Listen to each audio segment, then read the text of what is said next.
Character Concerns podcast with new episodes every Tuesday leading up to the NFL Draft in KC. Find it on the Odyssey app, 610sports.com, or wherever you get your podcasts. KCSP Kansas City, WDAF HD2 Liberty, always live on the free Odyssey app.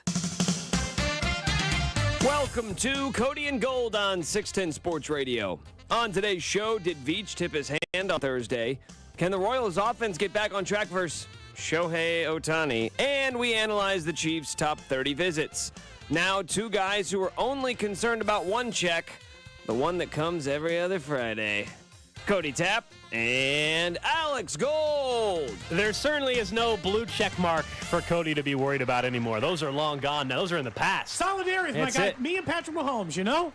His blue check mark is gone, so is mine. He was asking for one, though. Yeah, I bet you he ends up getting one again. I've told you, I think the marketing reps for pro athletes should pay for the check mark because they're going to have more issues than you and I are going to have. No, there's not a bunch of people impersonating Cody Tapp on Twitter. They were out there giving people check marks saying they paid for it when they didn't yesterday. Elon Musk was he was just handing them out. He was trolling LeBron because LeBron said he wasn't going to pay for it. So now there's other people like Taylor Swift and Stephen King and Creed Humphrey. Wait. Yeah. Creed? Yeah. Our guy Creed is paying for it, or was just given one? No, I think Elon threw him on the list. Elon threw Creed Humphrey on the list. Big news. Yeah. He's like, this guy received a Rookie of the Year vote. Did you see his PFF grade? Multiple Rookie of the Year votes. The number one rated rookie of that year's class, man. His account is verified because they're subscribed to Twitter Blue. But it said that about the guys yesterday who had not subscribed. So we don't know if Creed has actually subscribed or if Elon threw him the free check mark. Let me send a text to Creed's marketing guy and be like, very important information. We're going to try to break this down on the show. We need clarification. We need a full list from the Chiefs, all the players that have paid for Twitter Blue, please. If we could get that by the end of the show. We can give him a swirly. That's sure. Oh, it's a Friday. Hope everybody's having a good start to the day. Looks like it's going to be a nice Friday. We also, a little bit later on in the show, as you said, we'll talk a little bit about the Royals in particular, where things stand heading into a weekend where you go up against Shohei Ohtani and that should be fun. Yeah, what the lack of success actually means for the stadium in Kansas City. But we do start with some comments from Brett Veach because I thought yesterday when we heard him speak, there was one area in particular that I was intrigued to hear because it might tell us about how they're going to approach next week.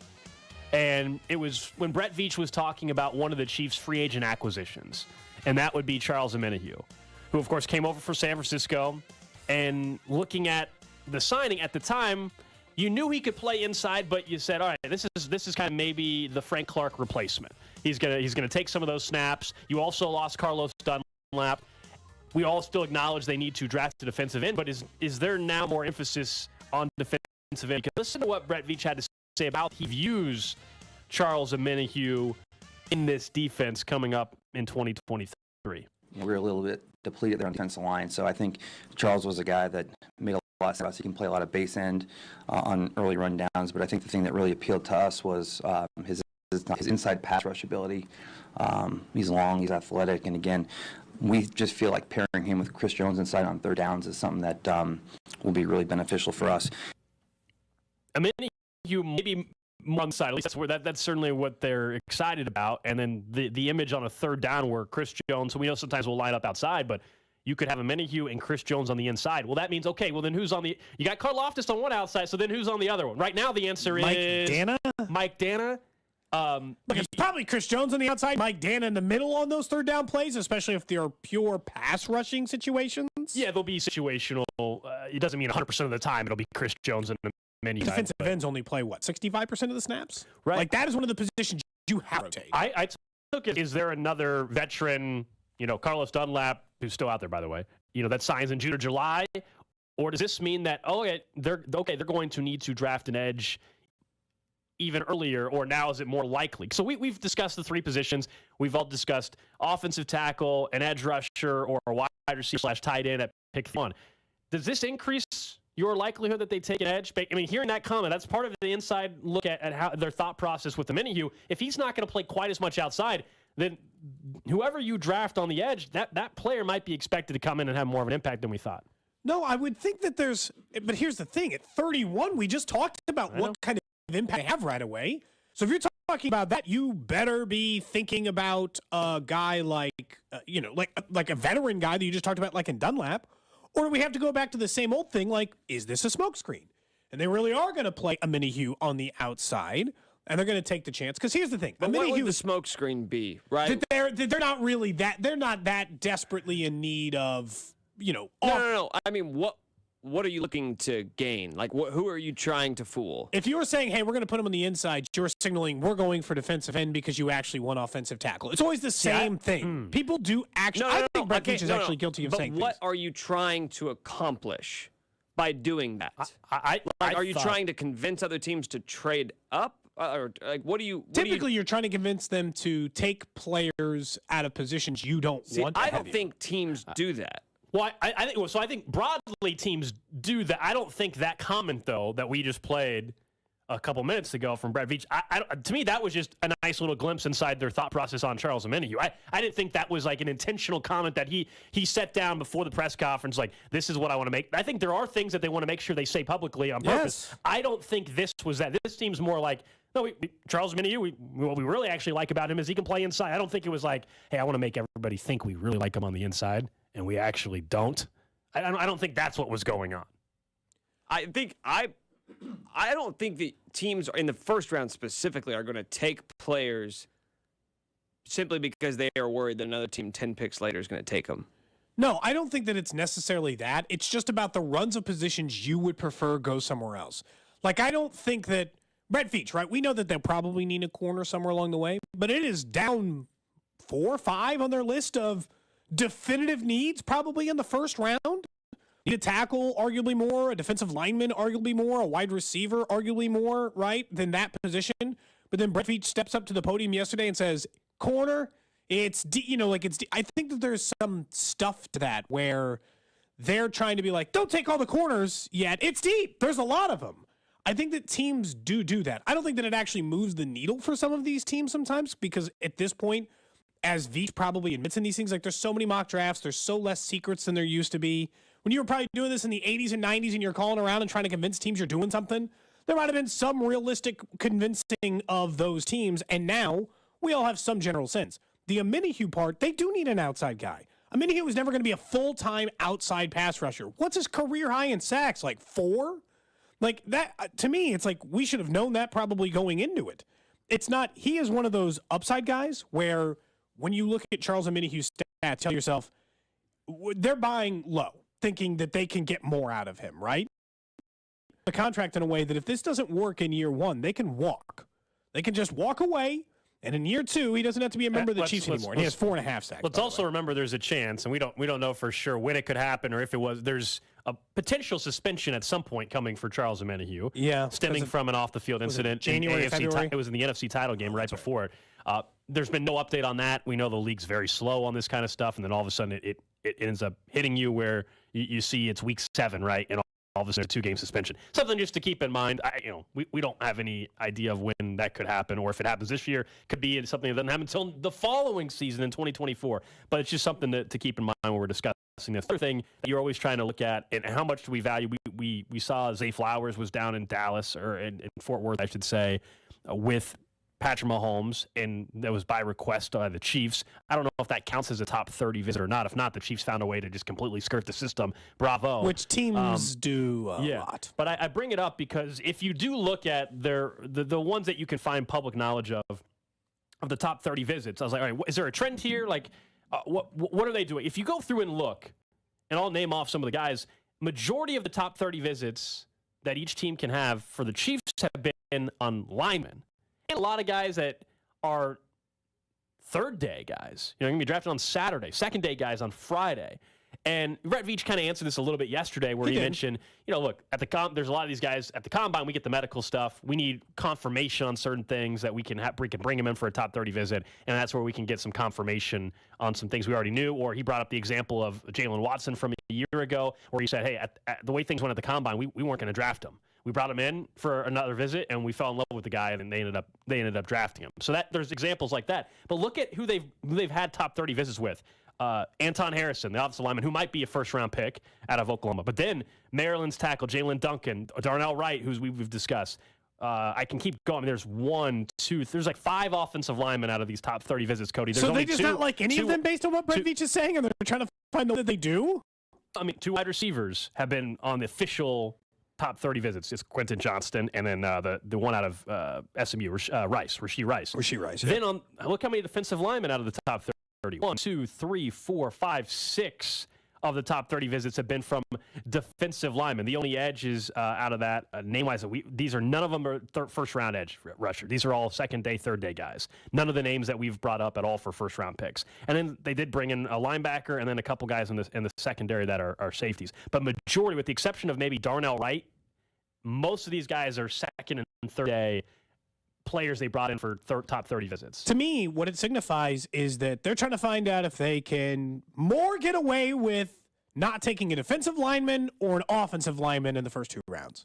Like, if we had to find a starter, if we had to find a rotational guy who plays, so we had to find a starter at right tackle or a guard down the road or a rotational defensive lineman who's going to be a part of this unit, are we more likely to get away with it in the 3rd round at offensive line or defensive line? Isn't that the sense you get? Which signifies to me those are the 2 positions they are most interested in the 1st round.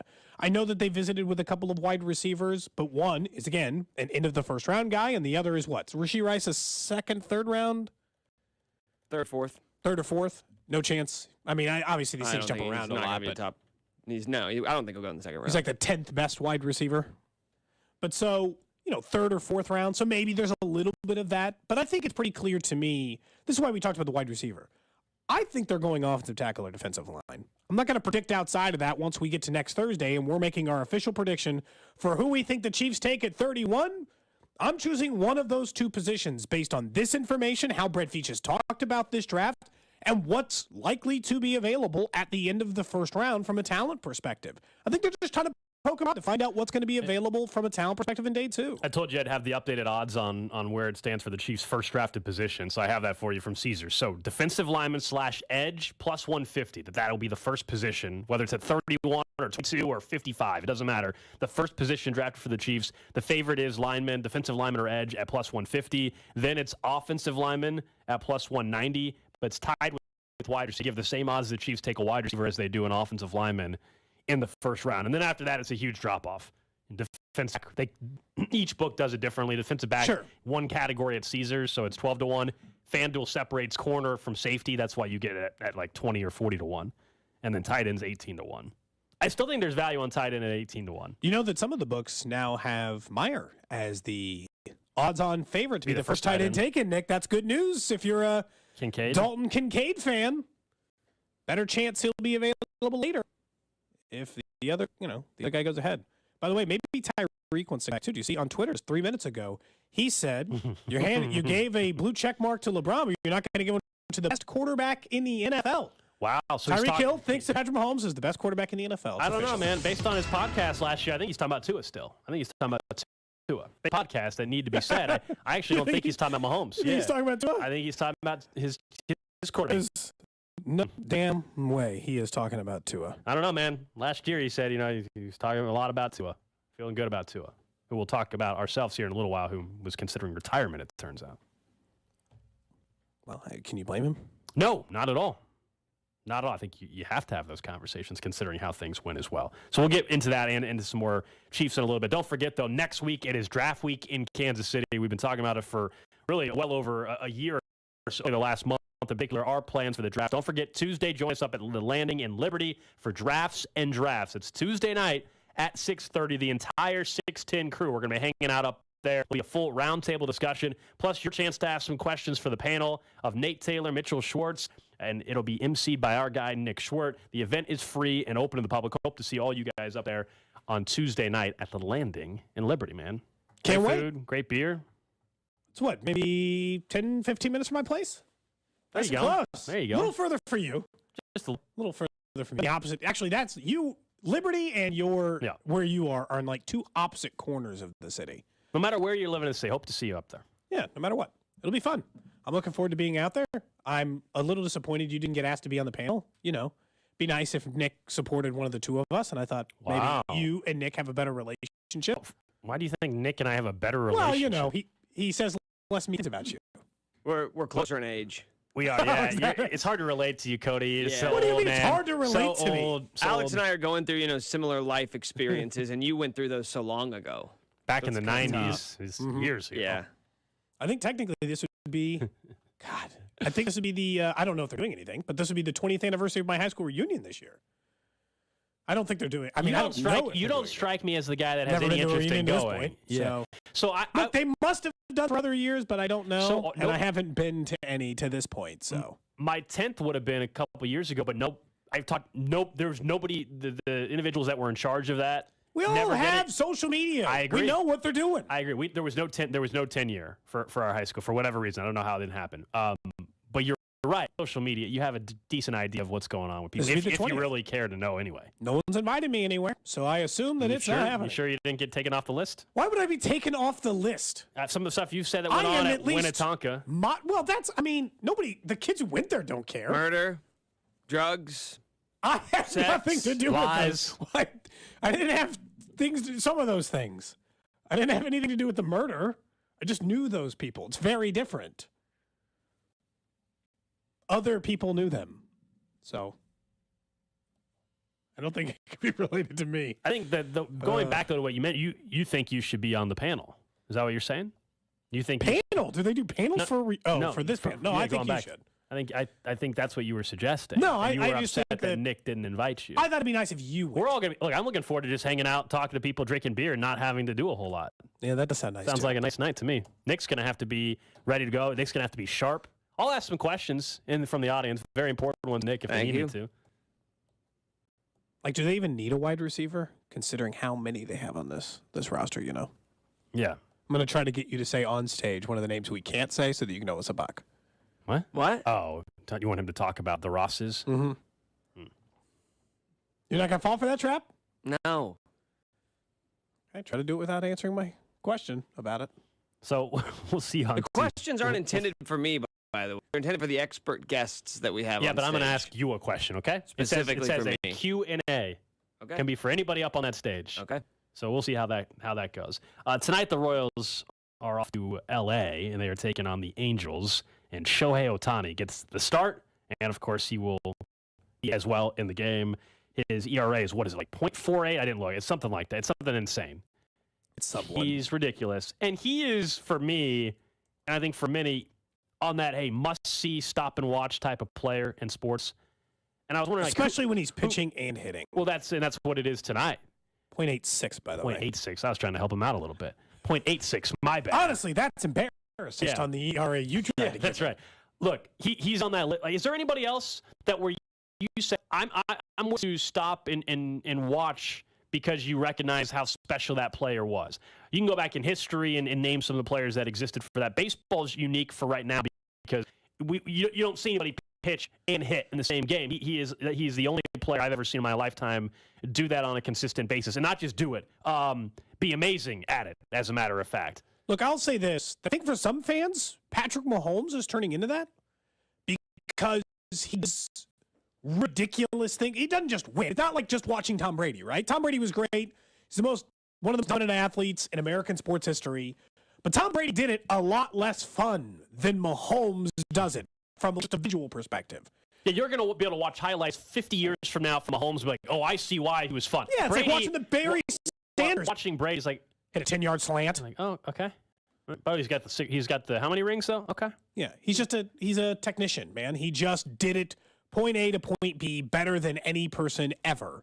And Mahomes does some things like we're going to watch those Clyde Edwards-Helaire plays or landed throws or the runs against Tennessee. There's always going to be those plays. So I think he's on that list. Shohei, for me, it's like if he's pitching. Look, he hits 150 games a year. He is incredible, but there's a lot of incredible hitters in Major League Baseball. I don't go out of my way to be like, wow, comes. But Shohei, sure, when he's pitching and hitting, doing both, when he's doing Babe Ruth stuff, yeah, I'm in. Mahomes as well. I was trying to think. Of course, LeBron comes to mind, but the only thing LeBron is in the there's playoffs or Tiger if he's in contention. It's got to be playoffs for LeBron though, because like on a random Wednesday night, I don't feel the need. Oh my gosh, I got to watch LeBron. No, in person, whole different story. I've told you, we were running out of time. I got to find a way in the next year or two to go an NBA game at probably Oklahoma City when the Lakers are in town, because I do want to see LeBron James play in person before he retired. I never got to see Michael Jordan play in person, so I would love to have the opportunity to see LeBron James play in person. Tiger's a great answer. That is a great answer. By the way, it's a Sunday and he's in contention, dude, I'm watching. It doesn't matter the tournament. It doesn't matter if it's the Heritage Open. It doesn't matter a major. And now we're at the point where he's only playing in majors, really, anyway. But for me, Tiger, Cody, he almost doesn't even have to be in contention. If Tiger's playing, especially nowadays, he just had ankle surgery, too, the other day. He might be done a year. We'll see. That, to me, applies to any time Tiger's playing. I was fortunate enough to see Tiger play in person. That was a bucket list type of thing. Was just now. Yeah. I saw him actually at the PGA Championship. Yeah. So that's probably the list. So is there any other athlete we're missing that's playing that is active now? I'm not talking about from the 80s or 90s. I'm talking about right now. LeBron in the playoffs. Shohei when he's hitting and pitching in a given game. Patrick Mahomes will put on a show at any given moment. That's probably it. So we're one of 3 or 4 athletes right now, and tonight you got a chance to look. Even if you're frustrated like we all are with the Royals, I will say tonight, if I'm going to watch because of Shohei Ohtani. That's a list unless you're like a soccer fan, right? And your answer is like Ronaldo. Yeah, text line. Some people are saying Messi or Ronaldo. I mean that makes sense. If someone says pretty good, says LeBron. If you're going to try to see him in Oklahoma City, that'll be the management. You're probably right. Okay, you're right. Want to get the nut or like point. See that you can get to relatively quickly that he's not likely to sit against. Chicago, the Knights, you need to choose probably not the Thunder. They're real bad. That's not your squad. Nick, is there somebody you think we're missing? I was trying to decide. The only other thing I can think is soccer. Because I don't and those types of athletes, I'm sure somebody wants to say they've seen Messi play, but it's because you and I aren't big soccer fans. That one's never going to trigger with us. Mbappe, somebody like that. I guess. And again, I think that's the sport it is. But in the NBA, maybe it's Steph Curry. Does he not make the list? If you want to watch LeBron, Steph Curry legitimately changed the way the entire sport was played. But I'm never saying, man, I got to stop and watch Steph Curry play tonight. And you're right, he's incredible, and there's no doubt he has changed the way we look at basketball and the way it's played now. He might be on my list. I've watched him play golf, if that counts. I've watched him play basketball in person. LeBron's just it's just different for me on that. What do you think Shohei's final stat line is against the Royals tonight? So I'm actually going to be on the double play tonight with Vern. So you're gonna have a bet tonight. And I'm thinking about just going all in on Shohei. Just 5 Shohei bets? Over on his hits, over on his strikeouts. So over 7.5 strikeouts, unders 3.5 hits, under 1.5 earned runs.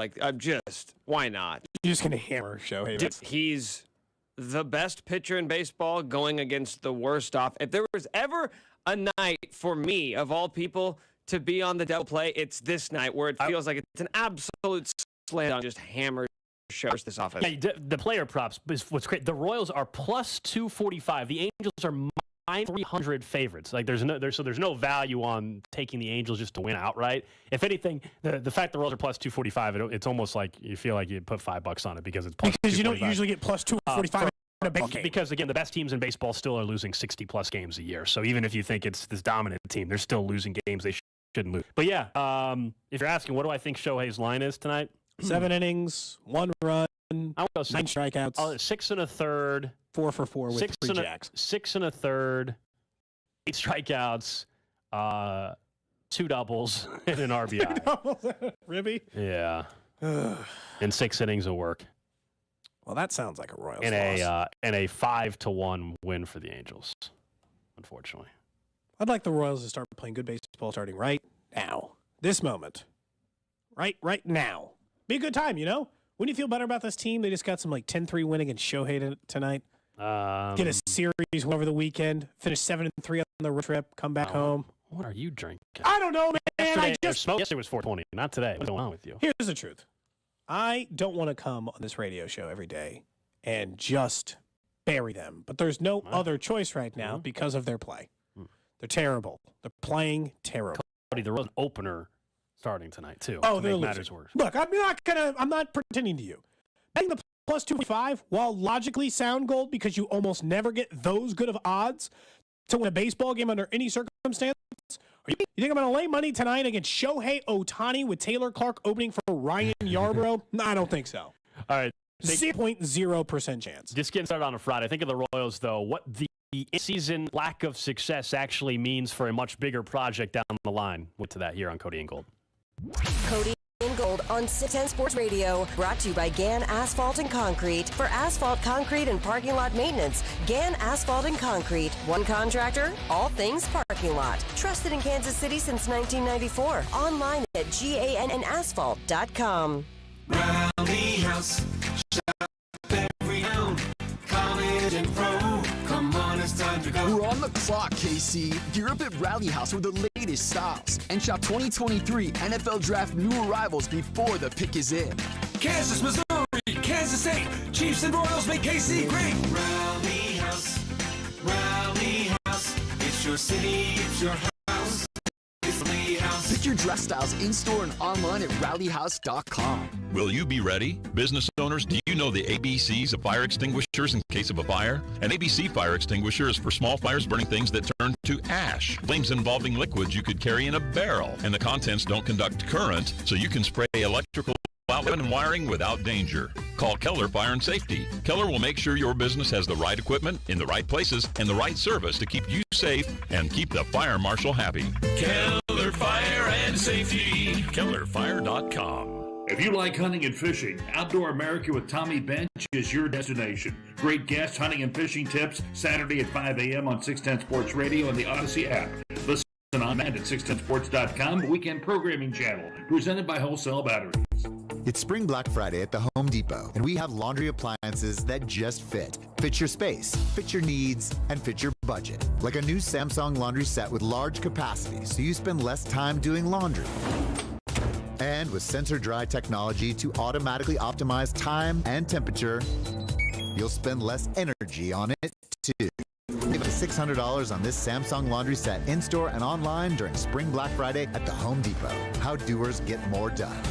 I'm Scott Trout, attorney and CEO of the domestic litigation firm Cordell & Cordell. We help men deal with the life changes triggered by divorce, such as child custody and property division, among many others. But life changes also occur after divorce. These changes can make parts of your existing court order irrelevant. If you feel a modification to your court orders might be necessary, talk to us at Cordell & Cordell. We're a partner men can count on. Schedule an appointment with Cordell & Cordell's Missouri or Kansas attorneys. The choice of a lawyer is an important decision. It should not be based solely upon advertisements. CordellCordell.com. Are your investments going nowhere? Here's a tip that always pays big dividends. Invest in yourself, your talent, your smarts, your skills. Maybe it's time to make that investment and start a career in IT or upskill to boost your current career. At My Computer Career, you can bank on us. We'll help you get the right skills and the right certifications to start or advance your IT career. IT keeps growing, so go with the growth at My Computer Career. The right training, the right timing, the right career. Invest in you at mycomputercareer.edu. Start now. Poor Sam was a mess.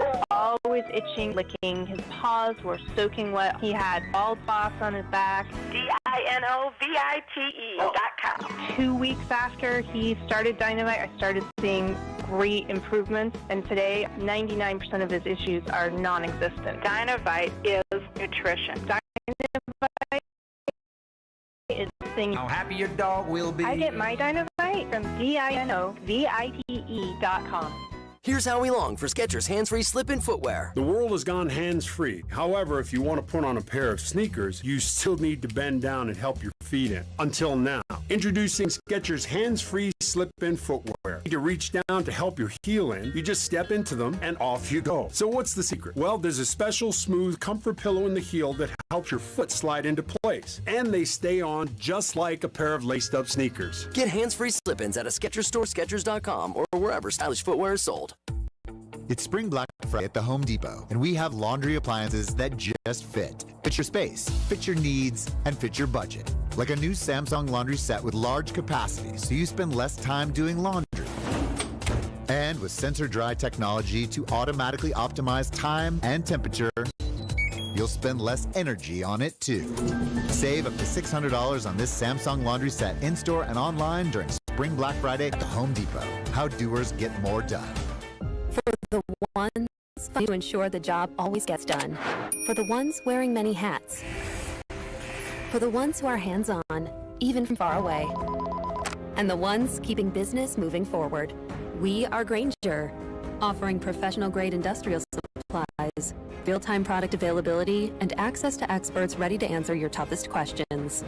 Call, click Grainger.com, or just stop by. Grainger, for the ones who get it done. As a roofer, I'm always on the go, so I need to be able to get things done from anywhere. That's why I partner with Beacon. With the new Beacon Pro Plus app, I've got the brands I depend on, like GAF, right at my fingertips. It's like having my Beacon rep in my pocket 24/7. I rely on Beacon because I never stop building, and neither do they. Now through June, purchase through Beacon Pro Plus and earn up to $1,500. Beacon, always building. This is Flea for This Little Light, a podcast about falling in love with music. I started a nonprofit music school about 20 years ago called the Silver Lake Conservatory of Music. The reason that I started doing this podcast was music education. I'll be speaking with Rick Rubin, Thundercat, Stuart Copeland, Margot Price, Corey Henry, Cynthia Evo, Sheila E., and Patty Smith. Please listen and follow This Light, a presentation of 13 on the Odyssey app or wherever you get your podcasts.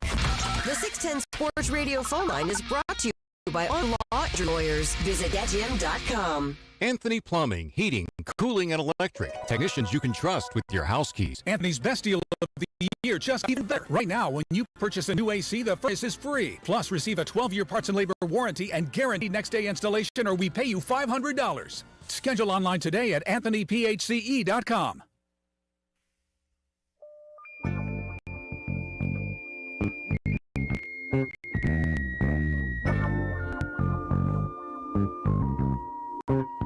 Join us a week from tonight at Cinder Block Brewery for the second and third rounds of the NFL Draft. The Character Concerns crew, Nick, Bink, and Chris, will be broadcasting live at Cinder Block. Free open to the public. We're going to all be up there hanging out on day number 2 of the NFL Draft. Do want to get to some breaking news in the NFL. Ian Rappaport of NFL Network and multiple others reporting the NFL has suspended 5 players, including Lions wide receiver Jameson Williams, for violations of the league's NFL gambling policy. It also includes C.J. Moore, Quintus Plus, a member of the Washington Commanders, Shaka Toney. They are suspended for 6 games, the first group. Shaka Toney and a few others are suspended for a full season. We don't know yet what the difference is that prompted a 6-game suspension compared to 1. We all know Calvin Ridley had to sit out the entire season due to betting and violating the NFL's gambling policies. He now is a member of the Jacksonville Jaguars. But this, of course, surprising news coming out this morning from NFL Work that Jameson Williams, who missed much of last season recovering from an ACL injury, and they were very excited to have him up in Detroit. Detroit's a NFC North favorite way, but their wide receiver, Jameson Williams, suspended for 6 games due to the league's policy on NFL gambling for betting on NFL games. We can have a discussion, we can have a discussion in a second about, like, hey, it's, the NFL's taking millions and millions of dollars. Why does it matter? You just got to be smarter, though, as the players. Well, you said it, Cody. What are you thinking? How are you doing? Are you putting yourself in this spot? You cannot. By the way, just cut 2 of those players that got suspended too. You can't bet on NFL games. Yeah, the Quintez Cephas and C.J. Moore. Weird. They're not going to have the super talented one. Yeah. Shocker. By the way, that is kind of super disingenuous in my opinion. Like, not cutting that. Now, those are the 2 guys suspended for a year versus Jameson Williams, who's only been suspended 6 games. That's what it is. And in looking at it, I pulled up the policy because other people would set it out where, like, you can see it.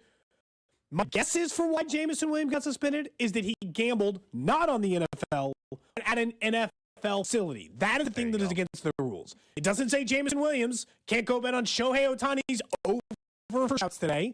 It said he can't bet on Shohei Ohtani's strikeout numbers at an NFL facility. And that's probably, they haven't announced it yet, that's what most likely happened here for the guys who did not get a full year, but also know now that they are going to run your name on these lists every year, and they're going to mass suspend every single player they find bet on an NFL game. They see your uncle bets too much on Lions games, they're probably going to look into him too. So yeah, I don't know about just that, be but smarter than this. I don't think that's why. I think it's just pretty simple. It's your name. This happened with Calvin Ridley in Florida. He, at the time, Florida for like a 6-month period had legalized sports wagering. It's now not legal in Florida. There's some lawsuits going on down there.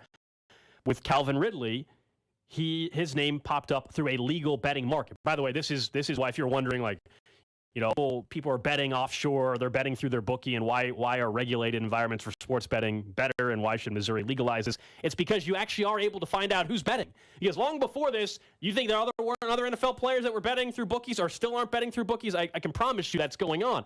In a regulated environment, you're betting and your name gets flagged. I understand the optics are harsh here for the NFL because on one hand, we know just a month ago, Cody, the NFL owners approved, less than a month ago, NFL owners approved the ability for the sports books that are up and running at some NFL stadiums to actually be operational on NFL Sundays. For a while, the sports books weren't even allowed at the stadiums. Then they said, all right, we'll allow the sports books at the stadium, but they can't be open on game day. The NFL has said, all right, that's a big money-making opportunity. Go ahead and allow them to be open on Sundays. So on one hand, you have that. And then on the other hand, you have the league cracking down, obviously, on players that are betting. For some people, they can't separate the two, and because they say, "Wait a second, this is ridiculous." You're cashing the check in one hand, on the other hand, you're saying it's bad. To me, you can't on your own sport. That's just like the one rule we all know. I agree with you. Pete Rose taught us that lesson 50 years ago. The NFL has to be very careful because of these relationships that they have with sports betting companies. Heck, the Chiefs are a partner with BetMGM. The NFL as a whole is Caesar Sportsbook. As a Caesar Sportsbook, right? So the NFL has to come down pretty strong with these penalties because otherwise you do have the questions. We get texts all the time, Cody. The very first, one of the texts a second ago, there you go. They're throwing games for money. So that's that's why you have to come down extra hard on the penalties because there is a perception out there that the integrity of the game be compromised. And so you have to make sure with harsh gambling rules that you're preserving these game results. It's vital for the league. It's certainly vital for the books to make sure everything's on the up and up. I know everybody loves to claim conspiracy theories and all this kind of stuff, but this is why these punishments are being handed down because the optics are terrible because it allows these conversations to come up. And people to question the integrity of the league. It's hard because it'd always be like, well, why can everybody else bet on this and the league make all this money? But that's the point. The league is going to make all this money on the gambling revenue, and it's going to raise cap numbers, and it's going to get you all paid more.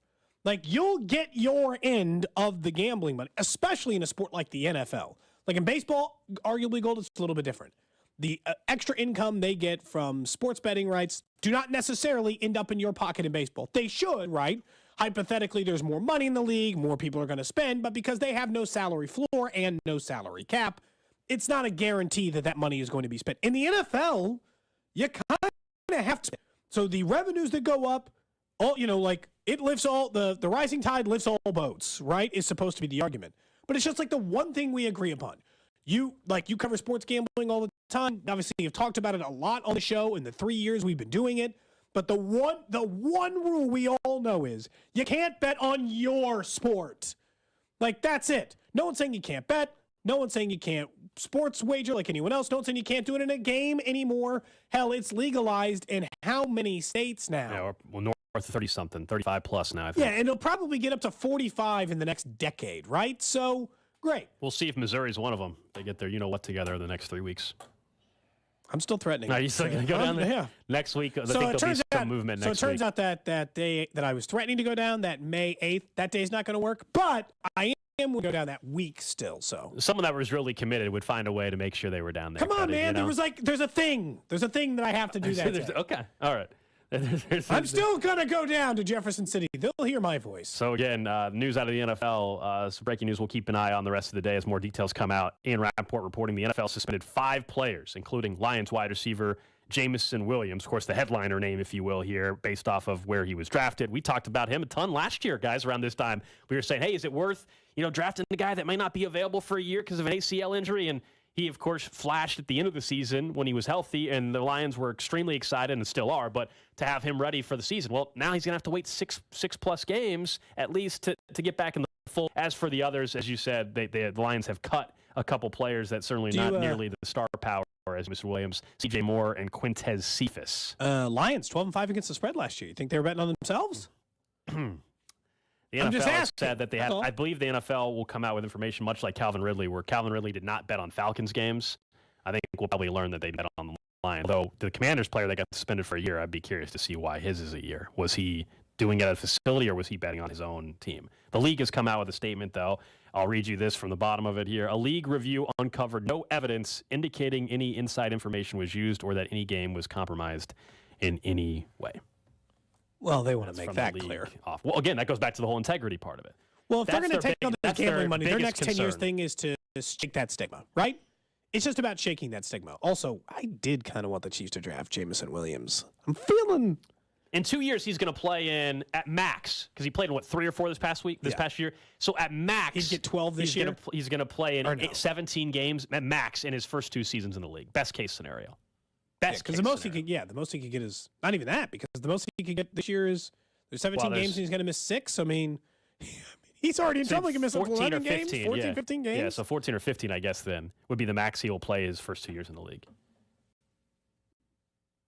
I mean, I don't know. I'm starting to feel a little bit better about that.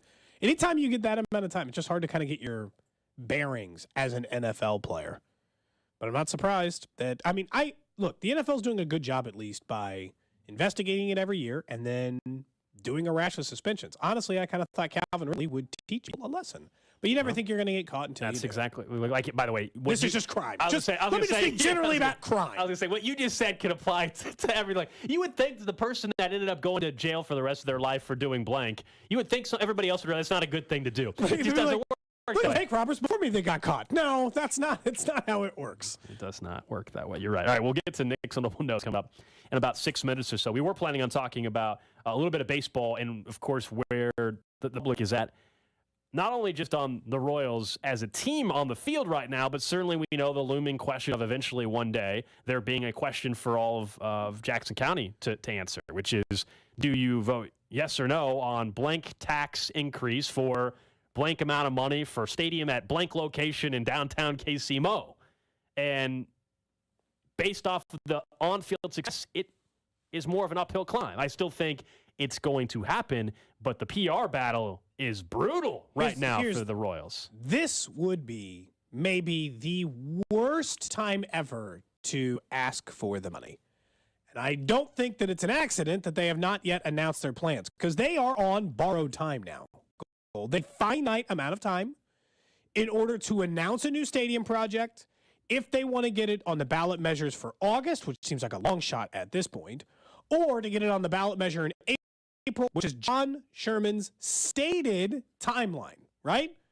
He's openly said that that's the time in which he is trying to get this measure on the ballot for voting on this deal. I think that they're waiting. I think that the performance on the field has them sitting on their hands, waiting until things look rosier in order to make that announcement. Sam McDowell had written an article over the Kansas City Star saying they're going to have to show something here if you're going to ask. I'll tell you this. If you're voting on it, and I've told you where I stand on publicly funded stadiums for billionaires, so I don't have to get into that. But let me just be clear as it relates to, let's say what just happened with the A's. If you don't approve it, they'll threaten to leave. Now, you can either believe them or don't, but they won't wait forever based on the team performance to announce their decision to go downtown and the financial commitment they're looking from the city as a result of that. Right, Gold? Because that is the one thing about not buying a team a stadium is the threats to leave are always real. I just don't think John Sherman would actually do it. But don't think that they're just waiting until the team plays better, because I do. I think if in a month they play 500 baseball for the next 30 games, you will see the Royals announce their plans for a downtown stadium. These two things are related. So, there's no doubt that the timing is terrible. I would say this, though. I don't think they're I don't think they have all their plans in place and they're just holding it back because the first 3 weeks of the baseball season have sucked. To me, if they had the plan in place, Cody, the best time they would have announced it on opening day when they're actually in. Right? My guess is they don't have their ducks in a row yet. They got to be close, though, don't they? I would think. What are they waiting on? We know that they have a site. They must have the money they want. I don't know if that's all true. I don't, because otherwise, to me, they would have announced it 3 weeks ago. I don't believe they're just holding it back because the team is stunk for 3 weeks. I do know if on the August ballot, although John Sherman had mentioned that if they want a 2027 timeline, they have till April. That's the same timeline as the Vegas Stadium, which just got announced. Right, but I think the deadline to get on the ballot in August, I want to say that deadline is sometime in May. Like if they want it, I believe that deadline is not May 1st necessarily, but I believe close enough. I believe that is mid-May or end of May if they want it on the ballot in August. You and I have said we don't know how realistic that is at this point. Well, we'll see. That's for August.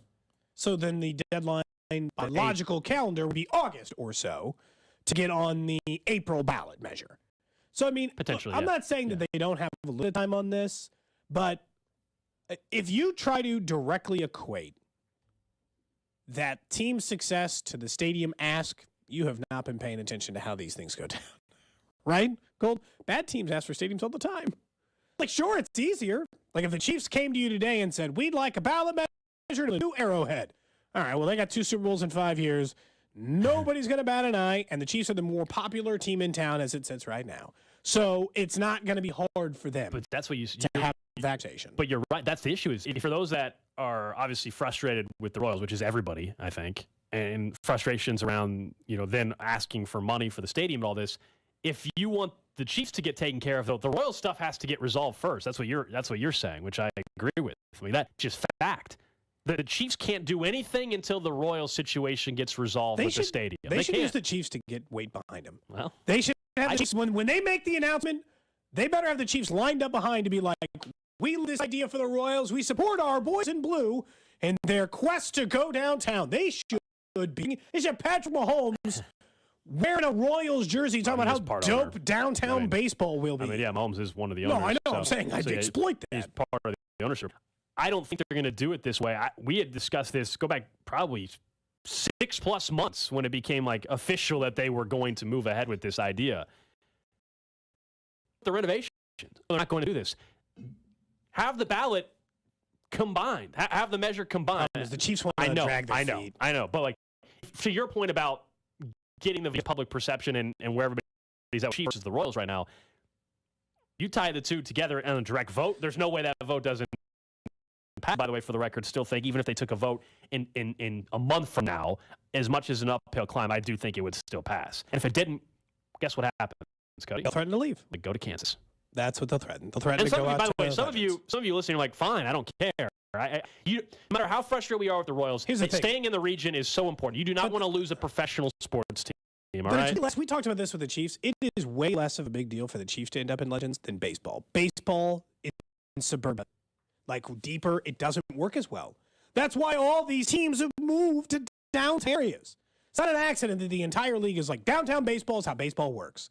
It brings in all these people working in these office buildings, go catch a day game, go get off work at 5, go to the, not the K, but whatever stadium it'll be called down there, and it all kind of ties together. I think the biggest hang up on the tying them together from actual financial thing, they have been tied together for too long, and now they need some separation because no sports teams operate like they're buddies in a handshake agreement anywhere. Gold, we killed it.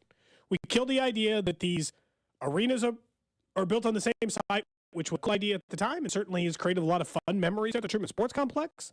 But even like the ones who used to share a stadium, they just got rid of the vision, and instead they've separated themselves. The Royals and the Chiefs are one of the few professional sports teams like that still have any kind of connection to each other. Real quick update on the sports betting story that we were telling you about, where the NFL suspended 5 players, including Jameson Williams, for violation of the NFL's gambling policy. Some more clarification. Why was he suspended 6 games and some others suspended a full year? There's some speculation, and actually just a report that's out there now from NFL Network that Jameson Williams gambled on a college football game inside the team facility versus betting on an NFL game. So that's the separation. Why is somebody getting a year? He was betting on a college football game in the facility versus someone betting on an NFL game inside the facility. It's not that you can't bet on a college football game if you're Jameson Williams. You can't do it if you're on an NFL facility because they don't want any illusion of there's something fishy. That one's where I will agree. That one's that part's interesting to me because the NFL has now said that the average person, of course, can bet. You're not the average person. But you have a CBA. You have a collectively bargain agreement as an NFL player. There's different rules that you play by. Every job has different rules. If you tell me a secret gold, I can tell anybody. If I can't, different jobs have different rules. It's not. I don't think it's all that uncommon to ask an NFL player not to do that. Gotta write something down. Nick's notable notes.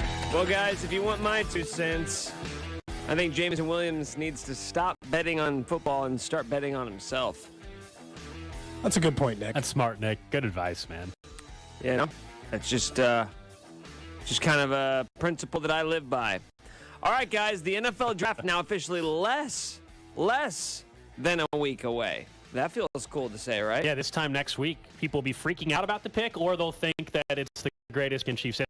We don't get in the in-between. This time next week, we will be doing one of those two That's things. what I'm saying. And we'll be out. I'm feeling like best pick of all time. I'm feeling that energy. We'll be at Rally House at the Legends next Friday, as a matter of fact.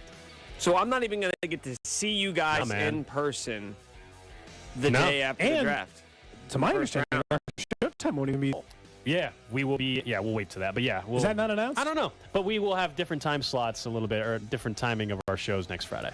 Let's just say we'll be on early. A little earlier as well. We'll be on at 9 a.m. next Friday. Really want to think about it. Okay, guys, so if you look at just recent history, the Chiefs obviously haven't had a ton of premium picks at the top of that. Brett Veach has taken over. If I look at the last 3 years, 2020, it took a running back, Clyde Edwards-Helaire, in round 1. 2021, you didn't have a round 1 pick because of the Orlando Brown Jr. trade. Your first pick was Nick Bolton at pick 58, and last year, as we know, traded up for Trent McDuffie. We knew that cornerback was a position of need going into last year's draft. I don't think any of us thought that it was the number one. We all had wide receiver. I think we all had edge rusher as the 2 most important positions to target. Inside linebacker is never going to be a position that we're talking about at the top of the draft. It's just not the way the position works in the league. Running back, I think we've discussed that quite enough. Judging just based off of that sample size, it's not as though Brett Veach has been very chalky, so to speak. He's not been predictable with what the Chiefs have done at the top of the draft.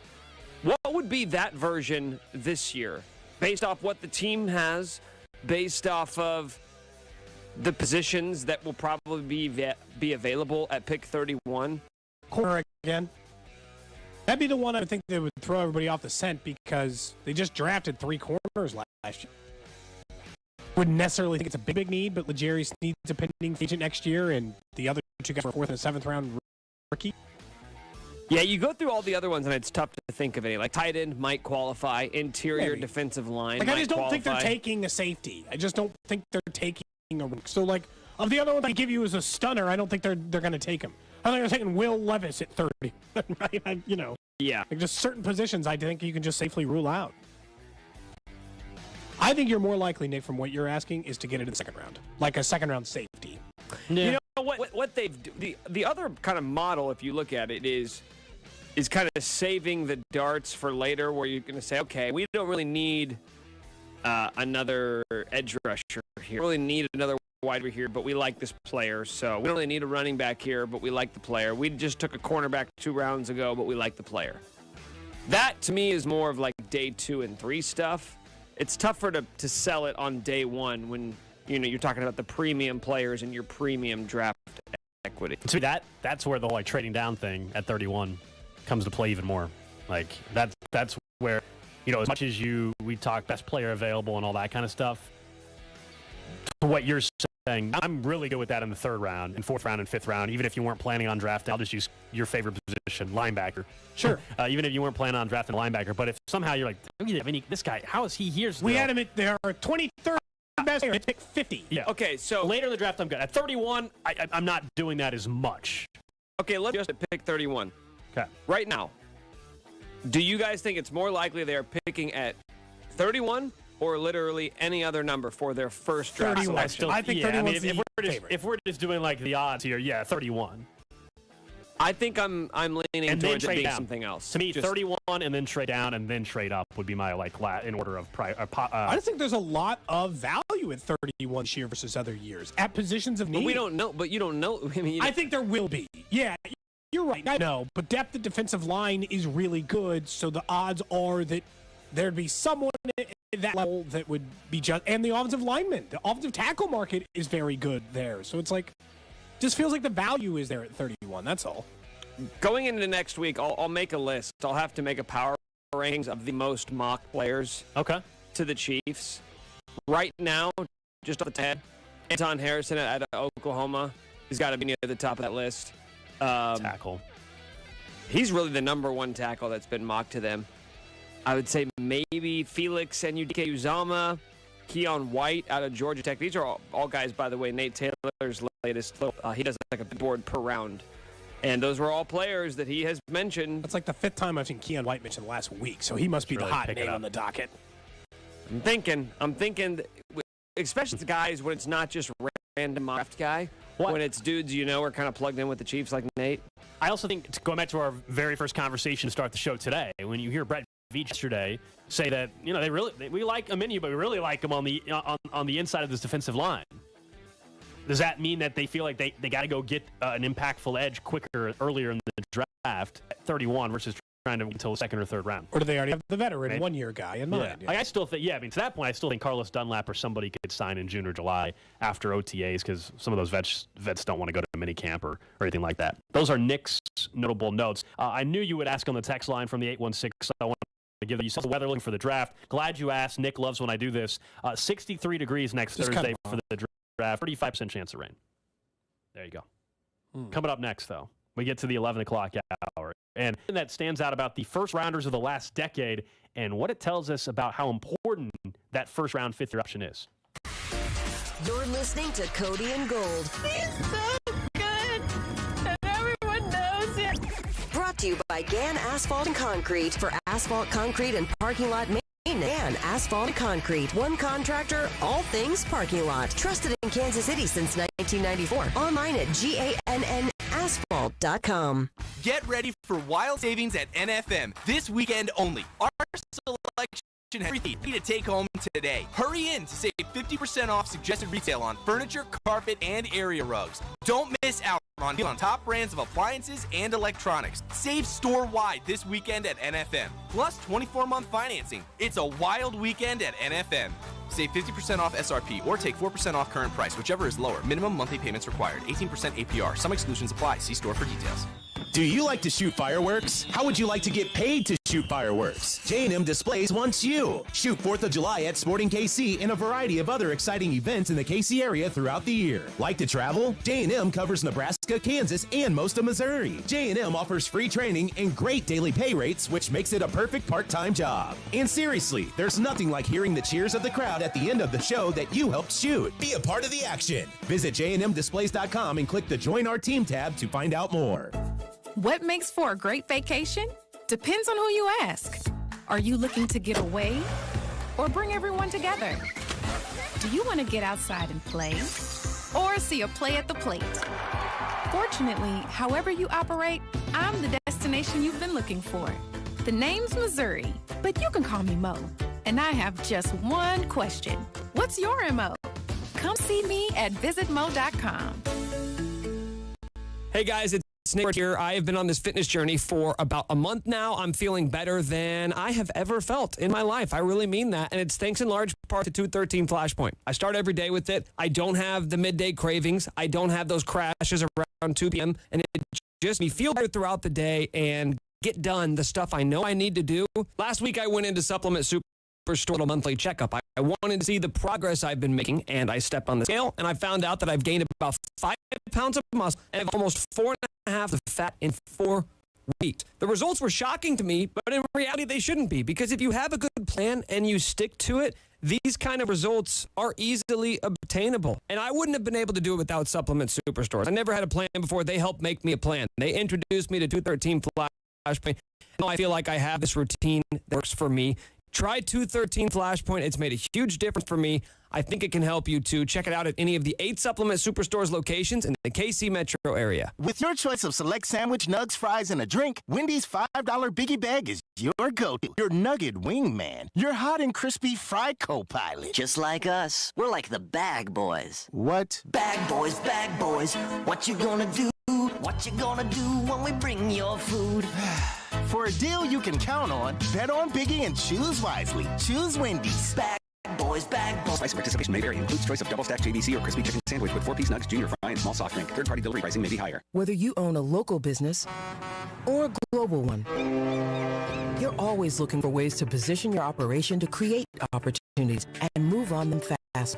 With Bank of America, you have access to experts, award-winning insights, business solutions so powerful you'll make every move matter. Locally and globally. Visit bankofamerica.com/banking for business to learn more. What would you like the power to do? Copyright 2023 Bank of America, N.A. You're listening to 610 Sports Radio from the Max Motors Studios. Mahomes looks to throw it. Pump faking. Right side. He wants it. A comeback cut. It is caught by Kelsey. Touchdown, Kansas City. Your official broadcast partner of the Kansas City Chiefs. 610 Sports Radio. KCSP Kansas City. WDAF HD2 Liberty. And Odyssey Station.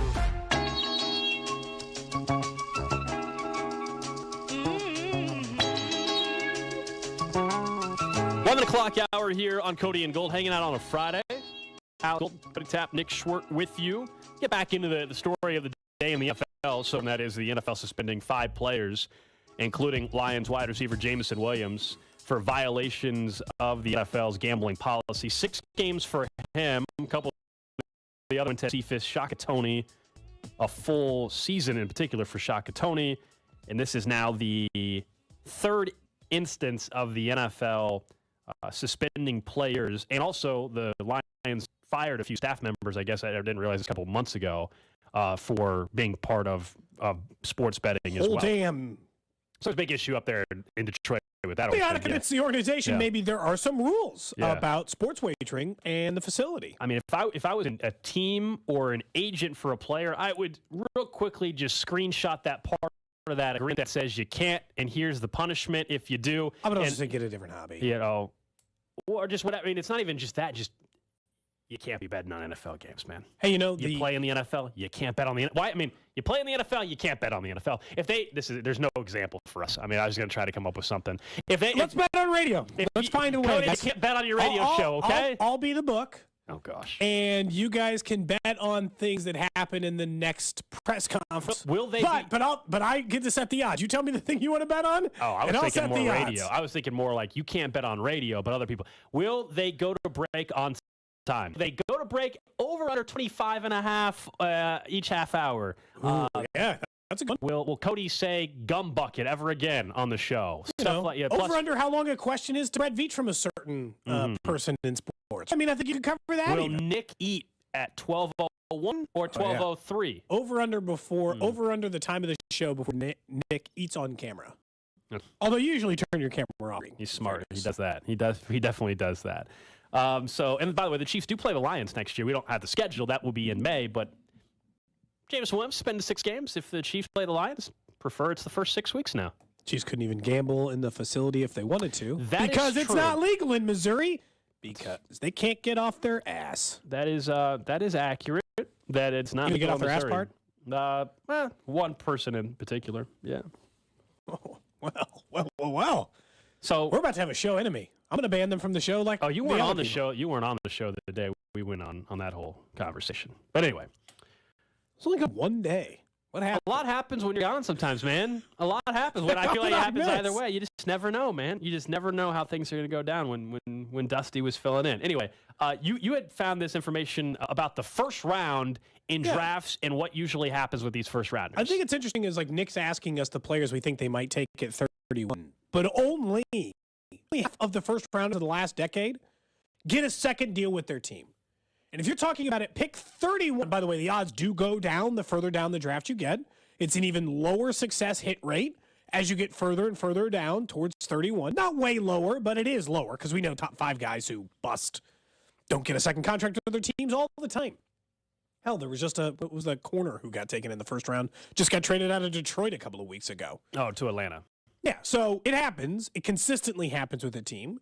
But the way you guys always talk about like an essential second-round pick anyway, and look where this one is anywhere, and we talk about the guys that they get, and Moore, and McCole, and Bolton, and the expectations we have for those players when they take them versus where they take them in the first round. We're just simply making too big of a deal about first-rounders. They're only here to have this first-round pick for the Chiefs right now. They only get it right half the time anyway, league, teams. And we talk about second-round picks on this show way different than we talk about first-round picks. We give them far more latitude. We're not burying Sky Moore yet. He finished the season with 250 yards. That were a first-round wide receiver taken at 27. Our conversation 31 or 30 last year, our conversation sways dramatically. I think maybe we need to put a little less heat on this pick at 31.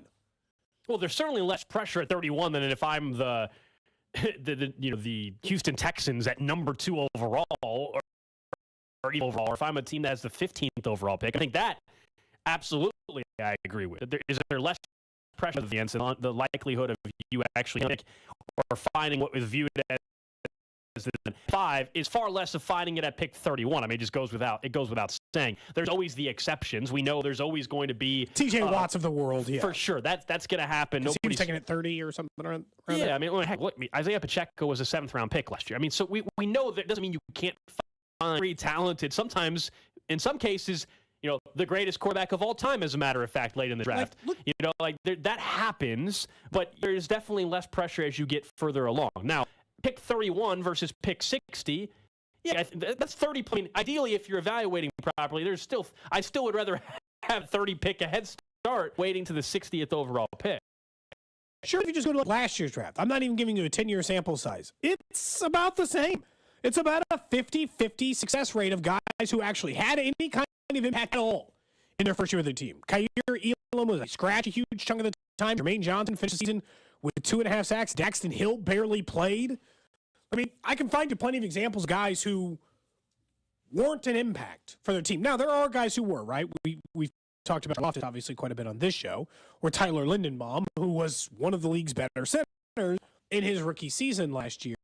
But when I get down to pick 31, I'm not so sure. And I understand because the Chiefs picks are 31 and 63. It feels a little bit different. But I'm not so sure that we shouldn't set similar expectations for those two. This might be why I struggle with the conversation of pretty much a second, pretty much a third, pretty much a fourth. Because once they draft them, we don't talk about them that way anymore. We don't say whoever they take at 31 is pretty much a second, so let's treat him that way. Or the guy they take at 63 is pretty much a third, so let's treat him that way. Or, set those expectations after they're drafted. We're only wanting to put those caveats on there before they take them. So it's all or nothing for me. Either they are pretty much whoever they take at 31, they're a second-round pick, and let's just view them that way. And let expectations on them, because I think we soften the blow of second-round picks. We talk about them way more. Sky, McCall, Bolden had a good year, but we have all been way more careful there. We talk about second and third-round picks because over the last couple of years, the Chiefs have had more of them. Yeah, way more. Some of it is they just had. No, I just meant from a pressure standpoint, Yeah, I mean, there's definitely less pressure, but also the Chiefs, have had more second and third round picks than first round picks over the last 2 years, and this current stretch of those, and they have hit on way more at a higher rate than you're supposed to be able to hit. That's why we talk about Brett Veach the way we do, and it's the number that Bink loves to highlight all the time. 21 of 22. Guys have made the roster out of those picks. That's why we focus in on the later round picks more probably in Kansas City at times. And again, if you were the Houston Texans who are consistently right now drafting in the top 5, top 10, yeah, obviously there's going to be if you're listening to any sports talk radio, and it is of course all about getting the franchise quarterback. They're still searching for that. That's also why it's different in Kansas City. You're always going to have more pressure when you're trying to make a pick that is for top that 10 quarterback. Yeah, or any pick, because last year they took Derek Stingley Jr., who is a very good corner, but Sauce Gardner went next. So you screwed up. You bombed. Yeah. Not bombed is maybe. I don't know. Dude, they had an all-pro not corner. Bombed, but you certainly. They screwed up, man. Should have drafted Sauce Gardner if you could do it again. Look, and the Jags screwed up. They should have taken Aiden Hutchinson. He's the better player than Trayvon Walker. As I've told you, there's more pressure early in the draft, but the whole idea, we can play this game every year whenever we joke and we have the George Pickens or DK Metcalf or McCole Hardman conversation. We can have this, hey, this guy was drafted 23rd, you drafted this guy at 19, this guy's way, we can do this almost with every single pick in the draft. Yeah, because even the ones you like for your team, you could probably go down and find a player that, is odds are you can find a player who's not better but close to better. But it's just the way I just think moving forward that if the Chiefs are going to pick between 20 and 32 every year, which appears to be pretty much a damn near lock, right? That's what they're picking every year in the first round.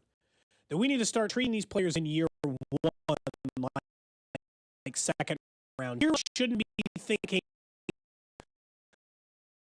Because first round picks taken in the top 20, you think this guy has to start, he has to start now, and he needs to fill an immediate hole as a starter.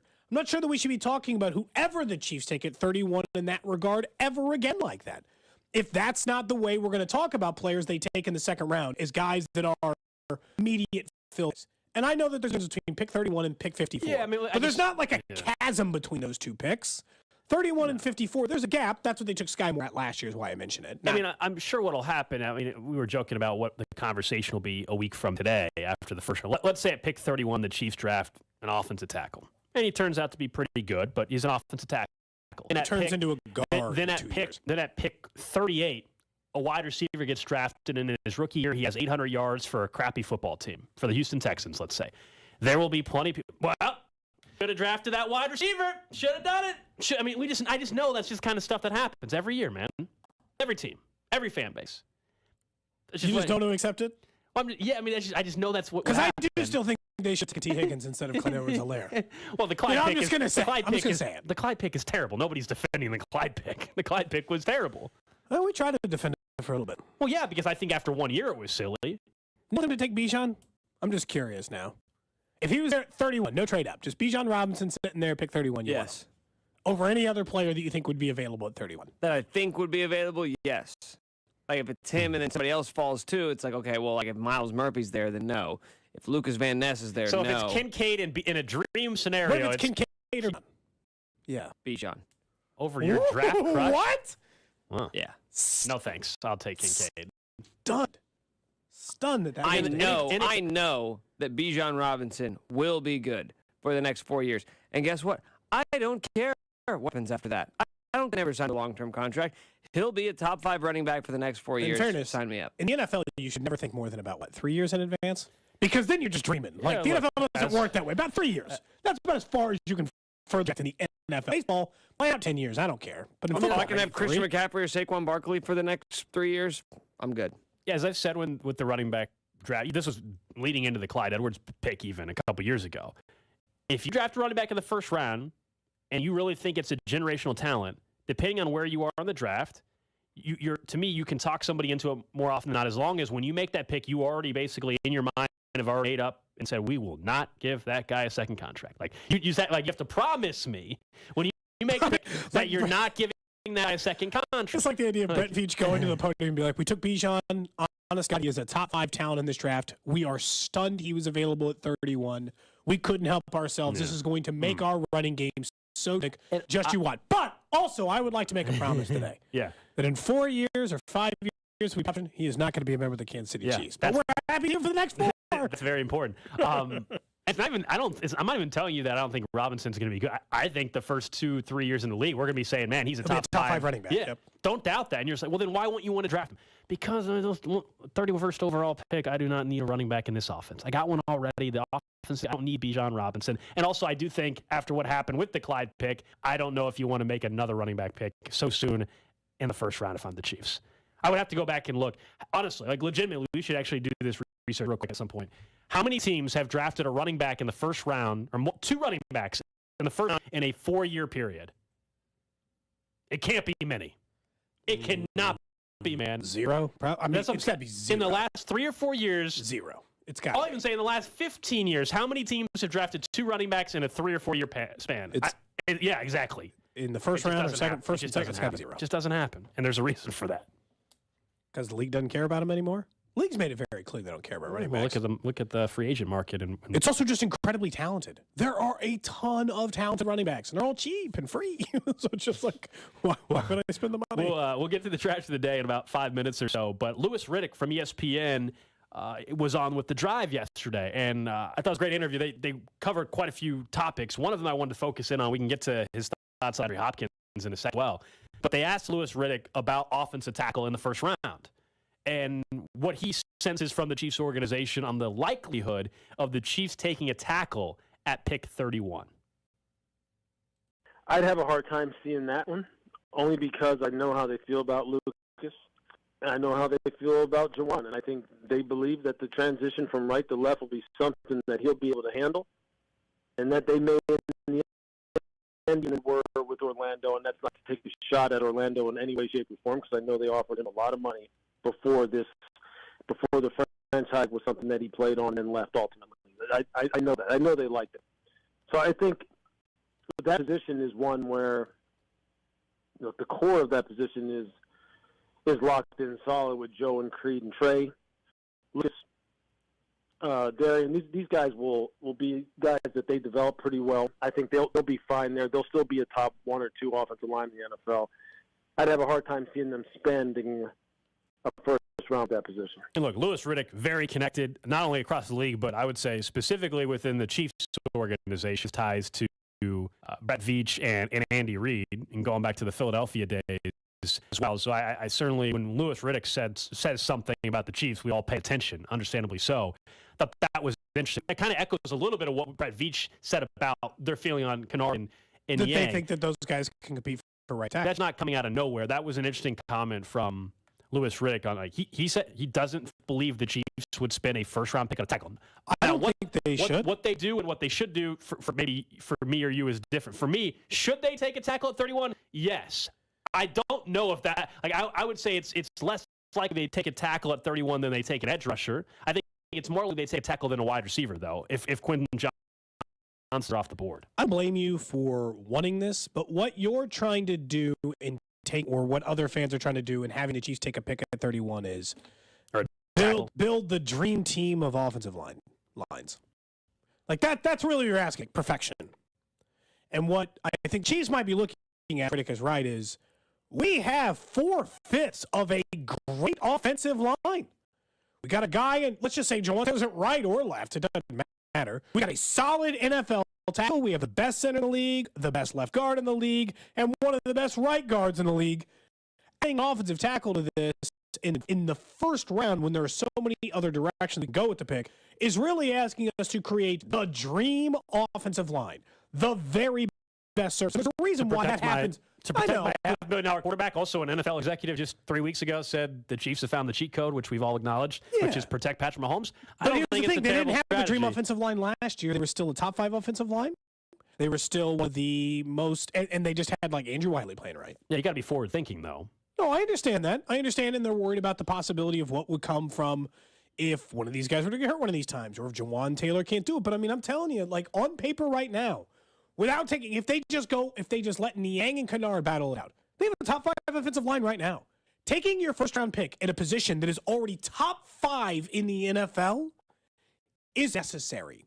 That's why I keep landing up, and I think that might be what Louis Riddick is kind of describing a little bit. He's going to the interior of the offensive line. Is there any other unit? Okay, so what quarterback? I mean, the offense as a whole, Cody, with one scoring offensive ball. Should they not? I mean, they really don't need to improve it that much to begin with, right? But that's taking it a little broader. I'm obviously not in agreeing in this statement. My point being is, if we're going to say that, we can say that about a lot of areas on football teams. Doesn't mean they stop trying to improve it. But how many units, like just individually broken down, how many units do you think are top 5 in the NFL on the Chiefs right now? Quarterback, because they're one. For sure. Offensive line, without a single draft. Offensive line, that's it. So, I mean, it's like it's improving. It's like super improving. As long as Niang is actually available for this football team. I mean, if they go, so there's a bit of a risk in that. I mean, tight end, by the way, is the other one. Sure, yeah, no question. Yeah, no question at tight end. So, and if you just want to say pass catchers included Travis Kelce, maybe they're top 10. Here's where I would say, to your point, a little bit on Niang. We know the Chiefs publicly stated they love Niang. We know he hasn't played much, injury history.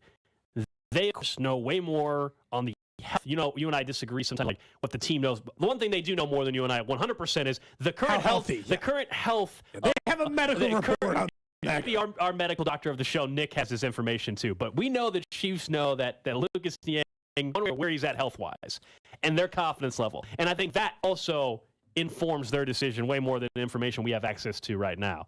And so if they think that, no, he's fully recovered from that long rehab, I should say, the patellar tendon injury, then their confidence level is greater than you and I or whatever. Yes. So that would be the one part of the information that we don't have access to at this point. And if they didn't take one in the first 3 rounds, it would probably tell you that they are confident that he is healthy. And that's exactly it. If they draft a tackle the first round, then the stuff they said how much they like Niang and all that, like, then that's not full of it. They don't actually like him that much. Same thing, by the way, can be said. You know, if they don't take one till the 4th round, then they do kind of like Niang and Kennard. Or same with yesterday. Not that Brett Veach say they wide receivers. That yesterday he mentioned we like Tony and Sky. Of course, that's what you got to. I mean, they're on the roster.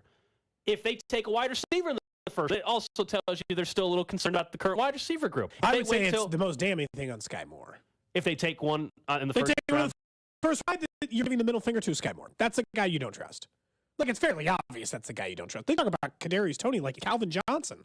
Every time they have a chance to talk about him, they're like, if he stays healthy, star. That's essentially they talk about him. I don't hear that same. To me, it would just be about the entire, like, depending on where they draft. If they traded up and draft a receiver, it tells me just the whole room. I also think the type of wide receiver they draft. Right? If they go and find a way to get Quentin Johnston, he's just a receiver they don't even have on the roster. Sure. Right. So that's different than going and finding another we've been joking about 5'10", $175. Flowers. That's more of an indictment on maybe who you're talking about. But if they go and just draft a wide receiver that's a different style and build than what they have in the wide receiver room, then I think it's just they really think this is somebody that could be an asset to the team. Trash of the day. All right, let's get to the trash of the day. We go to New Zealand for this one. I didn't know. I'll just read the headline. This gets bleak. I always just like reading the headline and let that soak in for a second. Children's cat killing contest axed following backlash in New Zealand. It's a real story. A contest planned for children in New Zealand to hunt and kill feral cats as part of a drive to protect native species has been axed following backlash from the public and animal rights. It was going to be a fundraiser for a hunting competition in a school located in New Zealand. They had announced a new junior category for children under 14. You could hunt feral cats for a top prize of would come out to $150 American. This, of course, prompted outrage, and they've withdrew the event altogether. They said that feral cats there threaten more than 100 native species. The idea of arming a bunch of 12-year-olds and be like, kill as many cats as you can, $150 to the winner. It's like, whoa, okay. Well, yeah, because I think we're all in agreement. There needs to be a bigger prize there. You don't think $1,000, $1,000, $150. $1,000? What are we doing? You know, by the way, killing cats is like the thing we instantly joke about future serial killers doing. Instead, we're just being like, kill the mouse. I mean, they are pets. Kill the most feral cats. Cats are different. Feral cats are different. You're not Gold doesn't like cats. I think he would kill I think he'd kill a house cat. I would not kill a You would, I Gold? would not kill a house cat. Cody just said you would. Oh, that's false. But like feral cats are way different. You're not talking about your cat Tiger that's over in the bedroom right now at your house while you're waiting at work. That's not who we're talking. We're talking about a cat on the street here. This thing said, addressing concerns from public organizers from announced rules to discourage young participants from just targeting pets. Any child who brought in a microchipped cat would have been disqualified. Well, Not that you'd be arrested for killing someone's microchipped cat, just that cat would be disqualified, and you'd be disqualified because you killed that person's pet. Not that there'd be any legal ramifications. Just like, sorry, man. Sorry, Billy. You can't win the $150 anymore. That cat belonged to the Johnsons. So, good try, though. Good. Keep killing those cats. Someone says, people are dumb. This is from the text line. These kind of things actually need to be done. Someone says they have feral hog hunt in the United States. Who cares if it's for a feral cat? So you know cat killing. Is that what you're saying? No, I'm just saying, we got to point out the hypocrisies. Where's the outrage over the feral hog hunting? By the way, Cody, would you let your children participate if this was going on in the U.S.? I don't think so. No? Why not? No. Did you see the other controversy yesterday that there was a school, this teachers, they had a contest. They pit the students and the teachers against each other, and it was this white, this glass that had I don't know if it was whipped cream or something on it. It was a licking contest. They were on the sides of the glass. Not only is it disgusting, but I thought that was the right idea. Yes.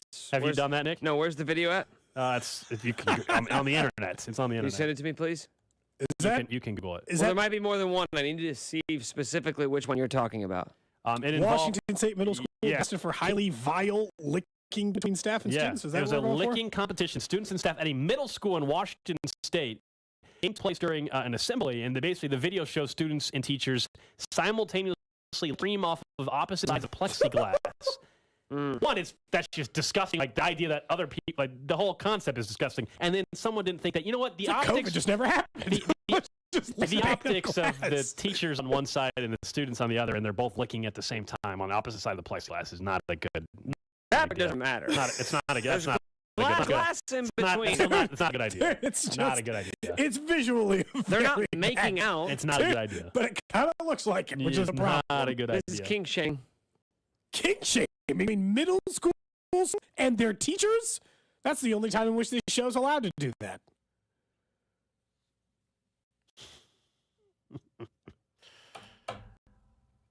I just like the idea that nobody vetoed this before it got to the table. Not one person was like, how many people had to have said, sure, it sounds like a great idea? In fairness, if you were just working around, someone's like, hey man, we're gonna do this contest where like we both lick sides of the whipped cream, be like, cool man, whatever. Like I just move on with my day, right? You wouldn't necessarily try to break. Yeah, man. It's like if Robin Carrington came to us with this idea, and like, hey, we think we're gonna do this thing for the show. I'd be like, sounds good, guys, enjoy. So whatever. So you for Club 610, you want me to get some plexiglass for you and Nick, and you guys just all get some whipped cream, and you guys do that? You good? Sound good to you? You get plexiglass and some whipped cream, fine. Okay. Nick, so no big deal. Nick is in. Okay. Nick looks. Because it can only be 2 people. Because the problem is with the third, and you're licking the same rows. But you're licking you the don't same have to lick spot. the same area. 4 rows. We can get some bigger plexiglass. I'll do it. I don't care. I'll do it. Okay. And I'll win. We do and need I'll to win, most we importantly. do need to add in some mini games to Club 610, basically. Yeah, okay, fine. The first one could be the plexiglass. It's like Mario Party. We'll just have Mario Party, our own Mario Party. Okay. Mm-hmm. That's the trash of the day. Coming up next, we get to the Chiefs Red Half Hour. Back into Brett Veach's comments about Charles Omenihu and what else Louis Riddick say on the latest with DeAndre Hopkins and the potential he could land in Kansas City. Cody and Gold on 610 Sports Radio and the Odyssey app. You talk on the radio. Yeah. You're a fanboy. Brought to you by Gann Asphalt and Concrete. For asphalt, concrete, and parking lot maintenance, Gann Asphalt and Concrete. One contractor, all things parking lot. Trusted in Kansas City since 1994. Online at GANNasphalt.com. It has almost been 2 years now since I phoned and finally called DuraVision to finally find out, was I eligible for LASIK? The answer, of course, has been yes, because here I am 2 years later, and I'm seeing better than I ever before. I'm not using contacts. I'm not using glasses. I wake up in the morning, and I don't have to actually reach over to the nightstand and search for my glasses or remember to pack my contact solution and my contacts when I go out of town. All that is in the past because of DuraVision. That free consultation, as I mentioned. Then I went in and I had all these images taken of my eye. They are so thorough. They lay out a plan exactly what they can do for your eyes. And then within a 2 or 3 day period, I was in for surgery, a procedure that takes just a couple of minutes, by the way. And the very next day, I was already driving back into work. That is how simple and easy it can be to change your everyday life. Give DuraVision a call at 913-491-3330 or go to DuraVision.com to schedule that free consultation and finally find out what they can do for your vision needs going forward. Stop putting it off. 913-491-3330 and tell them Gold from 610 sent you.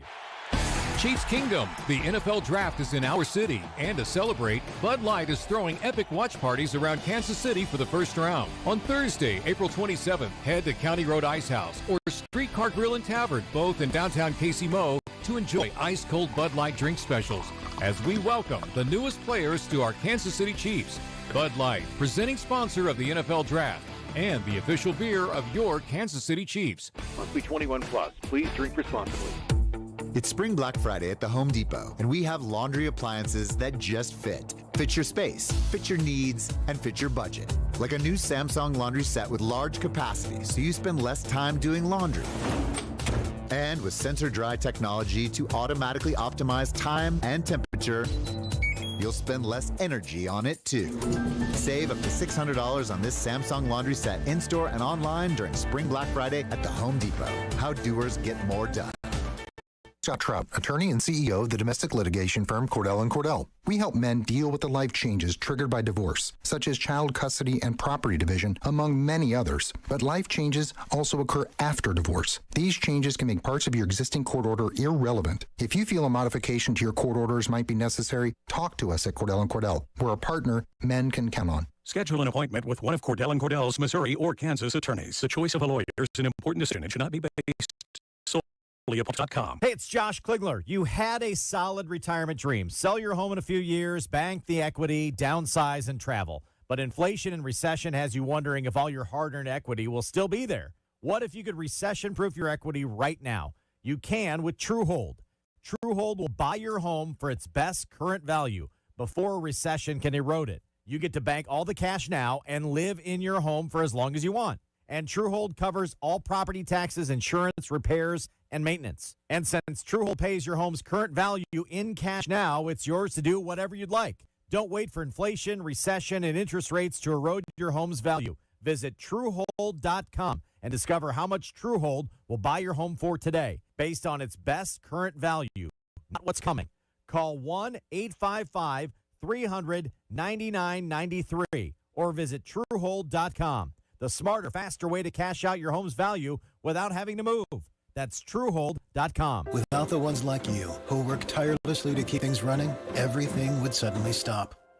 Hospitals, factories, schools, and power plants, they all depend on you. No matter the weather, emergency, or time of day, you're the ones who get done. At Grainger, we're here for you with professional-grade industrial supplies. Count on real-time product availability and fast delivery. Call, click Grainger.com, or just stop by. Grainger, for the ones who get it done.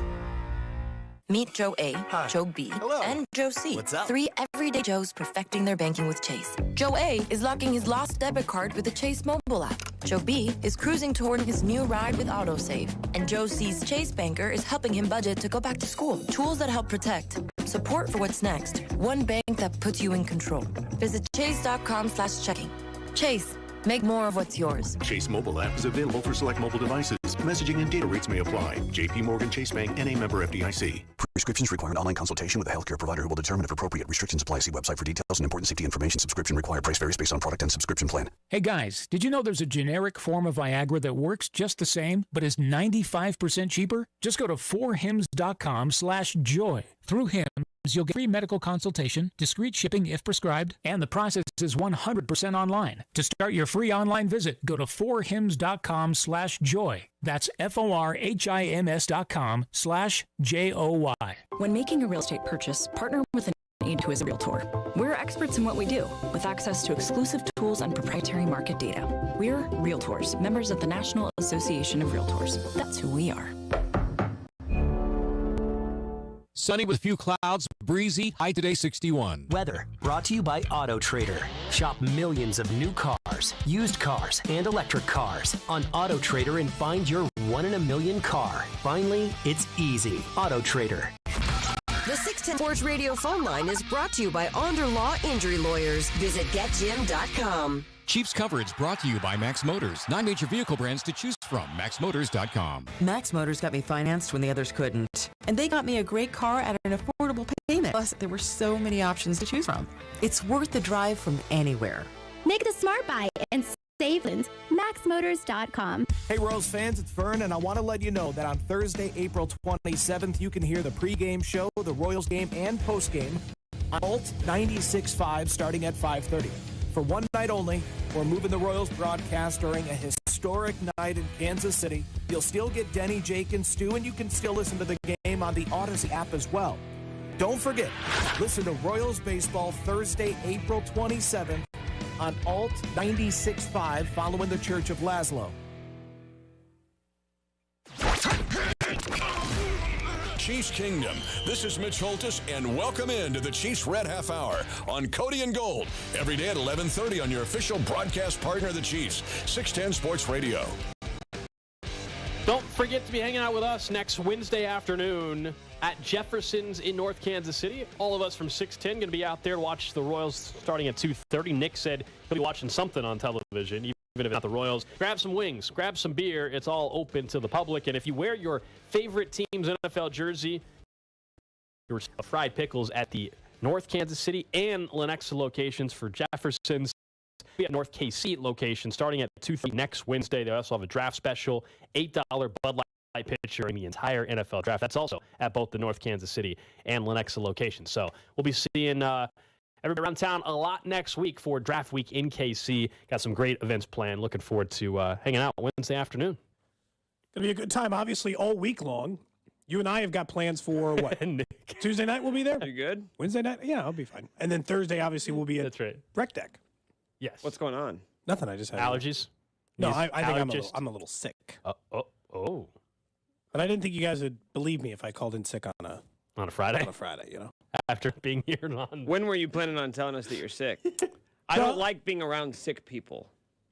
Okay, well, it's like a mild. Because then I could get sick. Yeah, next week's draft week. We can't afford. It would actually been better if you didn't. Do you want me to leave? Well, it's too late now. now. Actually, I do. What do you want me to do? No, it's because too late now. It's like a slight cold. We're not together during the show. We're together before the show. You didn't tell me anything earlier. I didn't We're notice 2 feet away from each other. I didn't notice it until yesterday. Like yesterday morning, I'm like, am I getting a little sick? And then as the day progressed, I believe, yes, I was getting a little bit sick. And then I woke up this morning and I was still a little bit sick. You know, it's like mild stuff. little bit of a sore throat, little congestion. There's nothing I hate more than the work through it culture. You know what? Just tough it up. Just suck it up and go to work sick. I don't want to be around you. You're sniffling. You got phlegm in the throat. Get out of here. I'll leave. You're already here, man. I've already been doing it for 2.5 hours almost with you, or 2 hours almost. Do you think it is my obligation that every time I've got a slight cold to text you guys and see if you want me to come in? Yes, I would say. What are your symptoms? My symptoms were a slight sore throat, slight, like only required a cough drop. When did you first start feeling symptoms? Yesterday. This is the beginning. Like crap all weekend. You don't know that for sure. Yesterday I started to feel bad. The good news is he'll be fine just in time for next week, and then you'll be feeling like crap on Tuesday. So you're good, man. The biggest week of my life. We're separated between panes of glass. Now we are. That was an open air area. It was probably fine. No, open air. It's pretty close. There's like a lot of space. It's a big bullpen. How far away is your chair from my chair? 5 feet. If that. Let's measure it. And Cody does this weird thing when we're working at our desks. He doesn't like to face his desk, so he'll turn around. Feels very impersonal. And work on his lap so that he can face everyone. Even if we're not looking at him, he'll just stare at the back of our heads. I think it's nice to look at people. I think Alex also does it some. It's just you. Just you who boxes yourself in facing the computer. I use the desk. That is allotted to me. You don't even use the computer that's allotted to you. You're still on your laptop. Yes. So this is how Gold got sick of the Super Bowl. Cody didn't tell anybody ahead of time. That's exactly how it I went was down. never sick. You were the only sick. I know, which is why I still think it was that grilled chicken sandwich, man. I still think it was food poisoning, huh? I can't explain if it was a flu that neither of us got sick. And we were in way too close to proximity. And you guys all got Pete, Nick, all got basically the same food item because you guys kind of shared like 3 or 4 things. Yep. I'm the only one that got a grilled chicken sandwich at the table. There was like 6 or 7 of us at the table, and I'm the only one that got sick. Anyway, all right, enough of that. I think hope you feel better, man. Thanks. And hope you don't get sick. Thanks. Well, I hope that too. That'd be a good philosophy. Would you have hated me more if I got you sick or called in sick to work today? If you get me sick, I'll hate him more. Yeah. Should have called that. Oops. Yeah. I think it's an easy answer, man. Anyway, let's get back to the draft because it is a big week. Nick just called next week the biggest week of his life. This is the biggest week of his life next week, starting on Tuesday night for Drafts and Drafts at the Landing Liberty. But I want to back to something Brett Veach said yesterday. He was talking about Charles Omenihu, and I thought he gave us a little bit of insight on, how they value maybe on the priorities for his position in the draft come Thursday night. This is what he had to say about Charles Omenihu, and in particular, him maybe playing in a different spot than we actually realized he was going to. We're a little bit depleted there on defensive line, so I think Charles was a guy that made a lot of sense for us. He can play a lot of end on early run downs, but I think the thing that really appealed to us was his inside pass rush ability. He's long, he's athletic, and again, we just feel like pairing him with Chris Jones inside on third downs is something that would be really beneficial for us. So at times, expect Charles Omenihu to be on the inside of the defensive line, pick up with Chris. Chris will play outside at times as well, and we all know that they're not playing, 80 or even 100, 100 or 80% of the time anyway. You're going to have to rotate guys in depth on the defensive line. But Charles Omenihu, not that we won't ever see him on the outside, but hearing that, I'm wondering if, there's another veteran at some point, June or July, that gets a Brett Dunlap, and this could happen anyway. Or does this tell us that maybe there's a reason why Devin is also the favorite, by the way, for them to draft position-wise on the betting markets, that actually is what ultimately they're one? Because that position's always been on the radar. But that comment yesterday, I thought, gave us a little bit of insight. Weird, because they didn't lose. I'm not saying losing Frank Clark was nothing, but they didn't lose that much on the defensive line, did they? They lost Frank Clark and Colin Saunders.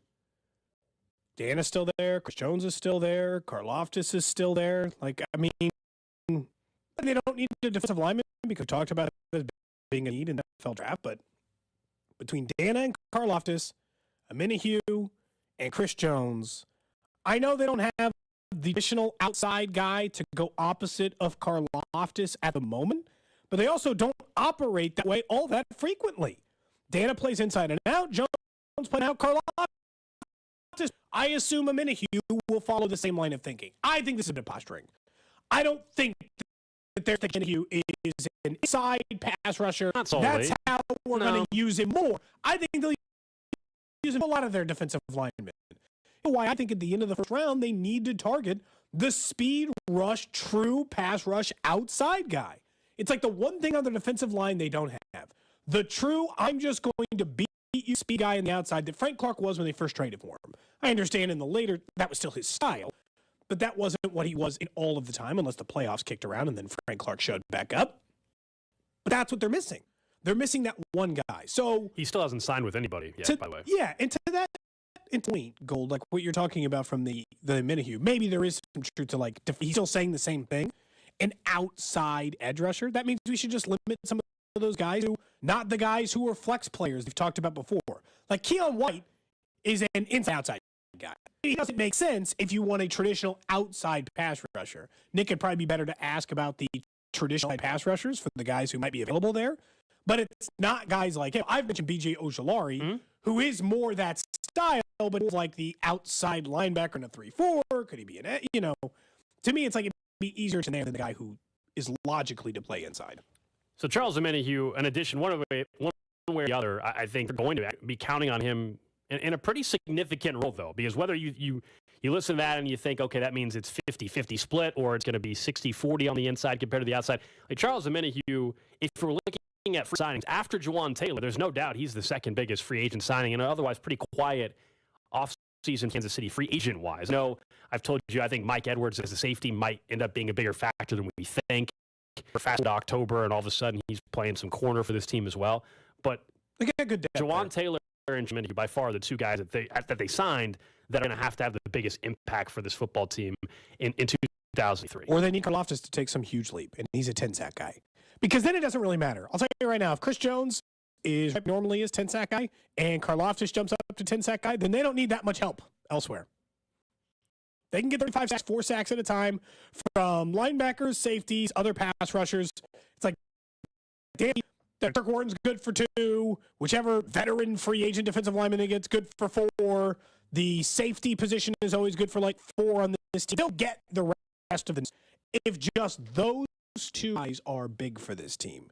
But again, I just think that a lot of this is like needing a traditional outside speed rusher. Rick from ESPN was on the drive yesterday with CDOT, and he asked Lewis about DeAndre Hopkins, who, here we are inside of a week for the draft. We had said that if he's not going to get cut, they basically now have a week left to trade DeAndre Hopkins. Otherwise, once the draft's over, he's going to get cut. Right? I mean, it's pretty simple. They're not going to have DeAndre Hopkins on their roster. So either they come up with a trade between now and Thursday, or it's Thursday night or Friday of the draft. That's something to keep an eye on. And I think the only way the Chiefs have a chance at him is if they cut him. I don't think the Chiefs are going to trade for him. Here's what Louis Riddick said about DeAndre Hopkins coming out of Arizona. Yeah, I can just tell you that I'll speak to this. I have no idea what Arizona thinks is feasible or what they think is acceptable. I think Arizona needs to figure a lot of things out as far as what's going on down there from their end. But I will say this. For Kansas City, I guarantee you that they are interested in that player, and that if the price is right in terms of what kind of compensation it would take to acquire him and what it would take in order to get him signed up to a contract, that they would be all over it, because that is exactly the kind of player that they need. Again, what I just said, that big, strong Z wide receiver who can just throw the football up to. DeAndre Hopkins is one of the best contested catch wide receivers in the history. They would be all over that. It's just about the price being right, as you just alluded to, in terms of compensation, and then ultimately what they pay him. That's always still the part that's out there. As much as we've talked about the wide receiver, I'm like, man, I don't know if I feel good or what's the depth. He's still just up in this team, we're having a completely different. It's one of the best receiving units, including Travis Kelce in the NFL. Yeah, I mean, it's not done yet until I think after the draft, because he's either going to get traded on one of the opening nights of the draft, or we're going to be sitting here that Monday after the draft and saying, wow, he didn't get traded. They're going to have to cut him here soon, and we're going to be really talking, especially if the Chiefs draft a wide receiver late and don't draft one early on. Chiefs spend a first-round pick on a wide receiver, then I think the D-Hop thing is just completely dead. You start looking at the numbers. And it just doesn't make sense. Who's going to get the ball when? Why would you push your first receiver down the depth chart that far? Yeah. That kind of thing. I mean, you do run into it a little bit. I mean, of course they're interested, right? Yeah, I mean, something's wrong if you're not. He has been this generation's best wide receiver. Is that fair to say about DeAndre Hopkins? He's put up some massive numbers, 3 years ago, I would admit that he was a top 2-3 wide receiver in football. So, like 3 years ago, right before getting traded to the Cardinals, he was that to me. Yeah, DeAndre Hopkins has largely been one of the best wide receivers in the NFL this entire time. 1 week away. 6 days, man. Week away. I feel like from round 1 of the NFL draft. Sometimes you say that like the episode of The Office, whenever rubbing Jim's shoulders is like Pam's coming back. 24 hours. 1 week away. Like he's going to make us. Guys, this mock draft comes to us from Brendan Donahue, who writes for Sharp Football Analysis, but the real top line of his resume is, according to HuddleReport.com, he is the most accurate drafter the last 5 years. So there you go. What's that success rate equate to? Out of curiosity. I don't know. Like how many picks? How many picks did last year's most accurate? 10. Drafter? He got That's 10 guys with the right team. That's it? That's all it takes to be the most tough, accurate mock It's draft? tough because after, the first, we know Bryce Young is going to go number 1 overall. We don't know right now what's going to happen at number 2. Right. And then everything can just kind of fall apart from there. So it's really tough to get this right. But at pick 31, Brendan Donahue has the Chiefs selecting offensive tackle from Oklahoma, Anton Harrison. So my feeling on going offensive tackle. We played Louis Riggs' cut earlier. I agree that he's probably somewhat right that they publicly have been somebody who's good with Lucas Niang. But I would rather have a tackle right out of the draft on a rookie contract that I don't even worry about most likely on my offensive line for 3 or 4 years. He also has an insurance policy maybe for if something were to happen on the Juwan Taylor front. So, yeah, I mean, I'm certainly happy with that. I like to hear, though, that he's been the most accurate. I like that. This guy doesn't miss a whole lot. I mean, he misses 2/3 of the time. He's like baseball stats. No, but he misses, he's only right 33 times. Less than everybody else. Accurate. I'll say that. Normal questions I would ask are all the guys we like available? Are any of those guys available? That's true. Yeah. You said Miles Murray or Dalton Kincaid or Quentin Johnston. Nope. And his wife doesn't have an Etsy shop. The guy doing the mock draft. This guy doesn't. Not that I know of. This is how he's able to be the most accurate. Focus. Oh, not single kids. No wife. Just, Get him on the phone. I'm not going to make assumptions about the guy's personal life. And says, how can we support the Etsy shop? I want to buy some shirts. You have to find that link again, man. Yeah, I don't know. Chris Trapasso for that one. Oh, it's on his Twitter account too, isn't it? Yeah, that's how we discovered the last That's why the whole thing started. I mean, I wouldn't go offensive tackle in the first round. I don't think I really moved off of that, but I'm not surprised that they keep getting mocked that position. Because you're right. I mean, it does lock up the position. But I don't know. It's like weird because we were talking about that with the left tackle and Orlando Brown Jr. and Juwan Taylor. It's like, we're going to lock up every position on the offensive line for the next 4 years? I can't have any questions. It doesn't seem like no, but you can't lock up every position on the entire roster. It's like we're just so dead set. I mean, like, what if we just had the long-term answer at every position on the offensive line? Yeah, Mike, you're right. You can always have 3 or 4 year starters, but I would prefer that. I mean, Lucas Niang, for a guy that has 25 this year, still young. Let's say that was like a year left on his deal. That was what I was getting. Yeah, that's where I was heading. I'm like, he actually has this year and next year. But that was kind of my point. Was like, it's not like he's great. Like you're gonna have to pay him. You have to pay him in a year or so as well. Like I would like to still have some long-term option in the pipeline. I get it. Not every team has that. Most teams don't. But we're in a position where I think they could solve that to where we don't, other than a contract extension for Creed Humphrey or something next year, where you really don't have to talk about the O-line financially if you draft, assuming the player's good. It does probably set you up for at least 2 years of saying, like, your first 2 picks in the first round and second round. We're good there. We're going to take other positions. We're going to take wide receiver, safety, run. It doesn't matter what you're going to take. We're going to take positions that are not the offensive line for a couple of years in the early rounds. Obviously, take depth guys who can turn into starters. They'll probably draft an interior lineman late in the draft. We've talked. You and I think it'd still be like the third round. They might take a guard. We talked about that weeks ago. That you and I both in the first 4 rounds are going to draft an interior offensive lineman too. Yeah, I do. Yeah. But I just think that they're, I just keep thinking that position is way more solid than others. But it also seems to be where most of the mock drafts at this point I'm seeing are heading in 2 positions: is offensive lineman or defensive lineman. It's the trenches, and it doesn't seem like it's playing one way or the other than that exact situation. Man, the most accurate mock drafter. That's 5-year average. Nick, if that was you, would you have a T-shirt? You just say like, I'm the most accurate, and then mocked. Would you buy a T-shirt? No, I stay humble. I think you'd have your own T-shirt by now. You got to stay humble, man. In this racket, you're only as good as your latest mock. So does that go off of his final mock? Is that how they grade it? Yes. Because you guys are going to end up with 3 or 4. We're already at 3. We're supposed to judge you. Well, I didn't know if they have another one. Yeah, but we're going to judge you off the last mock. So that means. Are you or Banker Chris going to tell us, well, I had that first one. Which one are we doing here? No, you got to follow last one. Yeah. Okay. Last mock. Last one it is. Next week, I'm assuming you'll have your final mock out. Character Concerns crew. That's right. I think if you are going to take claim, though, of being the most accurate mocker in a single year, you got to split off for the final one. Oh, yeah. I got your own personal 31. Hey, thank you so much for your input. But we've already established what our plan is going to be for next week, so we're not really taking. Is the plan the one I'm suggesting right now? It might be. It might be. Oh, sounds like I'm on pace here. Yeah. I'm just telling you got to separate yourself for the final one. Yeah, we've been. We're gonna switch it up a little bit for the last week. I think if you're going to say I got 10 picks right, which is as many as anybody got last year, then you got to hold to that. You got to surprise some people, Nick. Don't just go with whatever you're seeing Todd McShay send out there. Surprise if you want a chance to get more than right. Somebody in the top 5, you're not going to be in the top 5. Maybe Jalen Carr's going to go 9 instead of like 6th or 5th. Maybe this S2 score is really going to send C.J. Stroud to pick. There was a mock draft yesterday. I had him like 11. You're really giving him a lot of mock draft advice, man. Mm-hmm. It's not like he gives you music advice. Yeah, you're giving him mock draft advice. Why don't you go do your own mock draft? We did one. Text line says Cody invented something new called mock blocking. That's what the text line's calling what you're doing. Mock blocking.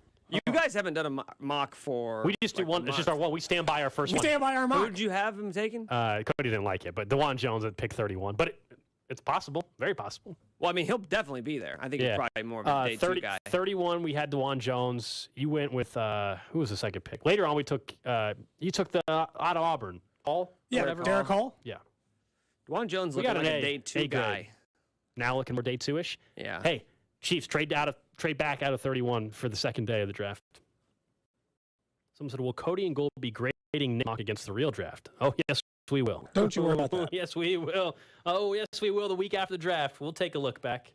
Absolutely. You can do a 7-rounder? Find out next week, man. Every pick. Wait till next week. Why do you need every detail right now, man? Next week.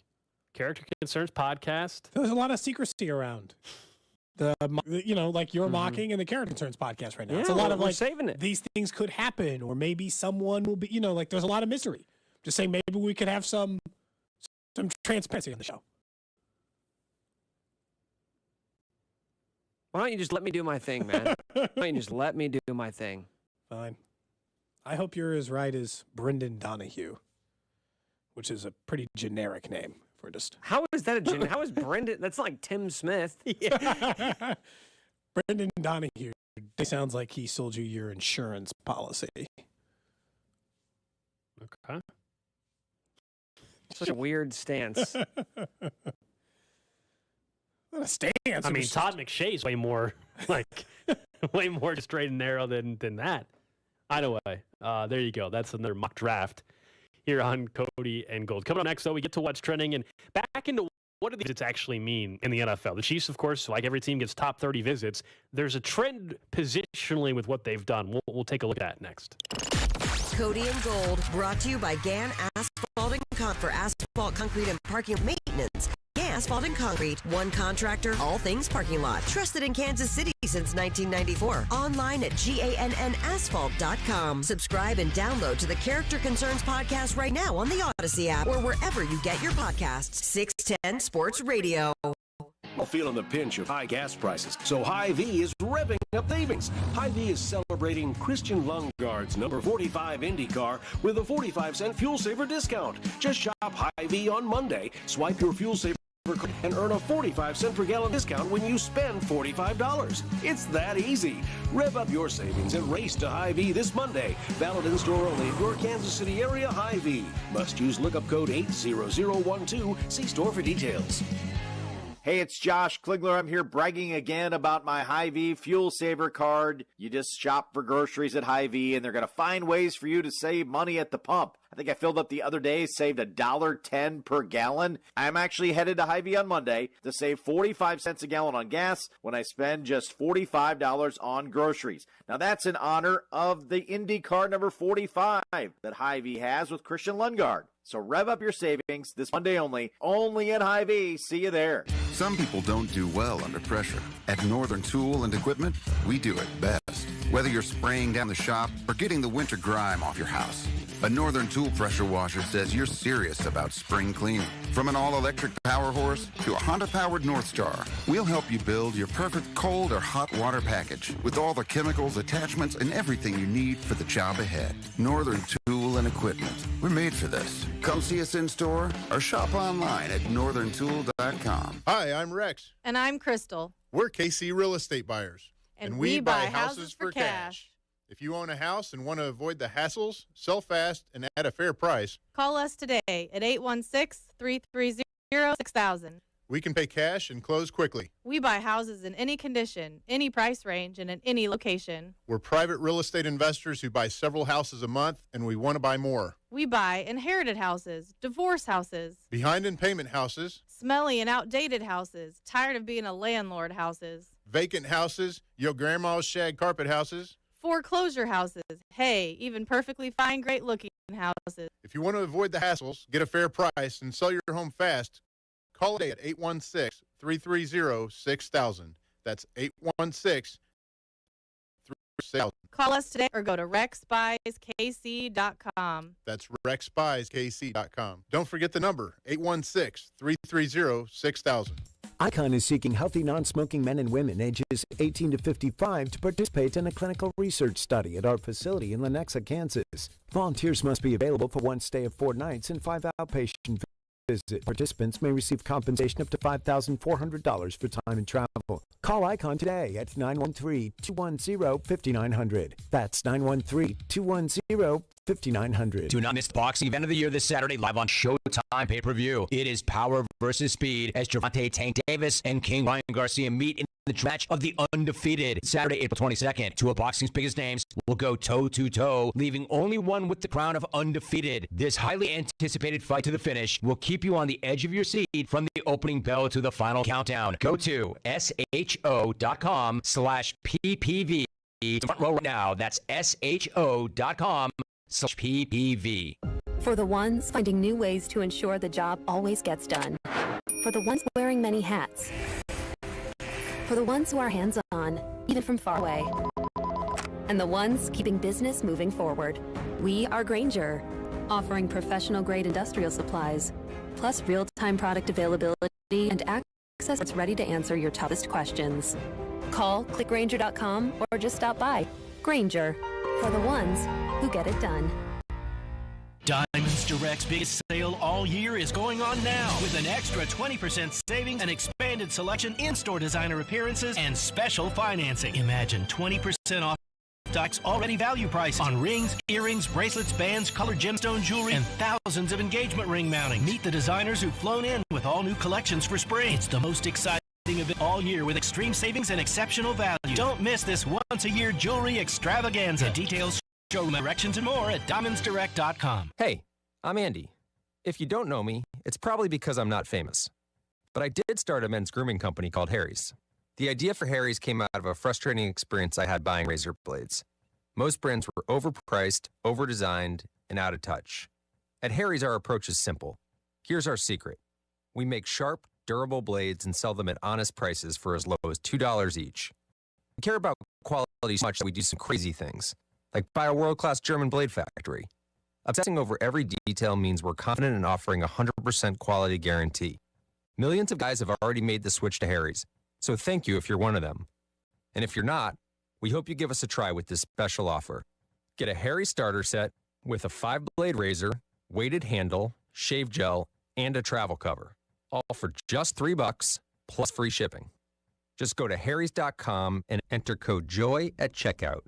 That's harrys.com, code JOY. Enjoy. You're listening to 610 Sports Radio from the Max Motors Studios.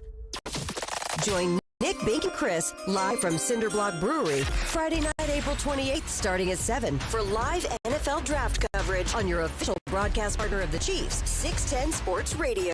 ESP Kansas City, WDAF HD2 Liberty, always live on the free Odyssey app. What's trending? All right, let's check in on the hot topics trending.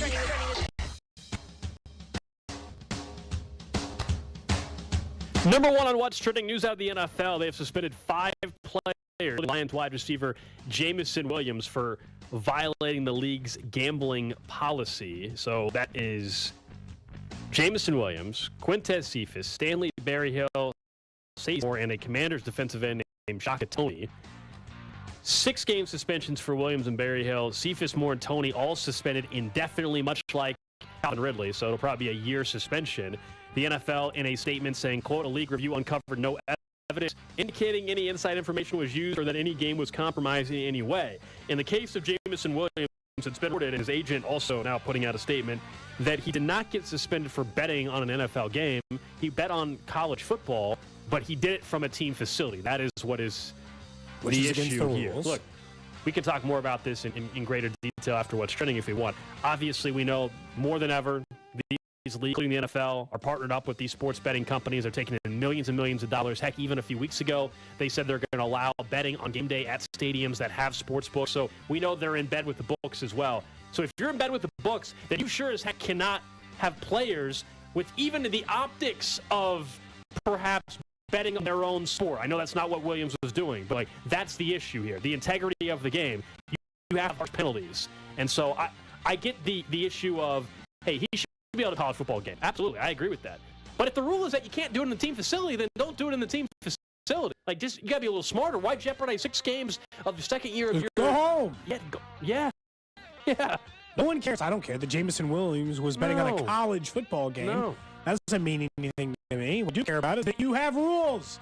Every workplace has rules, and you chose to ignore yours, which got you in trouble for 6 games. Next up, watching the Royals back in action, starting a 10-game road trip starting tonight. First against Shohei Ohtani and a good Angel squad tonight. Then 2 more first-place teams right as things have gotten, it's going to be a tough 10-game road stretch for the Royals. You told me it couldn't get any worse, man. I told you that's rock bottom. You promised me that it won't get worse. They're not going to lose every game of the road trip. Also, in a small move before this, Franmil Reyes has been placed on the paternity list. The Royals have called up Freddie Fermin to fill his spot. Okay. Paternity Congratulations. I know. Yeah. You're like, stop. You just like, do you not want people to have babies? No, but he's, not that it mattered. He actually occasionally has been hitting. In fairness, Freddie Fermin in AAA is hitting like .540 in his last 25 plate appearances. Yeah, is he going to even play much, though? I don't know. I mean, it could be a 3-day game, and that's probably Fermin's day. Okay. All right. That's Sunday. He might catch Sunday. Okay. All right.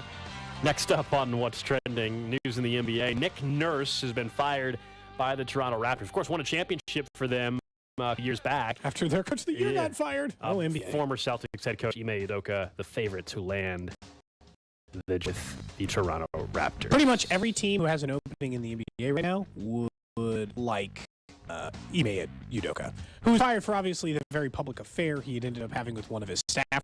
First time, like it's scaring off anybody else in the NBA right now. Next up on What's Trending, the NCAA makes a rule change for the first time since 1968, and to be honest, a much-needed one. They will no longer stop the clock after first downs in college football. I think you can thank Major League Baseball for part of the reason that this is occurring. Their game was the slowest sport left, and they're going to get rid of what was one of the most nonsensical rules, in my opinion, in college sports. Get rid of it. Clock will run after a first down in college football for the first time since 1960. Well, how much time do you think it'll shave off a game? 30 minutes? Ooh. Dude, that's a lot of clock stoppages. I don't know. I mean, I love this. I think this is a great decision. I would like them also, though, just to have more streamlined rules matched with the NFL. For example, I think you should have 2 feet in bounds for a catch, not just one. I would like that. But this, from a timing perspective, yes, I love it. We do not need to stop the clock after every single first down. I thought it was ridiculous. I'm glad to see that they're making that change. As far as how quick it makes the games, yeah, I mean, honestly, as long as college football games are, if it takes off 15 minutes, which I think it'll do more than that, that's great. College football games have gotten out of control from the length of their game. Like, it's just always the same thing. Well, this is how it's always been played. No, college football games weren't always 5.5 hours long for a national championship game. It used to be a normal amount. It's the same thing as baseball. You realize 30 years ago, baseball was 2:15, right? They just brought it back to the normal. It's fine. It's good for everybody. Lastly, on what's trending, NBA playoffs continue tonight. Boston with a 2-game lead over the Hawks. That game, the first one tonight around 6 o'clock. Then you have a series that's knotted up at 1 game apiece. The Cleveland Cavaliers, New York Knicks. It'll be Game 3 also in the Nuggets T-Wolves series. Nuggets already have 2 games to none. That after last night, you saw the Sixers take a 3-0 lead in the series over the Nets. You saw the Warriors bounce back in a big way and get a very important win in Game 3, 114-97 over the Kings. And then the Phoenix Suns now a 2-1 lead on the 129-124 win. That's what's trending here on Cody and Gold, hanging out on a Friday. Don't forget, though, you'll be hanging out with us hopefully next week. All kinds of events planned for the NFL draft right here in Kansas City. It all gets started with Drafts Tuesday. That's April 25th, next Tuesday, starting at 6:30 from the Landing in Liberty. We'll all be up there hanging out. It'll be a great discussion about the draft. What could the Chiefs be doing? Some great insight from the panel of Nate Taylor, Mitchell Schwartz. So Nick is going to be emceeing the event. The event is free, open to the public, so we'll be all up there. Get done with the show. Head up to the Landing later on in the evening. So if you get off for work on Tuesday night, join us up there. It's going to be a lot of fun. Just one of the many events that we have planned to kind of kick off draft week for the first time ever in Kansas City. And it's the biggest event we've ever seen here, man. So when Quinn doesn't show up to stuff that we're involved in, we'll be there to support you. What are you referring to? The many events you've not shown up to. What do you mean? What do you mean the many we're events? Definitely there to support you, man. When we invited you to the Creed Humphrey dinner and you didn't come, free nice dinner at a local institution. Yeah, well, I forget. That is That true. was a little bit too uppity for me. It did say it was a banquet. It was a banquet. It was a banquet? Yeah, I believe so. It was a gala, I think it was. It was not called a gala. That was a different thing I invited. I didn't invite you to because you guys didn't want to. Yeah. I didn't think you would have wanted to go. I'm not a big guy. Ever? I don't think I've ever been to a gala. You ate like a $4,000 dinner this year. You don't go to galas? What? I don't know how much that dinner was you had in Germany, but you told me it was expensive. I don't know what you're talking about. They didn't have prices on the menus. No. And no, I don't do galas. I don't do balls. I don't You're do any of that people. stuff. You don't do balls. Yeah. What's the last ball you've been to, Cody? None. Would be my guess. The last gala I was at the Chiefs Ambassadors Gala. It is called a gala. That was the last one of those. And that was like, I put on a suit.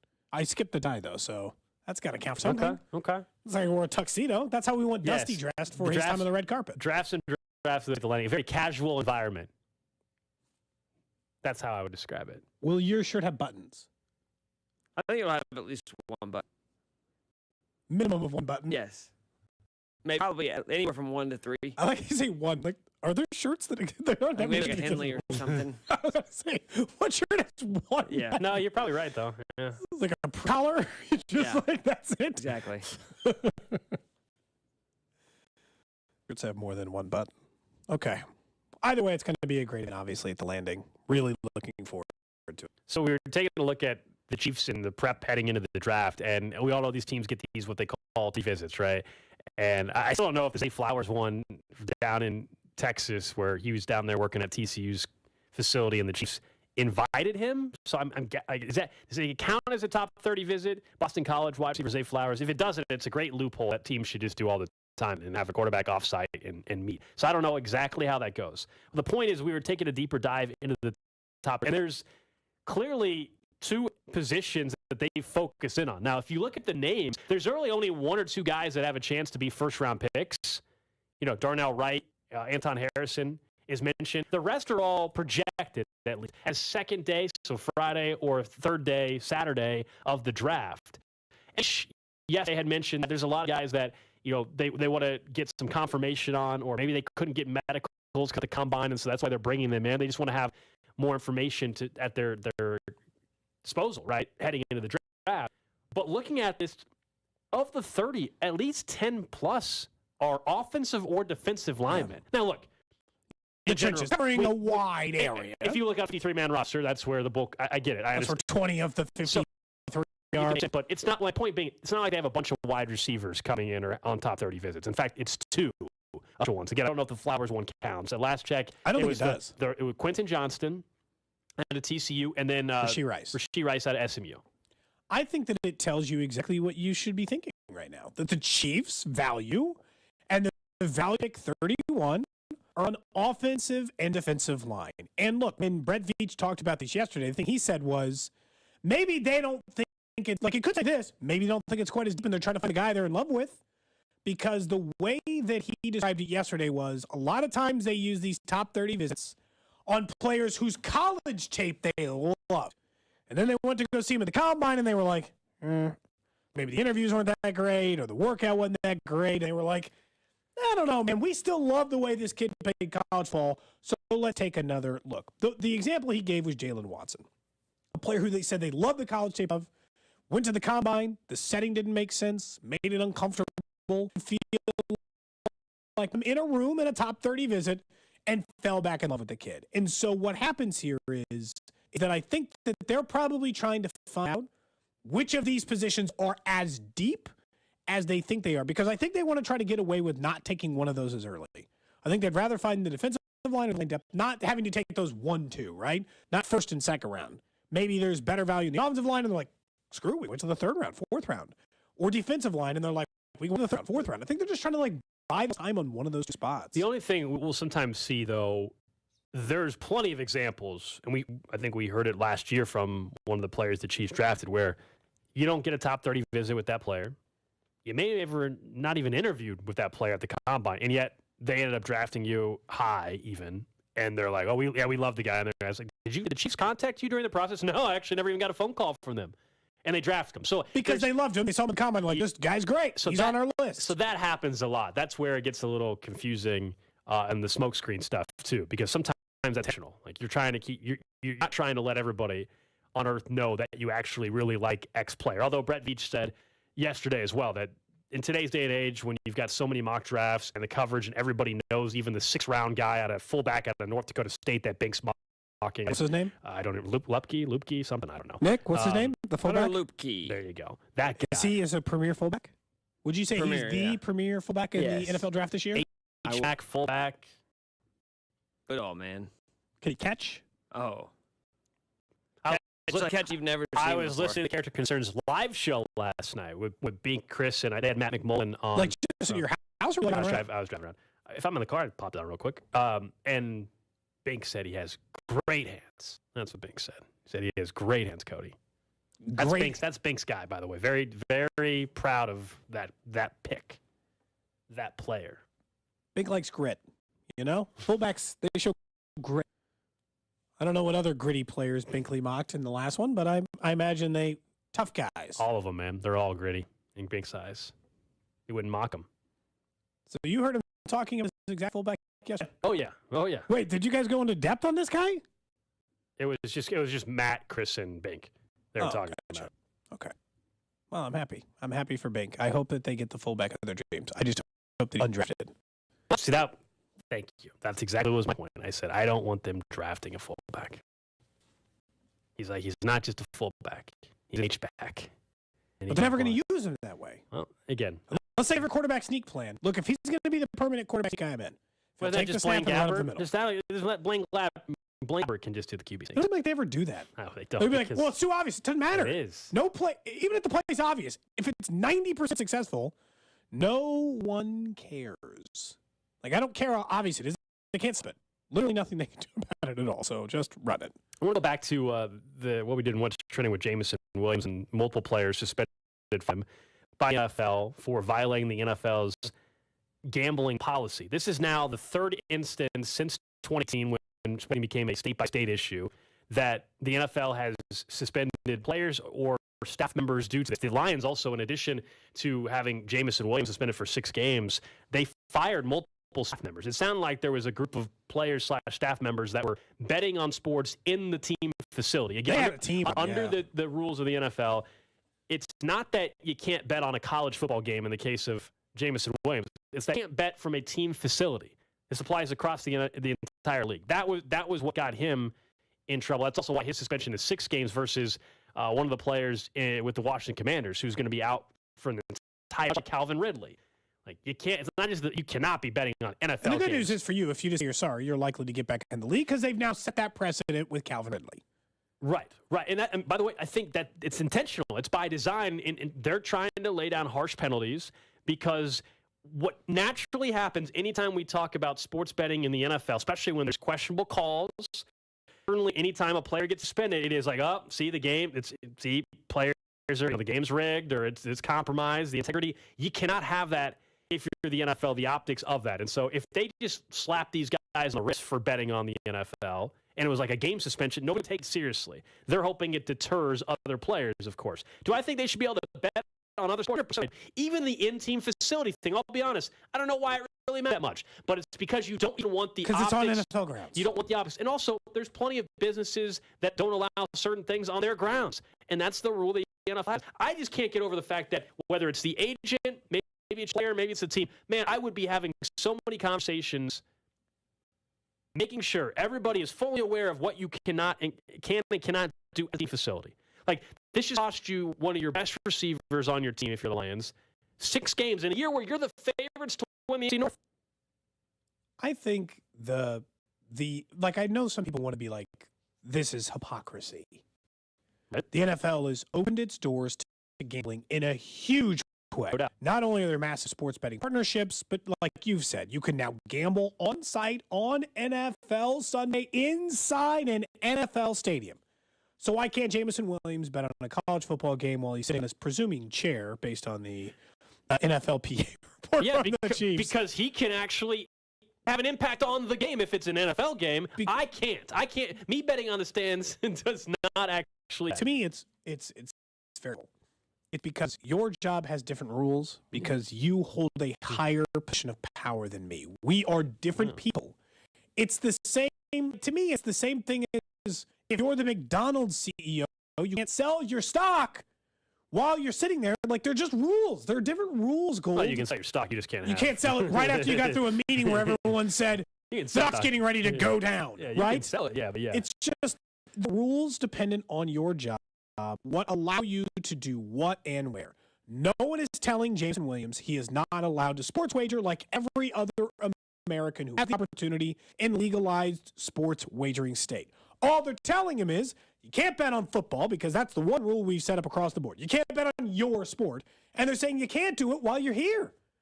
Sorry, you can't do it while you're at the job. You can do it from you can drive down the road like you've sent out photos of people parked a Quick Trip across the street. You can drive down the road and bet as much as you want on whichever parlay they hit over the weekend. It's fine. Nobody's got anything against that. That's why it's not a hypocrisy. It is a clear, underlined, understood, very easy to understand rule. And you would think that a year-long suspension for Calvin Ridley would probably have convinced. Look, I could be convinced that Williams didn't realize it could be on a team facility.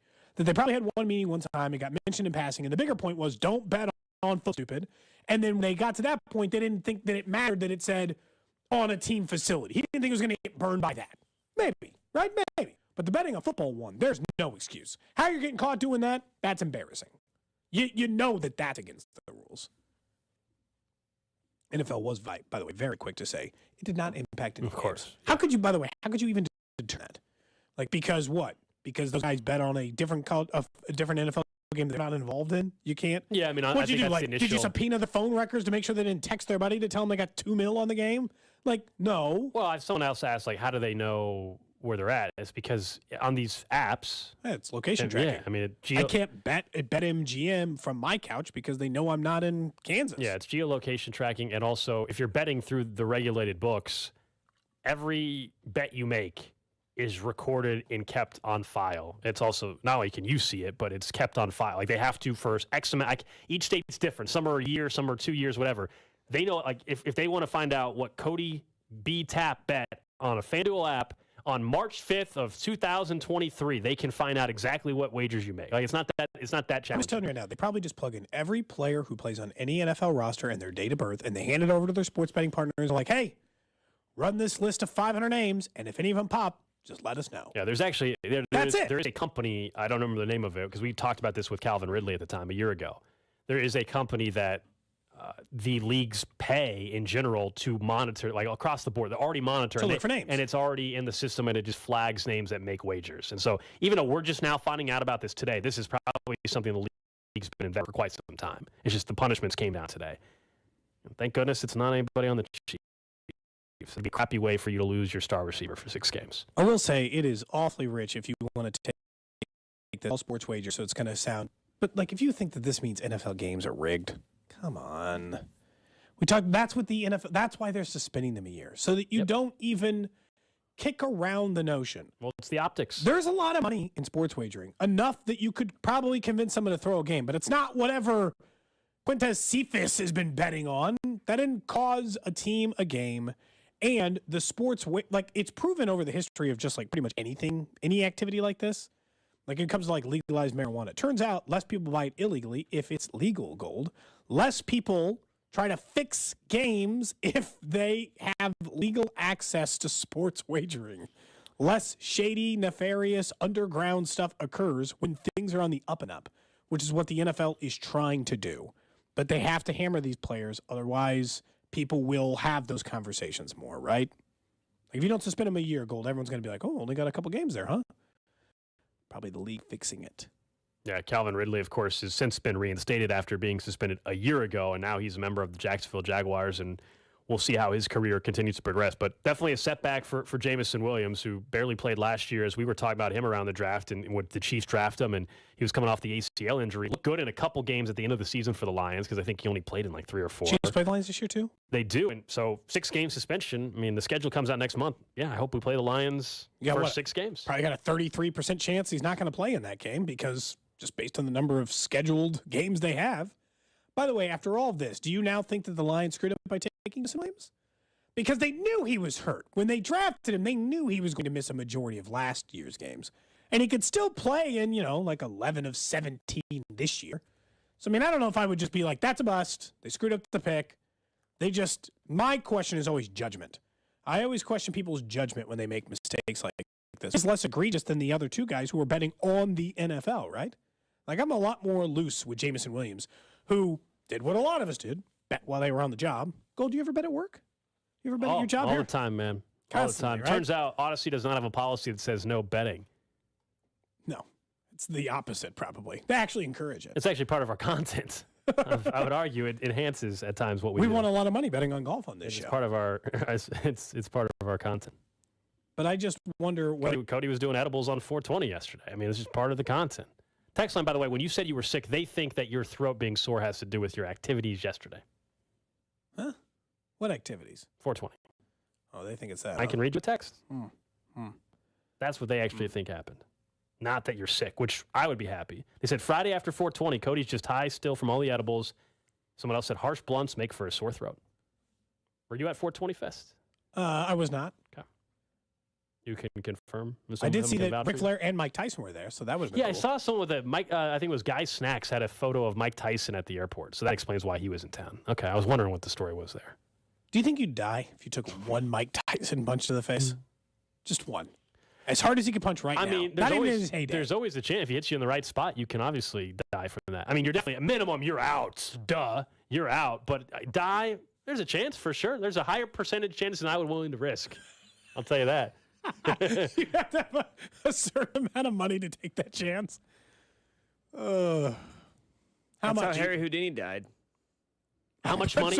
How much money for Mike Tyson? In the stomach when he wasn't ready. How much money for Mike Tyson to punch me in the, like on the side of the head, or like straight forward, right in the nose, like just right? I mean, if he does that, you're breaking your nose. Just destroy your face. Middle of the face. Right in the middle of the face. Guaranteed broken nose. and your nose is never That's going a to lot. die. You might have a broken eye socket, and you might be missing a tooth. Yeah, you won't. If he goes face first, you're not going to die, but you might have major facial fractures, and your face might be screwed for a while. Whatever your dollar amount it is, he'll also cover all medical procedures. So you don't have to factor that into your amount, just the pain and suffering. What's the dollar amount? Mike Tyson punch you one time, square in the face, straight on. Oh, it'd have to be north of $1 million easily. Yeah. North of $1 million? Yeah. I think I'd probably do it for deal with the pain. $100K. To deal with the pain that's what I was and to have maybe your nose never straight again and your face look different. Yeah. $1 million at least is where the dollar amount starts. You just do it for $100K, huh? $100K. Just. Oh, it would suck. I'm not saying that. Remember, how much for Nick to do it? Right, not to you. How much? How much would it take? He's not going to push nearly as hard. Yeah. So how much? $500.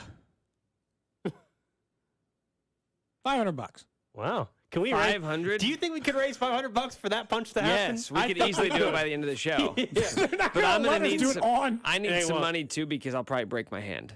And you might get fired. No, not if he requested it. Basically, I don't think I requested it. That's slightly we certainly different. allowed it. Yeah, that's true. Someone says Tyson's an old man now, gold man up. Oh, he could still knock your ass out. I don't care how old Tyson is now. He still can't punch hard? Yeah, at one punch, he can still knock your ass out. Yeah, I still think you'd be in trouble. $500, Nick's not wrong. We could totally, I mean, if we really got the okay to do it, we could raise that money. He's right. By the end of the show, we could have $500 for Nick to punch you square in the face. Do you think we could get that done in 90 minutes? If everybody knew guaranteed that we would do it, yeah. Then by the end of the show, Nick would punch me one time square in the face. Yes, somebody would say, screw it. Let's see it. Video stream. Oh, the video would be incredible. Oh, we do have a video stream now. That would be good for the punch to the face. No denying that. Had to go for a wide shot. Get the whole whole thing. All right, coming up next, though, there's one thing Cody thinks has not been talked about because of the results on the field. That's next. Cody and Gold. Would I rather have my ween slammed in a car door? Or would I rather have my fingernails ripped off with a pair of needle-nose pliers? I don't know. I can't decide. Brought to you by Gann Asphalt and Concrete. For asphalt, concrete, and parking lot maintenance, Gann Asphalt and Concrete. One contractor, all things parking lot. Trusted in Kansas City since 1994. Online at GANNasphalt.com. Low testosterone affects many men today, even men as young as 30. But finding someone you can trust for quality low T treatment isn't so easy. This is Jeff, the CEO of Promenic Restorative Men's Health, and that's why I am pleased to announce the opening of Heartland Men's Health right here in Kansas City. Because as a Promenic affiliate, Heartland Men's Health has the experience and expertise to get you the right treatment for your particular medical situation. Heartland Men's Health is the leader in treating low testosterone. In fact, we've successfully treated thousands of men for low T and seen the amazing impacts low T treatments have. If you're like most men, you'll sleep better, have more energy, and improve mental clarity, better gains in the gym, and your sex drive will improve as well. But the best news is that all this will likely happen in just a few weeks. So call us. Just $99 gets you a PSA and T-test and a medical consult. And if you start on testosterone the day of your appointment, your visit is free. Call 844-447-6600 or go to heartlandmenshealth.com. That's heartlandmenshealth.com. The Landing in Liberty, the largest sports bar north of the river, and the home of over 65 HD TVs with every sports package. Hey, our motto is any game, anytime. 10,000 square feet under one roof to provide adequate social distancing. Our nonstop patio is not covered, but in the winter it's home to the only dine-in heated igloos in the Northland. Each igloo has its own TV and sound system and seats up to 8 people. The Landing has a great menu featuring the best dry rub wings in Kansas City and the home of the Ben Mallard chicken fingers. Most of our menu items, dressing, and wing sauces are house-made. Daily food specials, happy hour every day from 3 till 7 p.m. Live music on our smoking patio Thursday through Sunday nights. Make your next destination the Landing in Liberty. Food, fun, music, and sports. The Landing in Liberty, 1189 West Kansas Street in Liberty. Check us out online at thelandingeateryandpub.com. We'll see you at the Landing. Diabetes, high blood pressure, anxiety meds, everyone's on them. If you're a 50-year-old male, maybe a bit porky, and you may even have type 2 diabetes, $1 million of term insurance may only cost you about $200 a month. Call Term Provider. Speak with Big Lou at 800-700-6898. Big Lou will find a term life policy for you even if you have type 2 diabetes, are overweight, or have high blood pressure. Term Provider has helped thousands of people like you who think they can't afford term life insurance. To buy $1 million of affordable term life for you, all you need to do is call Big Lou at 800-700-6898. Lou will make sure the scales are tipped in your favor. Call 800-700-6898. Big Lou will answer your call and work to fit you into a term life policy that you can afford. Remember, Big Lou's like you. He's on meds, too. Call 800-700-6898. 800-700-6898.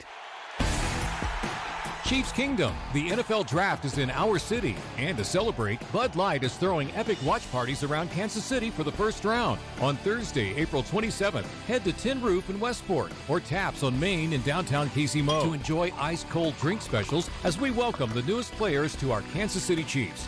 Bud Light, presenting sponsor of the NFL Draft and the official beer of your Kansas City Chiefs. Must be 21 plus. Please drink responsibly. Do not miss the boxing event of the year this Saturday live on Showtime pay-per-view. It is power versus speed as Gervonta Tank Davis and King Ryan Garcia meet in the dream match of the undefeated. Saturday, April 22nd. Two of boxing's biggest names will go toe-to-toe, leaving only one with the crown of undefeated. This highly anticipated fight to the finish will keep you on the edge of your seat from the opening bell to the final countdown. Go to sho.com/PPV to claim front row right now. That's sho.com/PPV. For the ones finding new ways to ensure the job always gets done. For the ones wearing many hats. For the ones who are hands-on, even from far away. And the ones keeping business moving forward. We are Grainger, offering professional-grade industrial supplies, plus real-time product availability and access to experts ready to answer your toughest questions. Call, click Grainger.com, or just stop by. Grainger, for the ones who get it done. Hey, I'm Andy. If you don't know me, it's probably because I'm not famous. But I did start a men's grooming company called Harry's. The idea for Harry's came out of a frustrating experience I had buying razor blades. Most brands were overpriced, overdesigned, and out of touch. At Harry's, our approach is simple. Here's our secret. We make sharp, durable blades and sell them at honest prices for as low as $2 each. We care about quality so much that we do some crazy things, like buy a world-class German blade factory. Obsessing over every detail means we're confident in offering a 100% quality guarantee. Millions of guys have already made the switch to Harry's, so thank you if you're one of them. And if you're not, we hope you give us a try with this special offer. Get a Harry starter set with a 5-blade razor, weighted handle, shave gel, and a travel cover. All for just $3 plus free shipping. Just go to harrys.com and enter code JOY at checkout. That's harrys.com, code JOY. Enjoy. With your choice of select sandwich, nugs, fries, and a drink, Wendy's $5 Biggie Bag is your go-to. Your nugget wingman. Your hot and crispy fry co-pilot. Just like us. We're like the Bag Boys. What? Bag Boys, Bag Boys. What you gonna do? What you gonna do when we bring your food? For a deal you can count on, bet on Biggie and choose wisely. Choose Wendy's. Bag Boys, Bag Boys. U.S. price and participation may vary. Includes choice of double-stacked JBC or crispy chicken sandwich with 4-piece nugs, junior fry, and small soft drink. Third-party delivery pricing may be higher. Guys, fellas, men, do you want a better sex life? Roman has genuine medication that helps you achieve and maintain a strong erection. Roman has discreet wipes that help you last 4 times longer in bed. Roman has testosterone testing and treatment. Treating low testosterone can help revive your sex drive. So men, what are you waiting for? For a better sex life, go to ro.co/bettersex. Do it today and get 20% off. That's ro.co/bettersex. The 610 Sports Radio phone line is brought to you by Onder Law Injury Lawyers. Visit getjim.com. Chiefs coverage brought to you by Max Motors. 9 major vehicle brands to choose from. MaxMotors.com. Max Motors saved me thousands. I got a lot more for my trade, and they got me a low interest rate. I know I saved over $100 per month on my payment. It was worth the drive for me and my family. Make the smart buy and save thousands. MaxMotors.com.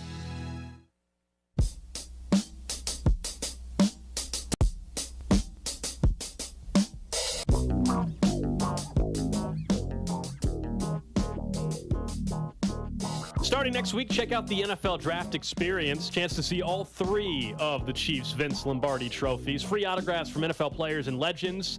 You can check out the full schedule on the OnePass app. Of course, that's where you'll get your tickets to the free portion of the NFL Draft. Interactive games, 40-yard dash, Hail Mary toss, vertical jump, Bud Light bar, full collection of the 56 Super Bowl rings, all on display. The NFL Experience, I will say, it's really, really cool. One, it's some of the same stuff we saw at the Super Bowl, but also I was at the draft in Nashville, and there's this area where they have different memorabilia items for each of the franchises. Like, they had this ridiculous Chiefs helmet that was basically like all crystals. Like it was like Swarovski or whatever. Yeah, exactly. Okay. And it was very cool looking. Anyway, stuff like it's that kind of stuff in all the interactive games, all at the NFL Experience, which will be taking place right behind the Liberty Memorial, and they've got different fields set up. And then, of course, the draft's going to take place right in front of Union Station. We don't know when the next time the draft, if ever, will come to Kansas City again.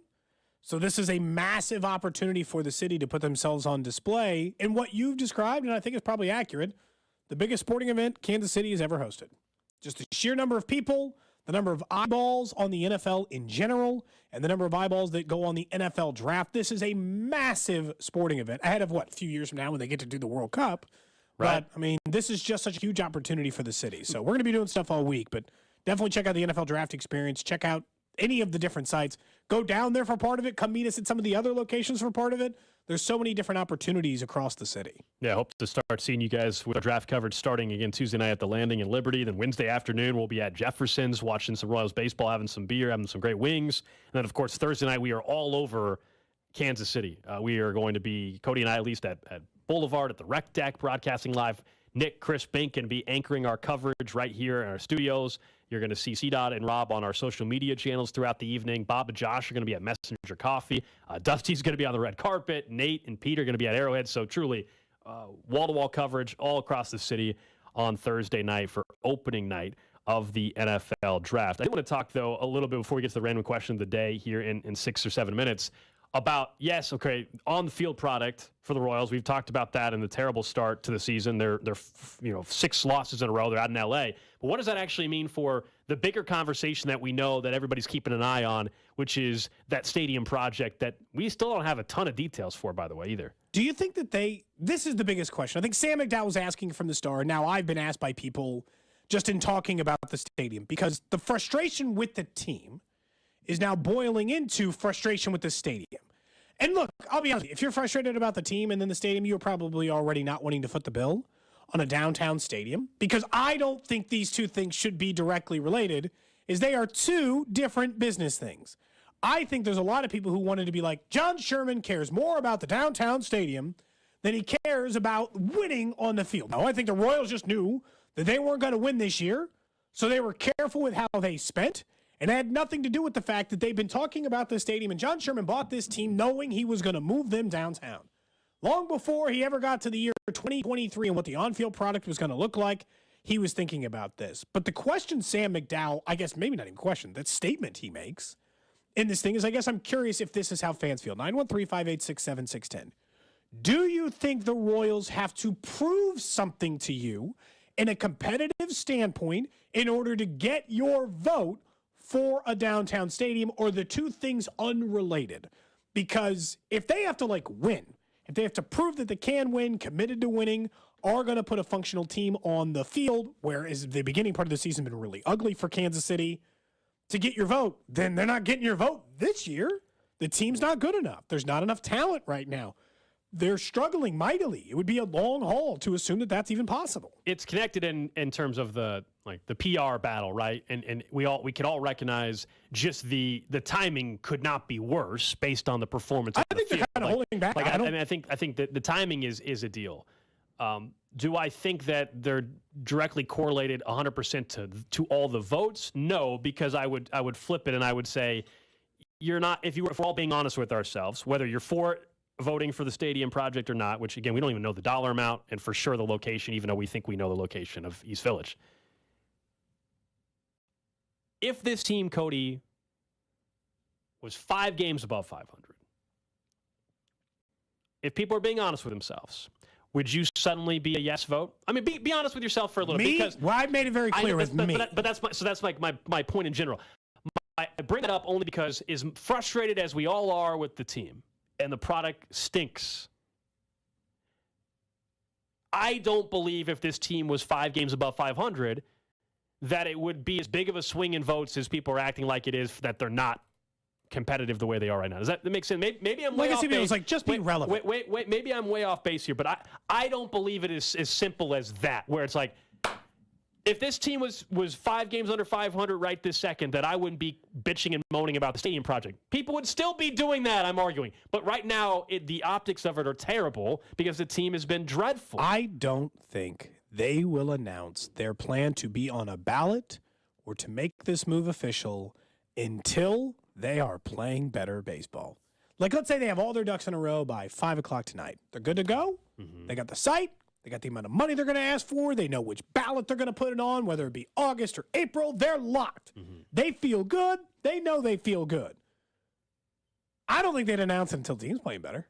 I think that they see there's a swing in the middle somewhere that relates to this. Look, not paying for a stadium is always risky. I'll just be honest with you. I've told you I don't think the publicly funded stadiums make sense. But I also understand, you and I have talked about this, that is how it works. Right. Like, I'm not for paying for it, but I also understand that this is just the business. Yeah, I mean, I don't and think then it operates this way, because when you threaten not to pay for it, teams leave. Yeah. That's been proven. I mean, I don't think in general. Not all the time. Unless you're the owner of the team. I don't think in general, I don't think it's just like this grand, statement. I think in general, nobody who is for publicly financed stadiums, other than the owners, I don't think anybody really is for it. Doesn't mean you don't vote. You just do it. Because you recognize there is benefit to having professional teams in your city. And yeah, we have seen instances of what happens when you don't. But when you're saying play better, my only thing, not even trying to make a joke about it, Cody, I don't know when we think they're going to have just a run of better baseball this year.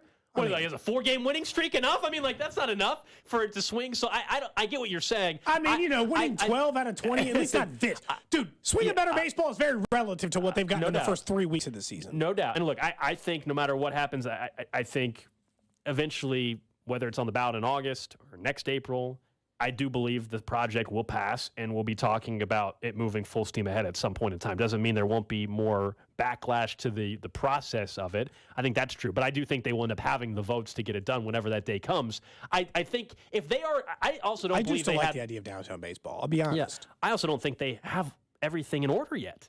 Because if they did, it's only been 3 weeks since the start of the season. If they did, to me, when was at least there's some attention and momentum and people feeling good? Opening day, that was it. And it's been downhill since. So opening day and spring training. So unless in the last 3 weeks they got everything done, I don't think they're holding anything back. I don't think they're done yet. I don't believe that they have. Be close though, because if they were talking about August ballot, they got that done in 3 weeks. But I think they already moved the goalposts on that. They did say August or because on the day before opening day, John Sherman said, well, for the 2027 target of having the stadium up and running, we think it's this August to April window. So that means the August ballot or the April ballot. So I think they've already maybe shifted a little bit more towards maybe that April. I think that's just how I read the situation. I believe the deadline to get on in Missouri, to get on the ballot for August, is sometime in May. I don't know why, but May 20th as the date that keeps coming to mind on that. Someone's like, why build a new stadium for 10,000 in attendance? That's the thing. If they build a new stadium, it won't have 10,000 people in it for a while. I'm not saying that won't be the case eventually, but in the early it's going, the sweet opportunities. It's the real estate around the stadium, the ballpark village, where they could have revenue coming in from the hotel, the restaurant, the condos, whatever. I'll say this. I don't fully buy it, but I will hold John Sherman accountable to what he said about the downtown stadium, which is, in order to be more competitive, we need the revenue to do this. We will have, he openly admitted, it will be easier to compete and to spend money if we have this downtown stadium. So if 10 years from now, the downtown stadium is built and it's been 5 years, if you're still posting a 28 payroll, shut up. Then you lied to me. You lied to me about this downtown stadium equating to money being put into this team. So, but I don't have to hold you accountable for that yet. Yeah, I think that's fair, the stadium Cody. Thing's not even done. I mean, we're talking 10 years from now we'd be having that conversation. I think that's more than fair, and that's exactly what we all should do. If the stadium project happens, we both believe it will, and based on the comments that, hey, we need these new revenue streams to be able to put back in the team, okay, I'm going to go ahead and trust you on that. There's a lot of people, by the way, that aren't willing to do that. That's their prerogative. But I'm going to go ahead and trust you on that. But I'm going to bury you if you're lying to me. You're exactly right, though. But if that doesn't happen after you get what you want, let's fast forward down 30. Let's just say it's been 3 years into it. And they're still the 27th ranked payroll. And it wouldn't be the first time, by the way, that somebody in some city has done that. But I think to me, the owner still gets the benefit of the doubt. This current ownership, it's still, it's very early. Again, I'm talking stadium. I'm not talking about the product on the field at this exact second. It's unacceptable. The product on the field is unacceptable, and everybody should continue to put pressure on the organization for that. But the stadium project, we have seen what happens if it doesn't pass anyway in other cities. It means, in this case, we're fortunate that they would probably stay in the region, so they would just work on something on the Kansas side, work on in Kansas City, Missouri. But this is the system that somehow has been created for stadiums in this country, that they are publicly financed 95% of the time. I've given you the examples of the privately funded stadiums. You know, like the Warriors. There's a few. The Chase Arena, where the Warriors play, privately financed. They also have personal seat licenses at that stadium because of that, so that's a cost that sucks if you want to be a season ticket holder, by the way. And then, of course, on the smaller scale, but still it's a professional franchise, their stadium, privately financed, the KC Current Stadium that's going to be built. That's such a small. I know, as I said, it's a smaller project, but it's a much smaller project. But there's very few that are even that. And so publicly financed stadiums is the reality of where sports is. And it's also clearly not what John Sherman's mindset is on this, because he's made it very clear that they want a public-private partnership.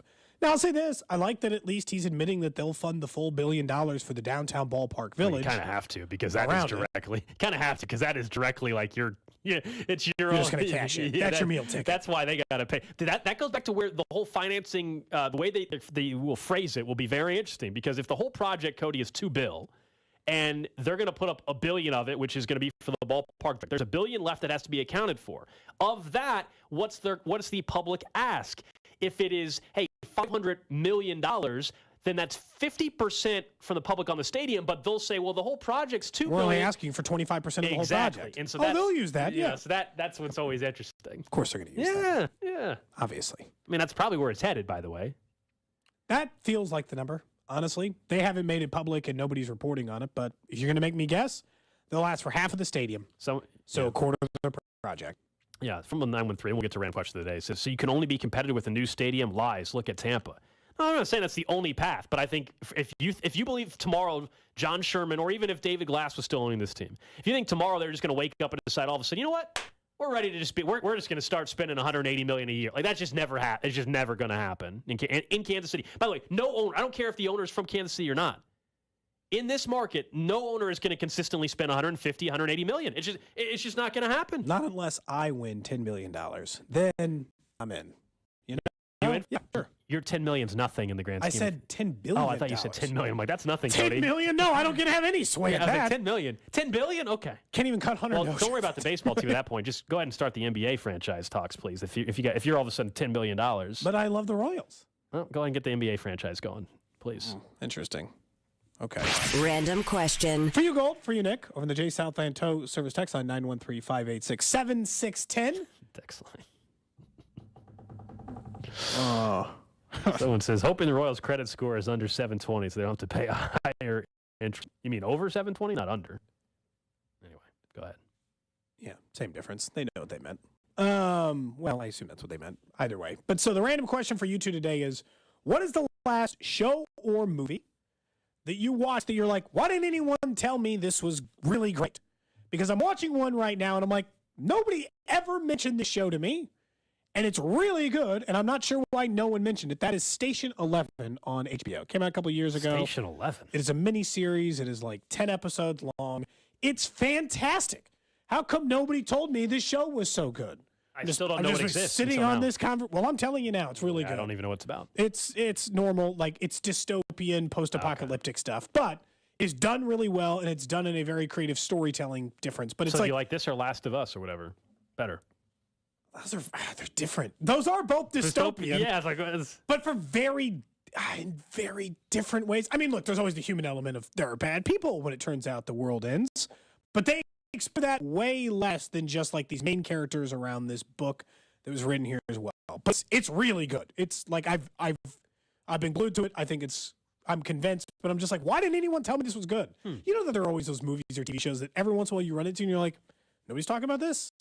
This is not something we're watching. I'll admit fully. So this is when it comes to especially TV shows or we're talking Netflix or whatever.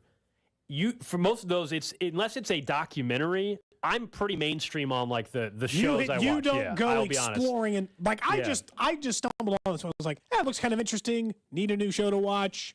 No, this is short. It's like a mini series. It's only 10 episodes, like an hour long. I'm like, I'll give this a shot. This looks interesting. Like some of the documentaries on Netflix or whatever that are random. I can get into that, but like a TV show, I'm usually what's getting good reviews. What are the mainstream type of shows? I mean, Succession, I didn't start watching episode 1 the day it started. I watched probably a season into it or two. But everyone's talking about that. It's a massively popular that's show. my point. That's my point. You know what I mean? Like, yeah. Somebody says Jury on Freevee. I've never even heard of that show. I don't even have the Freevee app. I don't even know what Freevee is. Is that it's an app? Is Freevee an app? Know what Freevee it's an app? is. Yeah, I assume it's just an app. Okay. So wait, you have it or you don't have it? Freevee, I've seen it on the TV. I don't think I've clicked on it much. Okay. I think it's like an Amazon thing. Like you can get it through Prime. Okay. Some of those shows you might see on Prime are like through Freevee. Okay. Someone's mentioning Snowfall. That is one I haven't watched, and I don't think a lot of people talk about it, but I've at least seen trailers for it. Like maybe that exists. Either of you guys watch Snowfall? No. I know of it, but no, I've never watched it. I watched Skyfall. That's it. I don't know what Snowfall is. Nick, what's the last thing you explored that you're like nobody told me this was great? Oh man, there's that. I don't even know what it's called, so it's not a good answer. It was a mini series. It was like 6 episodes. It's with Taron Egerton, the guy who played Elton John. It's like a true crime. Bluebird, Blackbird, Bunnybird, Black Box. Wow, we're something really like that. Check it out. It's incredible. It was great. You don't even remember the name of it? Yeah. Blackbird. Yeah, Blackbird. Didn't even come out that long ago. Great show. I do kind of want to see that Tetris movie with him. I'm interested in that. Check it out, man. Yeah. Okay. It's about like the founding of Tetris. Kind of like Air, but for Tetris. Okay. All right. I still need to see Air. I've heard that's really, really good. Came out, 2 weeks ago, 3 weeks ago? Air. Yeah. Have you seen it? No. I've heard that's very, very good. Someone mentions Larry Crown. It has Tom Hanks and Julia Roberts. I feel like maybe I kind of remember that. I don't think I ever saw this. I don't think I ever saw it, though. Boy, a lot of people like Jury Duty. I'll tell you what, we mentioned that one time on this show, apparently, and it's very popular. Blackbird, huh, Nick? Blackbird. It's pretty heavy source material based off a true story. Yeah, look, I just told you the show I'm watching is a dystopian post-apocalyptic hellscape, so it's not like it's... This is a true crime about a guy who was a serial killer, so... Those, by the way, all really those, choosing the pick-me-up shows, aren't we? All those are, those are all very, like, over the last year or two on Netflix. So the shows about, like, serial killers and all, some of them are, like, they're popularity. Yeah, it's very, that Mindhunter was really good on Netflix as well. Mindhunter was good, yeah. Really, I didn't really watch good. that. It's over. It's done now. It just, like, stopped it after 2 seasons. Yeah, I think you really like it. It's very well But if it's done. 2 seasons, I mean, should I even... Hold on, wait a second. Did they complete the story? We got to figure something out here. No. So well, then no way. I'm not just buying into this. This show's awesome and ends after 2 seasons. In fairness, Any conclusion? There is some sort of conclusion at the end of the first season. Like it kind of advances. Yeah, they're like setting up something for the 3rd season that just never happens, obviously. Also, Cody, we got to figure a middle ground here. You just said there's only 2 seasons. I'm not going to watch it. 2 weeks ago, The Sopranos. There's 9 seasons. I'm not going to watch. Which one is it, man? I'll watch something that's 2 seasons if it comes to a natural conclusion. Okay. I'm just trying to figure it out. Has anyone heard of the show called Wayne on Amazon Prime? Someone just mentioned that on the text line. Wayne. I got an uncle. Great, Nick. Uncle Wayne from Topeka, huh? No, from Manhattan. What is Wayne? Oh, it says. Is this the same? I don't know if this is the same show that they're talking about. It's 1 season. And it says it's a good time to get on board. After the death of his father, a good-hearted 16-year-old vigilante sets out with his new friend to get back his dad's stolen 79 Trans Am. That's the description. Came out in 2019. Sounds interesting enough. A lot of jury duty. A lot of jury duty being mentioned. Maybe that's what I guess we're all going to have to watch Jury Duty. That's the it's one. Like that's 72 people on the text line that are recommending this show. That's hilarious. So. All right, so now do your part. What's a show that nobody What's a show that you can recommend to someone? I just said Station 11. But that was something that you're watching. Now you have to recommend something to someone else. Wait. I'm trying to think about what shows now that, because that's the one that most recently came to mind. I watched a show on Netflix several years ago called Zoo. A show where animals start communicating with one another. Is it good? They start turning against humans. Your early premise here sounds and then weird. A team of humans, they band together to try and figure out how to stop the animals from taking over the world. Wow. Yeah. Pretty next level stuff. Did you like it? Oh, yeah. That is the random question. Did you know? I can't tell. Coming up next, we'll get to the 1 o'clock hour. Maybe for a special Friday edition of the Snitch Line, but there was some numbers out there about first rounders in the NFL.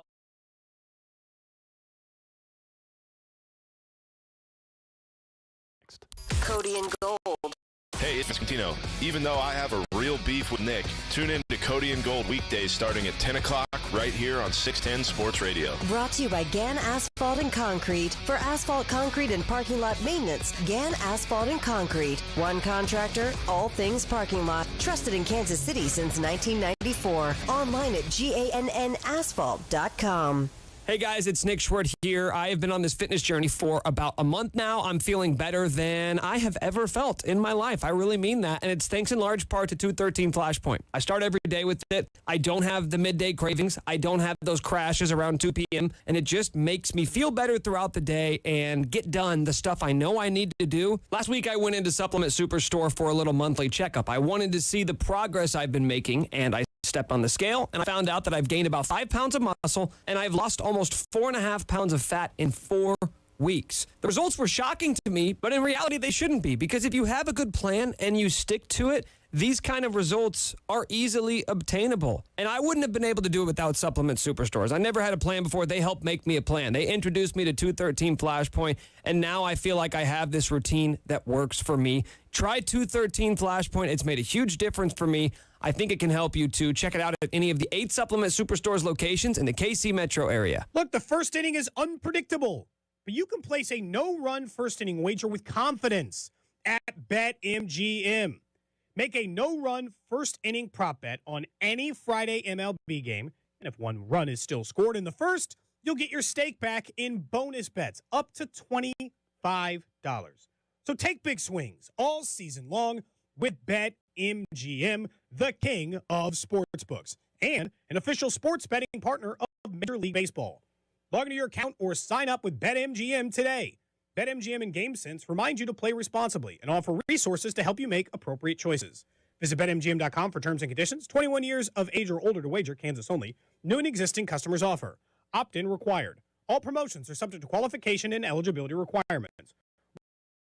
Rewards. Bonus bets expire 7 days from issuance. Please gamble responsibly. Gambling problem? Call 1-800-522-4700. In partnership with Kansas Crossing Casino and Hotel. Rally House. Shop every team in town.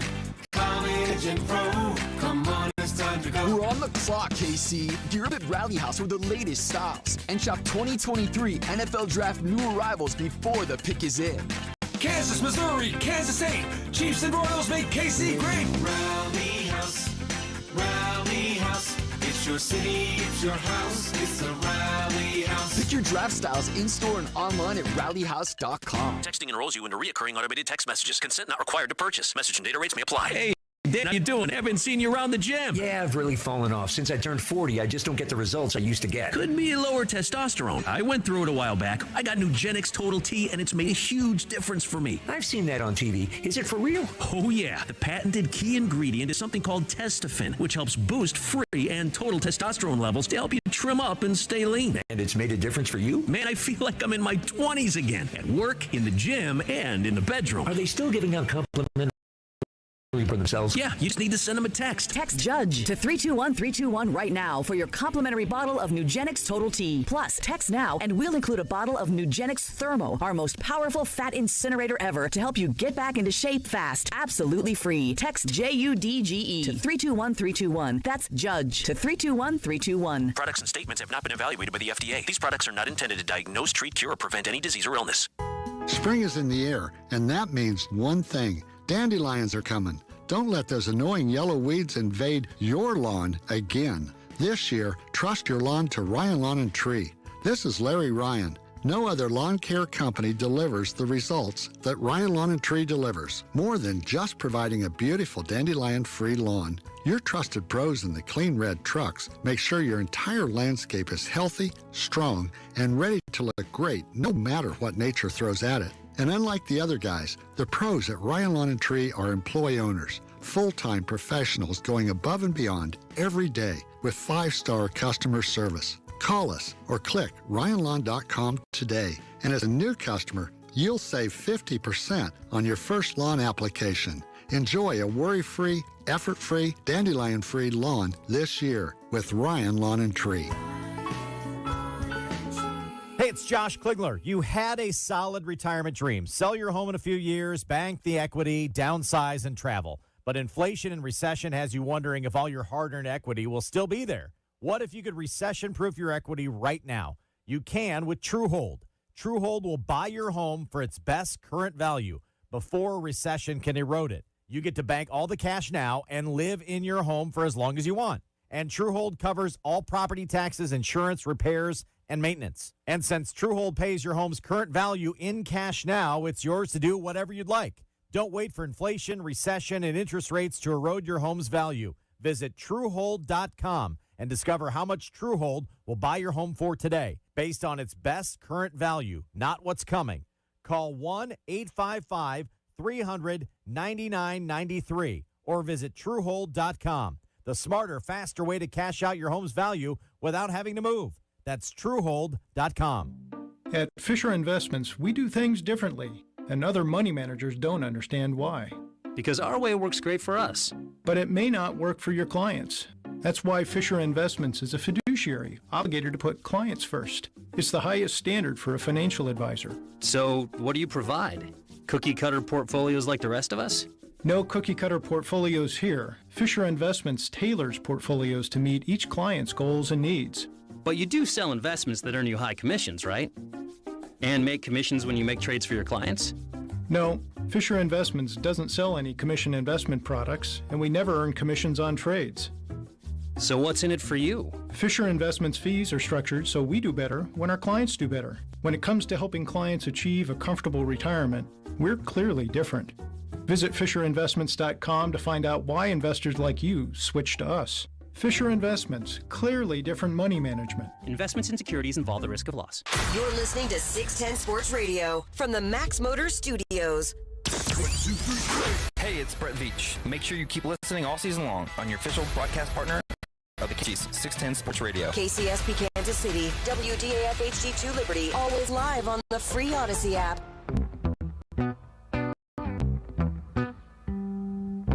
1 o'clock hour here on a Friday. It's Cody and Gold, Alex Gold. Cody Tapp, Nick Short with you. Get back into some NFL draft in a second. There is some Royals news during the break. The Royals just announcing what we unfortunately had feared when it came to the health of one pitcher. Kris Bubic will have UCL reconstructive surgery on his left elbow. Of course, you still go back to this past weekend when the weather was very cold on Saturday and his velocity was down. And then the Royals, even their manager, Q, admitted that it's something they should have basically paid more attention to, or at least acknowledged and maybe helped him out a little bit early. It doesn't mean it would have prevented the injury or anything, but just that they weren't aware of that. And unfortunately, after a second opinion, because I remember the report was he is going to seek a second opinion. Now the Royals announcing that after consultation with several doctors, Kris Bubic has decided to have ulnar collateral ligament reconstruction surgery, and that's the worst case scenario. Usually recovery time is about a year on that, which means he wouldn't even be ready for the beginning part of next season. He built up. Normally those guys, you would think recovery, then work up, then maybe June? Yeah. June of next year? Tommy John surgery. Gold, I mean, that's just the worst news. I mean, because it finally looked like maybe some things were coming together, right? And it was early. We didn't know if that was I mean, how do you feel? It's got to be terrible. I mean, I feel terrible for him because you were counting on one of the other young pitchers to step up. Like maybe we were thinking it was going to be Lynch, who's been out and hypothetically could be back here in a couple of weeks, which is great. But just have his season in that way. And this team's in that. It just sucks. I feel bad for Chris Bubich. I mean, you can come back and be just as good of a pitcher as you were before. That surgery doesn't prevent you from having a great baseball career anymore. And that used to be a death sentence years ago. It's not that anymore. It just means the Royals are going to be without Chris Bubich for a whole year. And for a guy who got called up a couple of years ago, how much time you have left with him at the big league level to decide whether or not he's good enough to remain on this team isn't going to give you your answer. I know we already probably assumed this was the direction it was heading in after the second opinion and the way things went Saturday. But yesterday, Nick, on this show, Cody said, it can't get worse. It can't get worse. And then today it's official. In fairness, when I said that yesterday, I already kind of thought Chris Bubich's arm was probably a bad You want to double down? This is rock bottom. You know, this is it. And then we'll watch Shohei Ohtani throw 15 strikeouts. So like the Major League Baseball's Major League Baseball's like 27th perfect game. Oh my gosh. Oh. That would be worse. That would be a different rock bottom. Like you said, maybe they come in swells. I like to think that it can't get worse than it is right now as a Royals fan this season. I don't think you should be saying that, man. I really don't. Yesterday, really don't. And I know we did assume this was the news, but unfortunately now it's confirmed that Chris Bubich will have Tommy John surgery on that left elbow, which was the after Saturday definitely what everybody was thinking, but you hoped it wouldn't be worst case scenario stuff. So just a bummer. So that's why you got an opener starting today, by the way, for the Royals. Because they don't have Lynch back Daniel yet. Lynch is probably 2 weeks away. I mean, that's like 2 weeks is like minimum still. Yeah. It'll probably end up being, they probably won't go this route the whole time. It'll end up being a guy like Max Castillo or somebody else they call up from the minors to make these starts, but they just don't have the depth right now. Other good young starting pitchers all came up. Any of the guys they would have drafted over the last couple of years who are performing well in the minors, like, Frank Mazzucato's an A-ball. That's a million years away from the big leagues by normal standards, right? Maybe you pitch great at A-ball and you go to AA this year, which means if you have just the absolute gangbuster of seasons, you end up in AAA by the end of the year, start in AAA to start the year, and then get called up halfway through next season. So it's like, that's dream scenario. It's probably 2+ years away before you get some of these other guys they have drafted. Maybe some of the guys they got in the Andrew Benintendi trade. Vern said yesterday they're pitching well in a year. But for this year, this is part of the reason that I know that people hate the name in Kansas City. But I wasn't joking when I said the Royals have to team things like Madison Bumgarner. They just need someone who can start. Yeah. Flat out just make starts for this team. Because if you rush up some of these other young names to make the starts in the interim or go with an opener, you are putting the white flag up to a way that is detrimental to the rest of the team, in my opinion. Right. Yeah. I mean, maybe a veteran. Bumgarner, I told you my issue with it is also just waivers, which he will, because he's going to eat that salary. Picking up the $34 million. So he's going to clear. Why would he come here? So he's going to, why? I mean, and I'll be opportunity. Look, he's going to start here. He might not start anywhere, but he's going to start here. But if I'm Atlanta, Houston, any team that has a chance to contend and win a championship, even if it means I got to go down in minors for 2 weeks to work on something. I don't know. Everybody's built differently, but I'd rather do that than go and just pitching. You just want to pitch in Kansas City. I mean, if you're the Royals, because not only is it filling a gap, but somehow if you're getting him to perform at a decent level, you end up a team anyway. You know? I'm not gonna, but I understand the logic on both ends for both him and why you're saying maybe the Royals. But like for Bubich to have his best start to a season, look like a completely different pitcher in the offseason after the pitching coach changes and he made changes and all that stuff, only to have an end in a torn UCL and Tommy John surgery. God, it's brutal.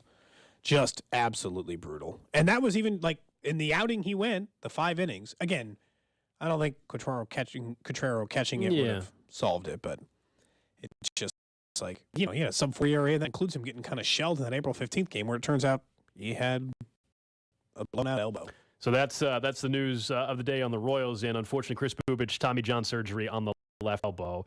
Press conference a little bit later on today. You'll hear from Chris Bubich this afternoon. Of course, Vern's on deck show tonight as the Royals are out west taking on Shohei Ohtani and the Angels. But let's get back to the draft. And you did some digging on some numbers in the first round in particular, the last decade, and what it tells us about how we should, in your opinion, view pick 31. I think we look at pick 31 the same way we did last year, which is I want someone who starts right now for the Chiefs. I think that's unrealistic. if what you both say and everyone else says, I think I'm the only person even fighting this argument. Cody doesn't like when we say it's almost a second-round pick because it's well, one then we pick have to from talk second. about every single he's picked that way. Nobody has Their to. first-round pick is almost a second round. Their second round is almost a third. Their third is almost a fourth. Their fourth is almost a fifth. Their fifth is almost a sixth. But it is. But it's just like it's tiresome. But nobody's actually every single time I reference, I always say, oh, he's a second-round pick, but almost nobody's doing it the way you're saying they're doing it. Which I think is being disingenuous to the talent available to you at that spot. Since the draft in 2010, so a little over a time, half of the first-round picks taken in the NFL draft even get a second contract with the team they're playing, let alone at pick 31, where the odds of that decrease. And I think as a fan base and as hosts, honestly, we've been guilty of giving way more latitude to the guys the Chiefs are taking in the second round. Sky Moore, 250 yards, fine. All the talent, didn't have opportunity. Just give him a minute. He'll go. We did it with McCole and all these other guys. Meanwhile, Lofton's like, all right, let's see it first-round pick. You got to start now. We need you to count now, and it matters now. I understand there's 20 picks between where Sky Moore was taken and where because Karlaftis slid right in as a starter on day one. That's why it's different. I know, but we'd be looking at this 31 as a guarantee to do that. Just because Karlaftis did it, I think if we are going to really evaluate the draft from where it is, you should be looking at this first-round pick as a rotational player for the Chiefs is a win. They don't have to be an immediate starter. The only position in which I think someone is going to be drafted an immediate starter, no questions in my mind, is right. Exactly, and that's why I think the position matters. All the guys you referenced in the second round, you're mentioning like Sky Moore and McCole Hardman and these guys. Wide receiver, we just know under Andy Reid, typically rookies don't have massive rookie seasons as wide receiver. There's a handful of examples going back to Philadelphia Eagles days. When you have your number one wide receiver who was essentially Travis Kelce already, in the past you still had Tyreek Hill. Last year you had Juju Smith-Schuster, who was technically your number one wide receiver. If you're not counting the tight end. And so that's why, because the Chiefs haven't drafted a wide receiver that is going to be able to step in. But we talked about it like Willie Gay. Like, Willie Gay doesn't need to start right now. I just need to play a little bit and get on the field. Yeah, but again, let's add, it's a second-round pick. But let's add context to I can give you context on one. Willie Gay Jr. was drafted on the COVID year, remember? And he ended up not knowing any. We've discussed this over and over. He had that entire offseason where he wasn't even allowed to be around the facility. So I think there are examples of why it's been that occurrence. I would say, though, to your point, this year at 31, yes, there's probably only one, maybe two positions where I think the expectation should be that players coming in and starting right away. But let's say the Chiefs take, a wide receiver at pick 31. I'll just say it's Jalen Hyatt. I don't think anybody is telling you that he has to come in and be a 900-yard receiver immediately. That's nuts. If they draft the right tackle, yeah, he's the starting right tackle. If they draft a defensive edge, he's going to be rotating in and getting over 50% of the snaps. That will be my expectation. If they draft a corner, that'll be a little bit different because they got Snead and they have McDuffie already. And so that's also why I don't think they should draft a corner at pick 31, for example. If they draft John Robinson at 31 in this random hypothetical, I don't want them to do that. But the expectation there would be what? They already have Pacheco. I feel like there is such an especially because we know how the success rate anybody's having in the first round just in general. Sure. The Chiefs traded down to 34. We treated it different. like I just don't. Depends on the position. I don't know, man.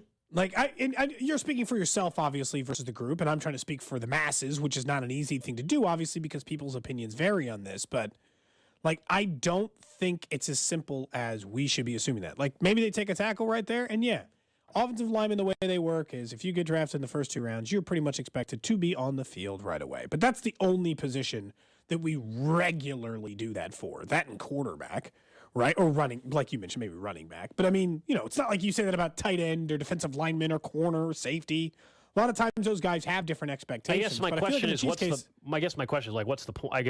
you wanting people to, what's the point? I think have reasonable expectations for what the Chiefs might even have available to them at 31 and don't go into the season assuming that they are an immediate impact player for the Chiefs. I think that we unfairly attach that to someone taking at 31 and we just let players slide on anybody taking like the 50s. Like, we've talked about this. You've been like, hey, second round picks?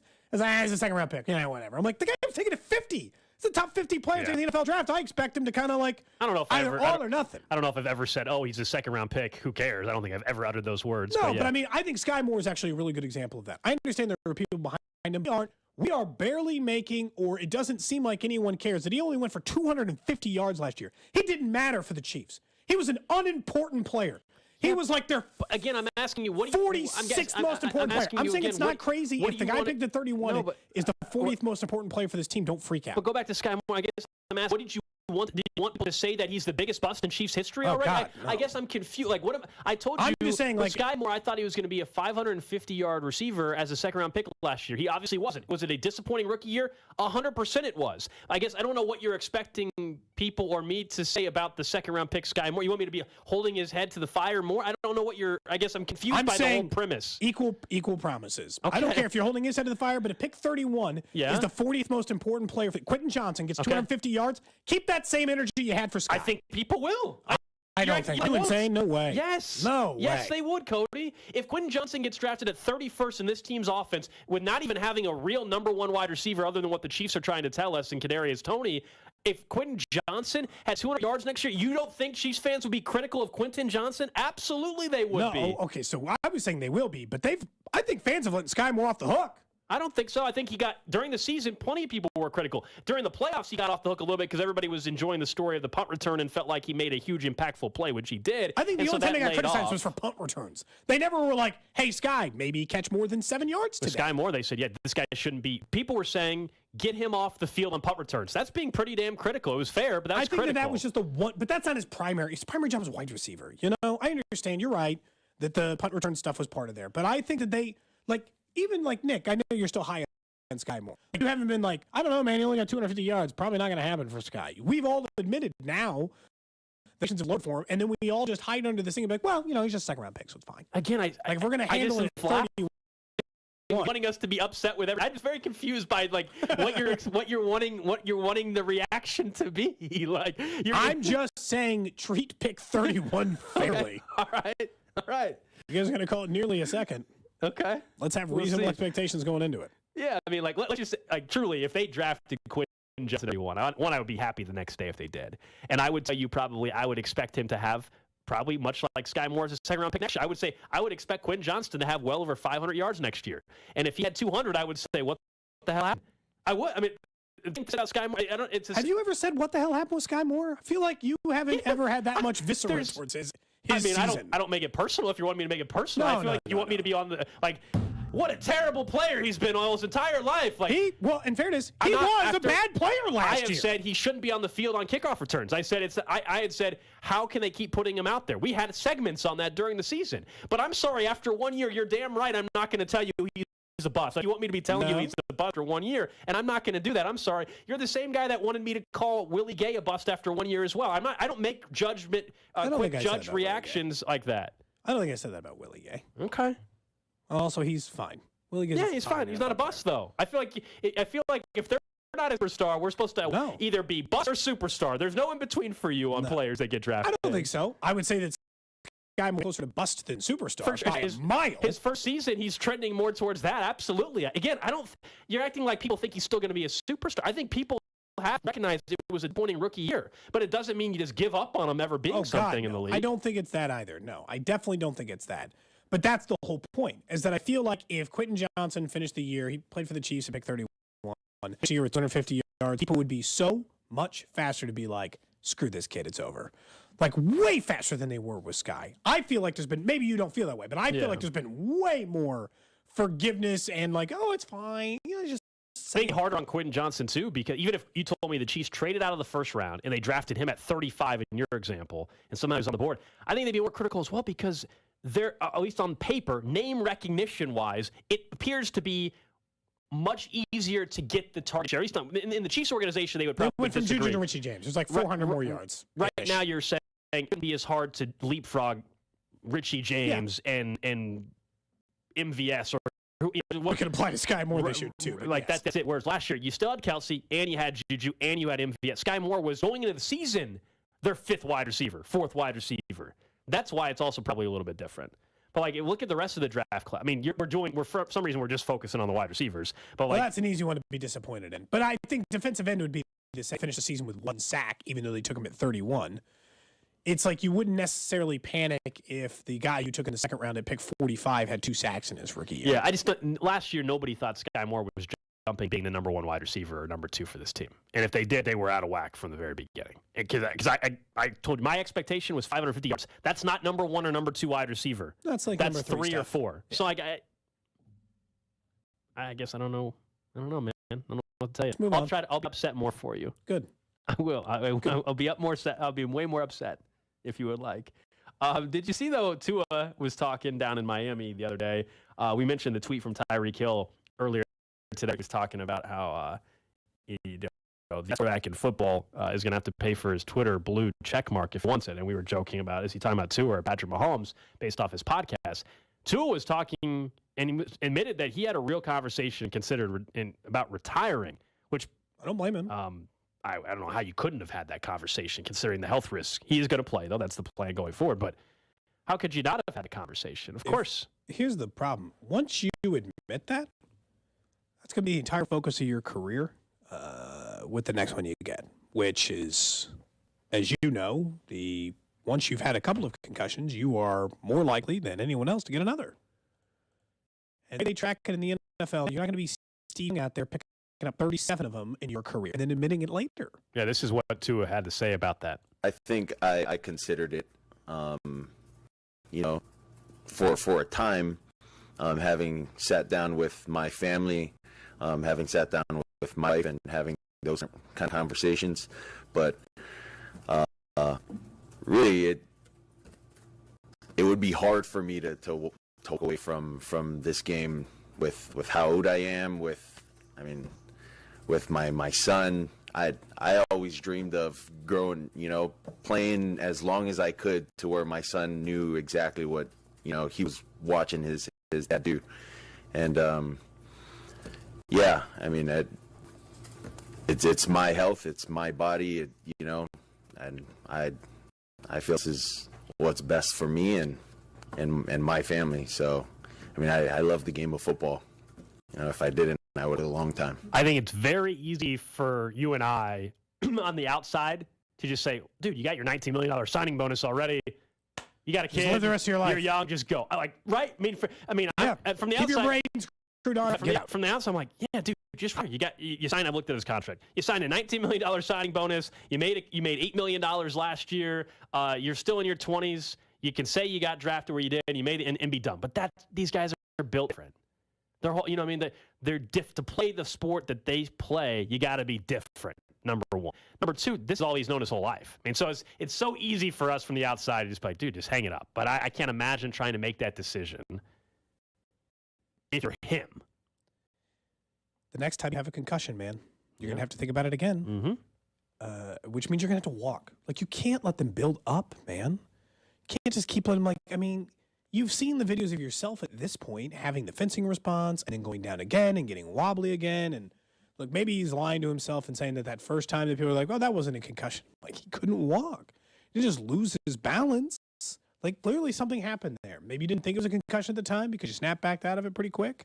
Do you think this is this could be his last season playing in the league? I think there's I don't think that's out of the question. I think there's a pretty decent chance that this year is the last year he plays in the league. I'll say this. If he gets a concussion this year, he's done. That's it. And he should be done. Well, no doctor should clear him at that point. I would. No, if week 7 rolls around and he gets another concussion, this is also why Miami is going to be brought up in the Lamar Jackson conversation once the draft is over. Mm-hmm. They can't be involved in the Lamar Jackson conversation because they don't have a first-round pick until after the draft, but it's why they should be in that conversation if they did it. And it's not like they're doing wrong by Tua. It is just a similarity. Currently the starter for your team, played really well last year before the injuries, has a massive question mark hanging over his shoulder. And you still had question marks about whether or not he was the guy to proceed forward with as a quarterback anyway. Then you put this looming thing over is that if over the next 2 years, if he gets a concussion, his career's over. His career might be done. I don't know how you could ever move. If you're Miami, I don't know how you could ever commit to Tua long term. You have to make that somebody else's problem, even though you drafted him where you did. And it's tough because Miami is clearly win mindset when they made the trade for Tyreek. You can go with Tua for now, but long term, it seems like such a massive risk. Oh, that's the balance that he had to go through. But from the Dolphins, I'm in agreement with you where that'll be the interesting team to watch after the draft. That will be the team keep an eye on. how much belief do the Dolphins have that they heard that same interview? They had conversations with him. Like, how committed is he to playing football this year? And then hearing that answer, I mean, that doesn't sound like a guy that for sure knows he's playing 2 years from now, because how can he? And so you got to balance that as both a business as it is. If you had an opportunity legitimately to get Lamar Jackson, I think you would have to heavily explore it. My only concern on the Dolphins is, okay, do you want that information getting out there and knowing that the Ravens in all likelihood would just match the contract that you're going to offer Lamar? Like that's the reason why I think a lot of teams haven't done it. You talk with Lamar, you come up with a compensation, then the Ravens get a chance to match it. And they're like, oh, you know what? Actually, we don't want to really. We'll do that. We'll do it. And then the Dolphins put in all the legwork, got nothing, and then now Tua knows that they weren't committed to him. That's the. I mean, they have to kind of know that anyway. That's they have to know that, like, hey, man, we got to protect ourselves. It's not against you. Mm-hmm. We like the way you're performing, but we have to just save our own asses in this situation. Last year, they started 3 or 4 different quarterbacks. I mean, they got down to Skylar Thompson. I don't know if they went below him. Yeah, because he got hurt too. Remember? I don't know. Bridgewater's down there. It was Skylar Thompson after Bridgewater got hurt. Yeah. So, I mean, they got to quarterback 3 last year. I mean, they didn't go as far down as the 49ers in the NFC title game, but, was that the NFC title game? Yeah. Or was that the divisional round? Yeah, title game, right? It was Eagles-Niners, wasn't it? Yeah. Dude, to get down to your 4th quarterback in an NFC title game. And I understand that, like, the first one was just out for the longest time, so it didn't feel that way, but once you start getting down to that level, you just have no chance of success. All right, coming up next, we'll get to what's trending and what the Twins are doing in baseball. That might be an interesting idea for the Royals and other teams to consider. You're listening to Cody and Gold, brought to you by Gann Asphalt and Concrete. For asphalt, concrete, and parking lot maintenance, Gann Asphalt and Concrete. One contractor, all things parking lot. Trusted in Kansas City since 1994. Online at GANNasphalt.com. Subscribe and download all new episodes of Nick's Wavin' in the Wheat podcast, released every Thursday on the 435 Podcast Network and the Odyssey app.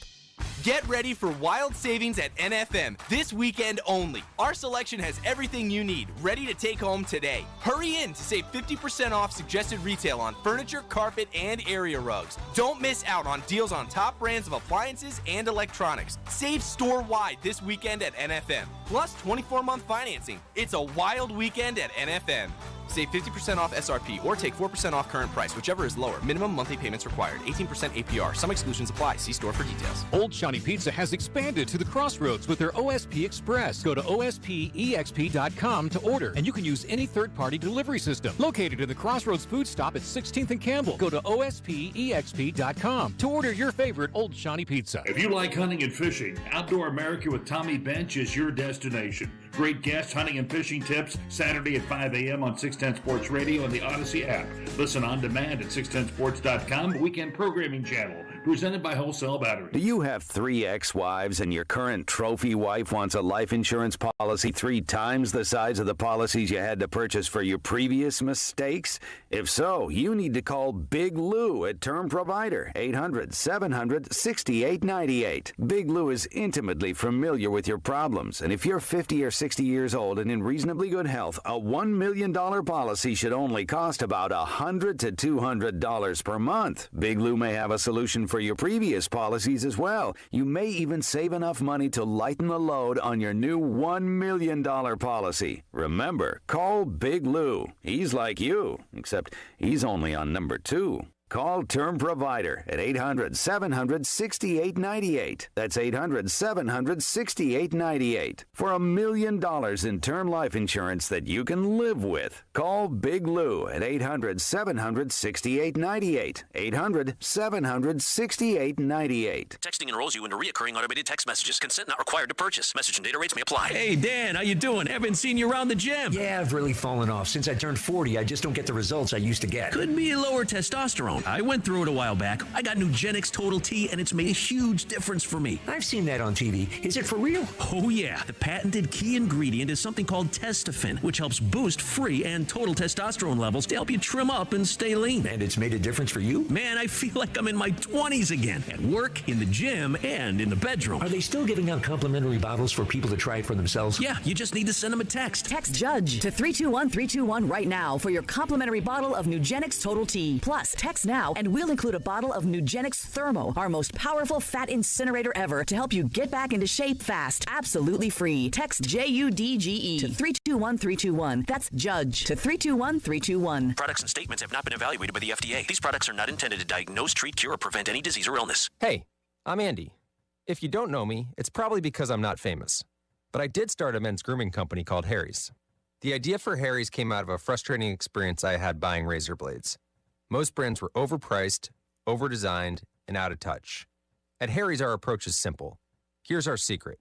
We make sharp, durable blades and sell them at honest prices for as low as $2 each. We care about quality so much that we do some crazy things, like buy a world-class German blade factory. Obsessing over every detail means we're confident in offering a 100% quality guarantee.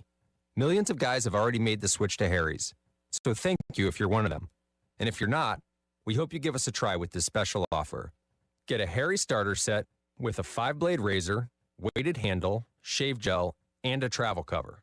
All for just $3 plus free shipping. Just go to harrys.com and enter code JOY at checkout. harrys.com, code JOY. Enjoy. Woo, this feels good. Why does he feel good? Because he has all the water he needs. Now you can catch the feels with a Navien tankless hot water heater. Imagine all the hot water you want for as long as you need. No wasting money and energy.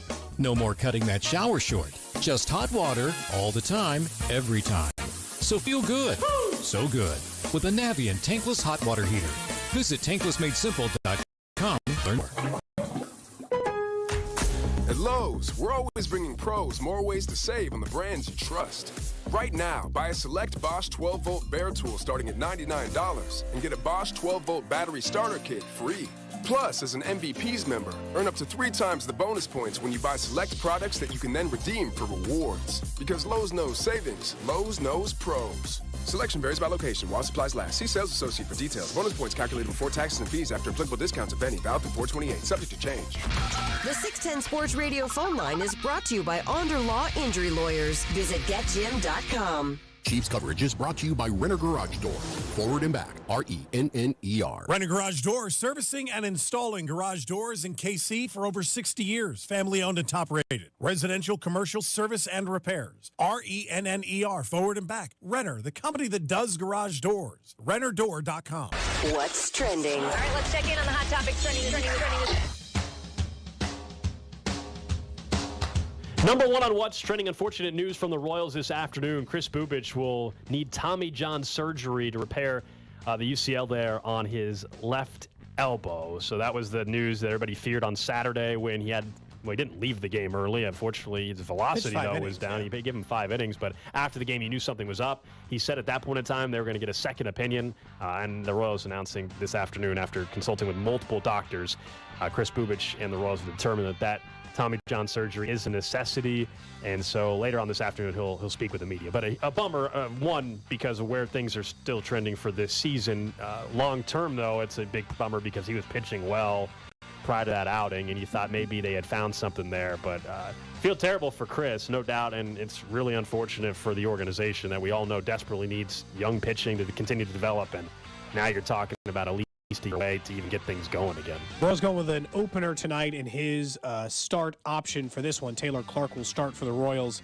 It'll be Ryan Yarbrough pitching behind him. They'll take on Shohei Ohtani tonight. That game right here on 610 Sports Radio. Next up on What's Trending, Ian Rappaport reporting, and others now reporting. The NFL suspended 5 players from the NFL for the upcoming season because violations of the gambling policy. Jamison Williams, the first-round pick from last year, will only receive 6 games as he was gambling on college football but on an NFL site. But 3 other players, C.J. Moore, Quintez Cephas, and Commanders Shaka Toney, will be suspended for an entire year because of betting on football. Now, we just saw this, obviously, with Calvin Ridley, who's now with the Jacksonville Jaguars. But yet another instance where NFL players can't seem to understand the rules as it relates to sports wagering and the NFL. You can't bet on the NFL ever. And if you're betting on other things, you can't do it while on an NFL facility. Tough day for the NFL from an optics perspective to suspend 5 players in a single day. Obviously, this was planned and coordinated effort. But to spend 5 players on the same day who haven't learned the lesson is brutal. Well, the optics are rough because on the the flip side, if you're just casually looking at the headline, you're, wait a second, this is a league that takes millions and millions of dollars a year from sports betting companies, right? These teams have partnerships with your FanDuel, your Caesars, your BetMGM, you name it.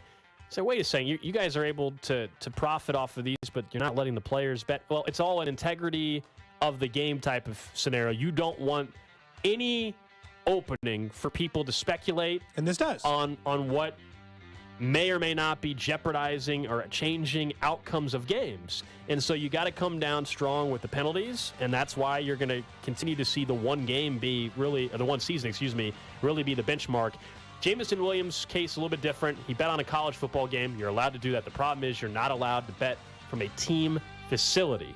And he did. And if you're wondering, well, how do they know he did it from the facility? It's because if you're betting through the legal betting apps, it can track you down to, like, I think it's within 500 feet or something. It's pretty ridiculous.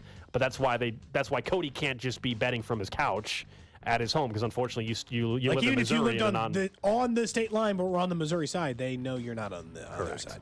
That's exactly right. Next up on What's Trending, some news in the NBA. Coaching-wise, Nick Nurse fired by the Raptors. Did win a championship for the Raptors years back. Former Celtics head coach Ime Udoka, the favorite to land that opportunity. Not surprised. It's now been 2 years, right? We probably don't remember all the trouble he got into when he was the head coach of the Celtics. People loved him there. I think he's a really good NBA head coach. But you know how this works, man. You can be as good of an NBA head coach as you want. You get axed. You find another job. Like Mike Brown was once considered a good NBA coach, got fired a bunch of different times. Now he's with the Kings, and it seemingly is going really well for him there.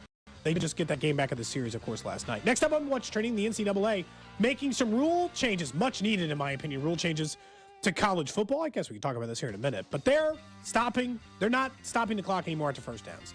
College football has been much quieter. We've been burying baseball for years for pace of play. College football's had an even bigger problem than baseball, in my opinion, regarding that, where football games have gotten out of control, and largely because they do kind of a fundamentally large amount of clock stoppages, and that was driving it out of control. But they're going to make the change. No more clock stoppages after first downs in college football. That's what's trending here on Cody and Gold. That rule change is something that I don't get why it took till 2023 to figure out a change. People have been focusing in on that for a while, and maybe it is baseball a little bit where they saw that, but I think it's well past time for them to change that. I'm excited. I think they should also just streamline the rules for the most part, like the NFL. I never understood why, for a league that really is, as much as we talk about XFL or whatever being developmental leagues, college football is a developmental league. That's your minor leagues for the NFL. Why would you not want your prospects playing in the same? And I get it. It's not colleges.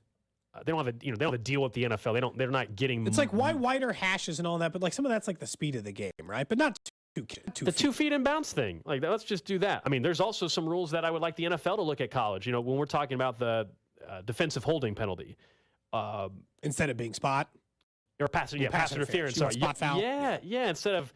Yeah, that's what I would like there to be some uniformity when it comes to that as well. Like, Nick, you watch more college football, I think, than both of us. Yeah, he's a voter. I don't know if you know that. But, I mean, you guys can vote by not watching football. Their length of game is egregious. I don't know why we're letting them off the hook because we like football better. It's like, I like football more, so they can take all the time they want. Like, it's because the TV, the way the television products become so great. Well, yeah, and the sport's just more fun to watch in general. Not for 5 hours. No sport. No, everyone's attention. No, I'm saying more than baseball. That's why it's gotten off the hook. Okay, but is it over now that baseball's got it all figured out? They're 30 minutes short of there. No, I mean, they need to do it, if for no other reason than to just keep up with the NFL, just to make your game as similar to the NFL as you possibly can. I mean, a 4-hour college football game is nuts. Nobody's saying it's not. But I agree with Nick, though. It's weird. Maybe not as much now that's a 2-hour baseball game, 2 of 15. But when there was a 3-hour baseball game or a 4-hour college football game, I'll tell you which one was more entertaining for me. It was the 4-hour college football game. I was out on both. I like both, and I'm out on both. Yeah, I mean, 4 hours, again, was ridiculous. But if you're making me pick a 3-hour baseball game in June or an October conference college football game that's 4 hours, I'll still take the extra hour. They both suck because college football on Saturday, if you were going to try to map out your day and your team was playing at noon, Cody, or 11 a.m. kick, you knew you were busy from 11 till 3:30 or so in the afternoon, which was nuts. Absolutely nuts. look, in the college football, national championship games, I'll always give a little more leeway to. Because those have gotten really out of control. Like, start to finish, they were like 6 hours long. Like, it started at 6 o'clock, it ended at midnight. I'm like, okay. I don't care how many halftime concerts you got planned here. I'm not interested in a 6-hour product, anything. Nothing. But all these other sports have done a good job of, for the most part, if you watch a college basketball game, except for the ending, they got that a little screwed up. But if you watch an NBA game, if you watch now a Major League Baseball game, if you watch an NFL game, you got a pretty good idea how long you're going to be sitting in front of that TV. College football has no control in it right now. Sometimes you're sitting in front of it and you're watching a 3.5-hour product, and sometimes you're sitting in front of it and you're watching a 5.5-hour product. And I'm not talking about because the game went 7 overtimes. I'm just talking about like getting through one normal 4-quarter football game. It's like, well, sorry, we had too many first downs in this one, so it couldn't speed up. Like, and I get it. I like NFL better than I like college football, so then that's part of where my disgust. It's like, as do I. I prefer the NFL game, but I still enjoy college football quite a bit. And I think part of it is, if we're making the baseball comparison, look, what have we been discussing all week? That the Royals haven't been competitive in years. So that's part of why I think we all know what it's like when your team is in summer in competitive pennant races and things. That there's nothing better. It's great. Yeah.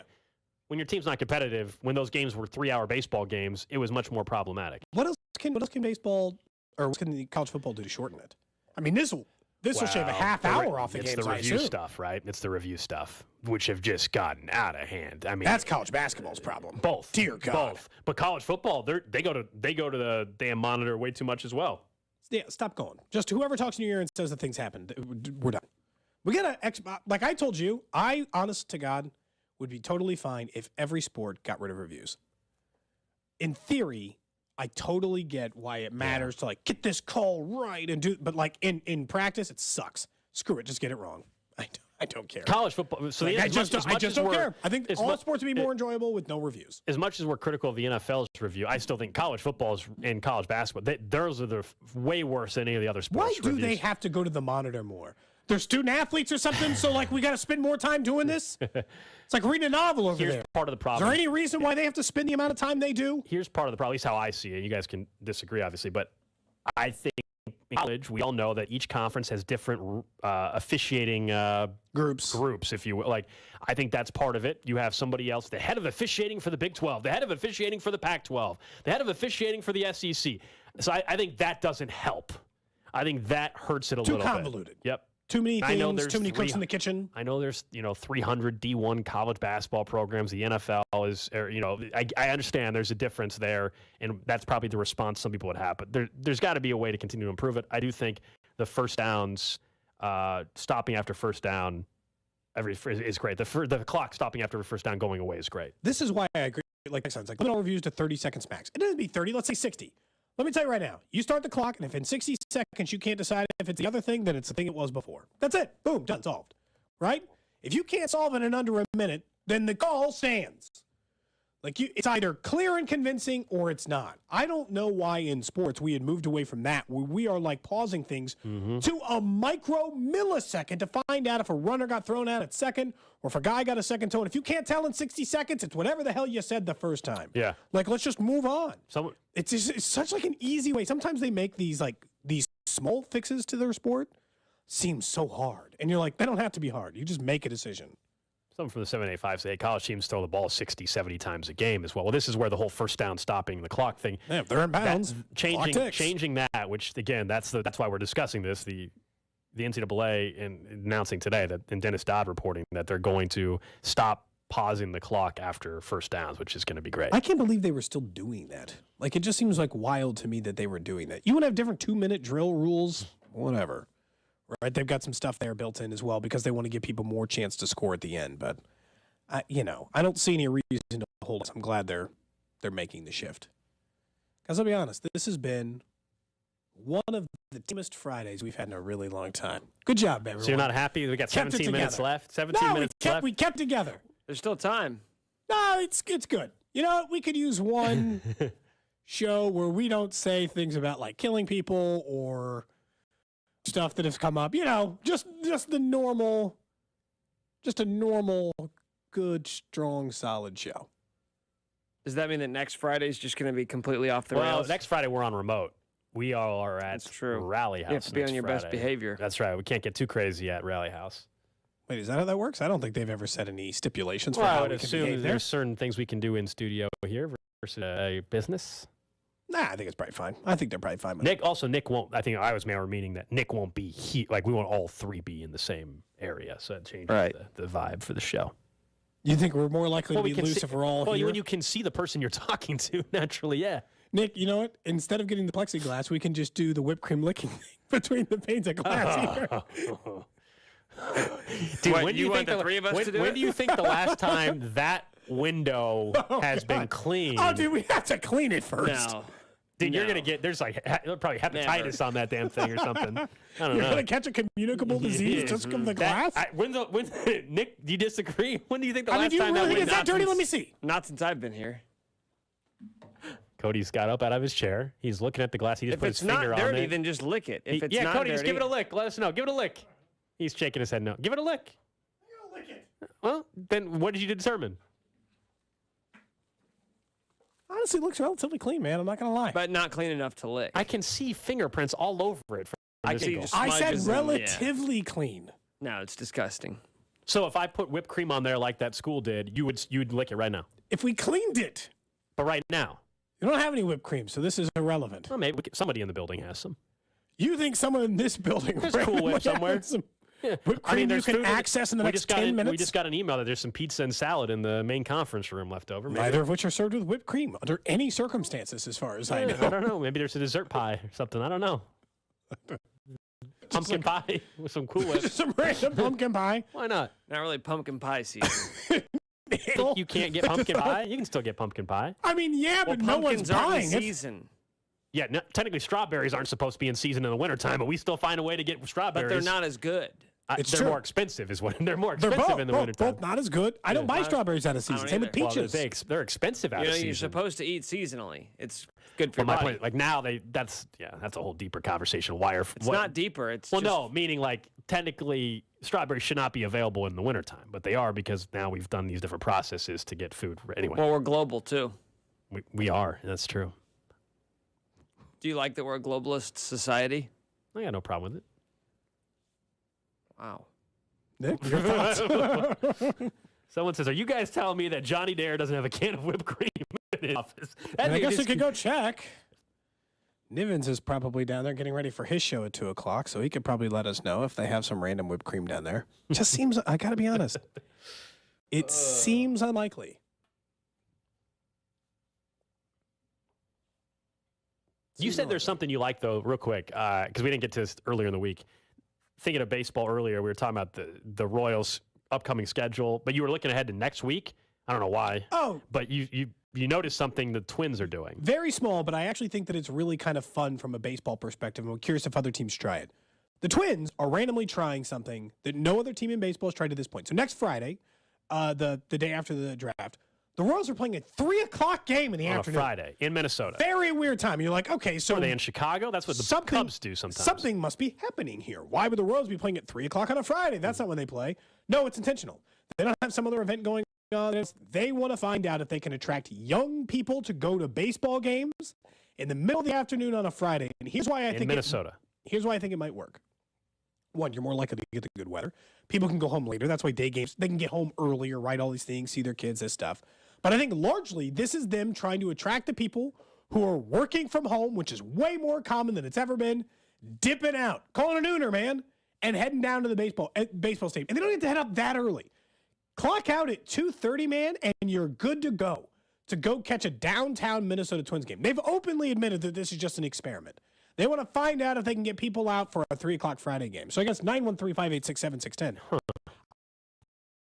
I wouldn't mind going to a baseball game at 3:30, being home by 9 on a Friday night. That doesn't sound crazy to me. So we know that, like, the Cubs are known, when you think baseball games, the Cubs have that on a more consistent basis than anybody. Wrigley Field, they usually sell out on a random Thursday afternoon at 1 o'clock or 2 o'clock in the afternoon.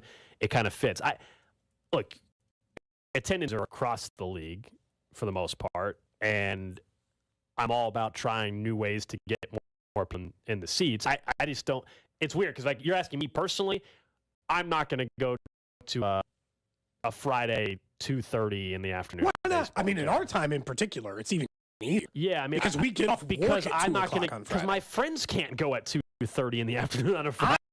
I'm thinking on the fact that you got a lot of friends who work remote or work from home or do this and are just going to dip. I think that's what they're banking on. Nick, you've got a lot of friends. Like we all have. Like I can think of 10 friends right now. I could probably get out of work by 3:30. I got more friends than you. Then I could get out of work by 3:30 on a Friday. Now, do you think you could convince your friends to leave work at 3:30 on a Friday? Yeah, that part. But then ask the second. Go part. to the Royals game? No. Yeah. Okay, that's what they're. Why not? Like if it's any other social event, that's only because they're not good, or because you just don't think they'll go to a game at 3:30. They'd go to the golf course, right? Well, that's what you're saying, or they'd go to the bar. If we lived in Chicago, I bet you I get off work to go to a Cubs game, but they're not getting off work to drive out to Kaufman. What if it's downtown, like Minnesota? That's okay. Fine. That's the other element. Fine. Of this, Right and now, that's you why it might be works right, in Nick, but Minneapolis. that's why the downtown part makes sense. Yeah. Yeah, I mean, your point about working remotely, I do wonder that, like, the whole downtown, like, hey, everybody's just going to leave their office. Like, there's probably less people working downtown today than there were 4 years ago, because more people are working remote to begin with, right? Some people are in the office. I mean, people are working remote anyway. I know some people are getting calls to go back to the office. It was still way more remote work than ever before. But, yeah, on a Friday, I would, the Friday night also, I think as much as you're trying to attract new people there for the Twins, there's a lot of people, though, that like the Friday night because they are done with work and it's the weekend and all that. So I think you got to be careful with doing that on a Friday. In fairness, this is why it's an experiment. You can find out, and maybe it's not, I don't think you would ever go to Gold. Every Friday is a 3:00 game. I think this is one of those things that, like, for every 4 Fridays you do, one. I'm just saying it's a 3:00. Like, they're obviously testing because they think there's a chance. I would think as an owner of a team, I wouldn't want to do that. I'm worried I'm losing out on money by not having a Friday night game. Usually Friday nights. What trying to find out. Usually Friday nights are some of the better attended games. And for those on the text line, we're talking about what they're doing in Minnesota. They're not trying to do this in Kansas City. We all know right now that the attendance is crazy. No, they're obviously, this is Minnesota's experiment, not Kansas City's yet. Also, it's just like, I understand this notion like you're losing money. By the way, players would love it, I would think. Get home by like 7:30, you have like a regular Friday night. As long as you have a day game, I guess, on that Saturday, you'd be good to go. I like the idea. Yeah. It's different. I don't know that it's actually going to pan out, but I understand the notion of, it's like every other sport, man. They're trying to attract younger fans. Younger fans, work remote, get off work early on Fridays. Like, it doesn't matter. Like, and some jobs allow you to set your own schedule, which means maybe you can start work earlier if you know you're going to the Royals game at 3:30 on a Friday. Or it leaves open other Friday plans. You can both go to part of a Royals game and still do other things. Yeah. I think sometimes I get it. Someone said they're testing this a game against the Royals. Also, they're not doing. You don't think it's a fair test? Yeah, probably not. You think it should be like out there? But here's the thing: you're not going to risk the test in a money-making opportunity, no matter what. Like if Shohei was coming to Minnesota on a Friday night, you wouldn't know. No, but if the agent, it doesn't matter. If the Braves, it's the team more than the pitcher. But yes, Twins, no matter what, even though they've reduced the numbers, are going to see the Royals more than anyone. That's a good tester one. The Royals are a good test because of that. This is a team that the Twins will see plenty, and if they're going to do a random Friday afternoon game, why not do that? It still looked weird. I was confused when we first got the schedule. The Royals played at 3:30 on a Friday. Somebody on the text line says, please tell Cody that a nooner is a different thing than what he's talking about. It's not going to a baseball game. I'm just saying dip out of work early. You'd rather have a nooner or go to a baseball game? We can't do this. We can't leave our job early. Try to kick me out earlier just for being mildly And you sick. seem like you were excited to head home for a nooner. No, I was just at home. That's all. All right. Next week, man, draft week in Kansas City. We have so much planned next week. Cannot wait for that. All the different events starting on Tuesday night with drafts at the Lang and Liberty. Hope everybody again. We're back at it on Monday. The Drive with C-Dot and Rob coming up next. And it serves